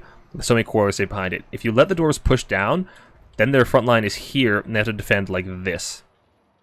Just a lot more surface area. It requires a lot more dwarf warriors to protect. Or you can just get through and get other angles. As it is, like, this is just so hard to push into such a small front line of the dwarves. It's easy to defend, while our quarrelers just focus fire you and delete you. This is just really, really rough for the dwarf. Really, really rough for Kislev to deal with. Giant Slayers are here and prepared to deal with these cav flanks. Yeah, Giant Slayers are going to have to tear apart this cav with their massive anti-large weapon strength and a 30 bonus versus large. Cav need to be very, very aware of these guys. They're going to do a ton of damage. And honestly, by the time the cav get here, these catapults already spent over half their ammo. They've probably paid for themselves. Like, it's just through the leadership debuffs, like, that's a ton of value. And dwarves have a ton of value in general already. Like, this is looking really rough. Thork has taken a ton of damage. He focus fired by Streltsy. Thork dying could keep Kislev in this game, but with so many quarrelers still online, that's going to be really, really rough anyway. Dervishes do get in the back of these quarrelers, but quarrelers are armored, so they're going to be really resilient against these non-AP cav. So it's still going to be really rough to deal with. Dragonback Slayers do come in to try and protect from the cav, but don't know if it's going to be doing enough. Another Hailstorm coming in. Does decent work. But yeah, this is looking still pretty rough for the forces of Kislev. That's it. Thork is really low. But the Streltsy are wavering. They're passive pop, and they're already really low health, so I don't know if they're going to be able to finish him. Zerg Great One's coming in. They will chew through Dwarf Warriors very, very quickly. But I suspect just focus fire from all these quarrelers will remove them very, very quickly, as they don't have that greatest HP pool for an infantry unit. Dwarves have managed to push onto the low ground. They are starting to capture Objective 2. They are down a healthy amount of points, about 300 points, but I don't know if it's going to be enough for Kislev to actually win this game. Cosmic Dervishes have gotten on the catapult, but the catapult crew is also reasonably tanky for an artillery crew, but it doesn't matter. Like I said, the catapult has already paid for itself. Slayers are going to chew up that Dervish. Dervishes actually have gotten in the cookie jar. They've got the Rangers, they got the Quarrelers. That's actually pretty big for Kislev. That flank has paid off But I would like to see it coming a lot sooner. There's still a lot of quarrels online, and Kislev's already taken such heavy losses. Most of their infantry has already died out, which is really, really rough. That's a Thoric being stuck in these Streltsy and melee with this Boyar coming in. He can finish him off very easily. Thoric's in a lot of trouble. He's only got 1,000 hit points. This Boyar only needs to land 2 or 3 hits to kill him off. That could be really, really rough for the Dwarves who lose their Lord. That said, their leadership is high enough. It probably won't be the end of the world for them, but losing the utility he provides is still a big deal. What ability is this? This is, Rune of Slowness. So Thoric drops the Boyar down to 19 speed and just scoots out of there with his zoom-in 27 speed. That's amazing. That's amazing. I mean, that's awful speed, but like, I can't believe he's actually outrunning him. That's hilarious. It's a good play by Chromo. Like, that's actually genuinely like a smart play. So, yeah, with so many quarrels left online, and not a lot of tools left for Kislev to actually disrupt them, this is looking pretty good for the Dwarves. I'd be pretty impressed if Kislev managed to find a way back in, but killing Thoric is that way back in. He's down to 700 hit points. He's still being shot by these Streltsy. There's not a lot of models left, but they don't need a lot of damage output. And the Master Engineer's trying to try and protect him from the Boyar, but Dwarves in a really, really good spot. Okay, the Boyar does get intercepted by the Master Engineer. Thoric is in the clear. Honestly, just probably desummon him, or sit him in the back of the map and just use him to cast Rune of Doom. Like, just keep Thoric out of danger. Losing him is probably the only way Dwarves lose this game at this point. Just get him out of there, desummon him, or use him as just cast from long range. It's like, just use him for which abilities? Yeah, this one. Just use it every off cooldown. Sit him out of range where he's perfectly safe, and you'll be fine. That's good damage on the Dwarf Warriors, but that Frostmaid takes a ton of damage. She's not a melee combatant. Her melee stats are pretty low. She could probably lose to this Dwarf Warrior if she's not careful. She needs to be very careful and get out of there. Blast charges are starting to come through. Just Vanguard deploy Dwarf units. Get them on the center objective. Blow up any resistance, Zarguard, whatever. They'll all take good damage from blasting charges. And the Slayers have started to filter through towards the front line and are tearing apart this infantry with their AP values. And Dwarves actually captured the low ground. I didn't even notice the back cap with the Ekron Miners. Another Vanguard unit. And again, Dervishes don't have much in the way of AP damage. They'll have a very hard time damaging these miners, despite the miners' low melee stats. Instead, what we have coming in here? Winged Lancers, okay, they'll do alright. We'll outcap them, but Ulthar's Ray is a little bit risky. There's nothing to protect them. They're low armor, and the Cav can actually kill them pretty reasonably well. Zarguard getting hammered by blasting charge fire, but blast charges aren't actually going to kill them very effectively. Yeah, Kislev just looks like they're run dry. Which is very unfortunate. So, that said, the Dwarves units are kind of in tatters as well. A lot of the Quarrelers are low health or out of ammo. It's not a whole lot of infantry. There are some Giant Slayers here, which are going to be a bit of a problem, but Dwarves do manage to capture the center objective. Okay, the Ekron Miners are actually taking a ton of damage with these Winged Lancers. Kislev should be able to recap that objective, but Dwarves have the 3 cap for the moment, which should allow them to catch up pretty handsomely. Ulthar's Raiders are moving up towards the high ground. Chromosumo realizes he doesn't need this objective. The Lord dies in melee to the miners and the Giant Slayers, which is really unfortunate. That might be the last nail in the coffin for Kislev. That said, the Dwarves forces are really intense. If you have some, like, if you have a bear sled come in, you can just clean up all these units, just ping pong between the units and just finish them off. That really, really easy. The Giant Slayers couldn't catch them, and even if they did, they take a lot of damage anyway. Like, I feel like a bear sled would just be so good. Like a heavy war sled, bring in, just run over all the tattered Dwarf infantry. But yeah, as is, Kislev's in a rough spot, and I don't see them coming back and taking these objectives. Still, it's a valiant attempt. I don't think I agree with the Streltsy build. Somebody shield the Dwarf Warriors, like, just, yeah, you're just not doing enough damage. This one killed Thoric, but the rest just didn't even kill Thoric, but yeah, it was a valiant attempt. I think that's probably a really rough matchup for Kislev. But again, I feel like that would just been way better.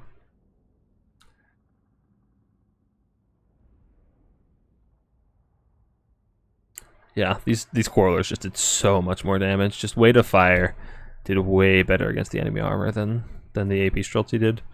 The Giant Slayers were actually a nice touch too. They did quite well against the armored Cav, as well as some of the characters. So that will be Chromosumo taking the finals 3-1. Very well played to both our players. Thank you guys so much for playing. You feeling full screen? Oh yeah. Alright, so that is our tournament for the day. Thank you guys so much for watching. Again, this was my newbie tournament. We host these every weekend, usually on Saturdays, 1 p.m. EST. We have another one next week, probably the same time, so if you're interested in checking that out, if you're new to the tournament scene or multiplayer in general, it's a great place to get started. Idea is to have a tournament we can play without getting just rolled by top tier players in the first round, so Love to have you join if you're trying it out. So on YouTube, links in the description. On Twitch, there's links in my Twitch bio. So please check it out. We'd love to have you. Other than that, thank you guys so much for the support. So much for watching. Anything chat need to catch up on? No, you guys just told me that I had the screen blocker up and I'm a moron. Yeah. Alright. Anyways, thank you guys so much for watching. Appreciate it all. That's all we got for today. I will see you guys next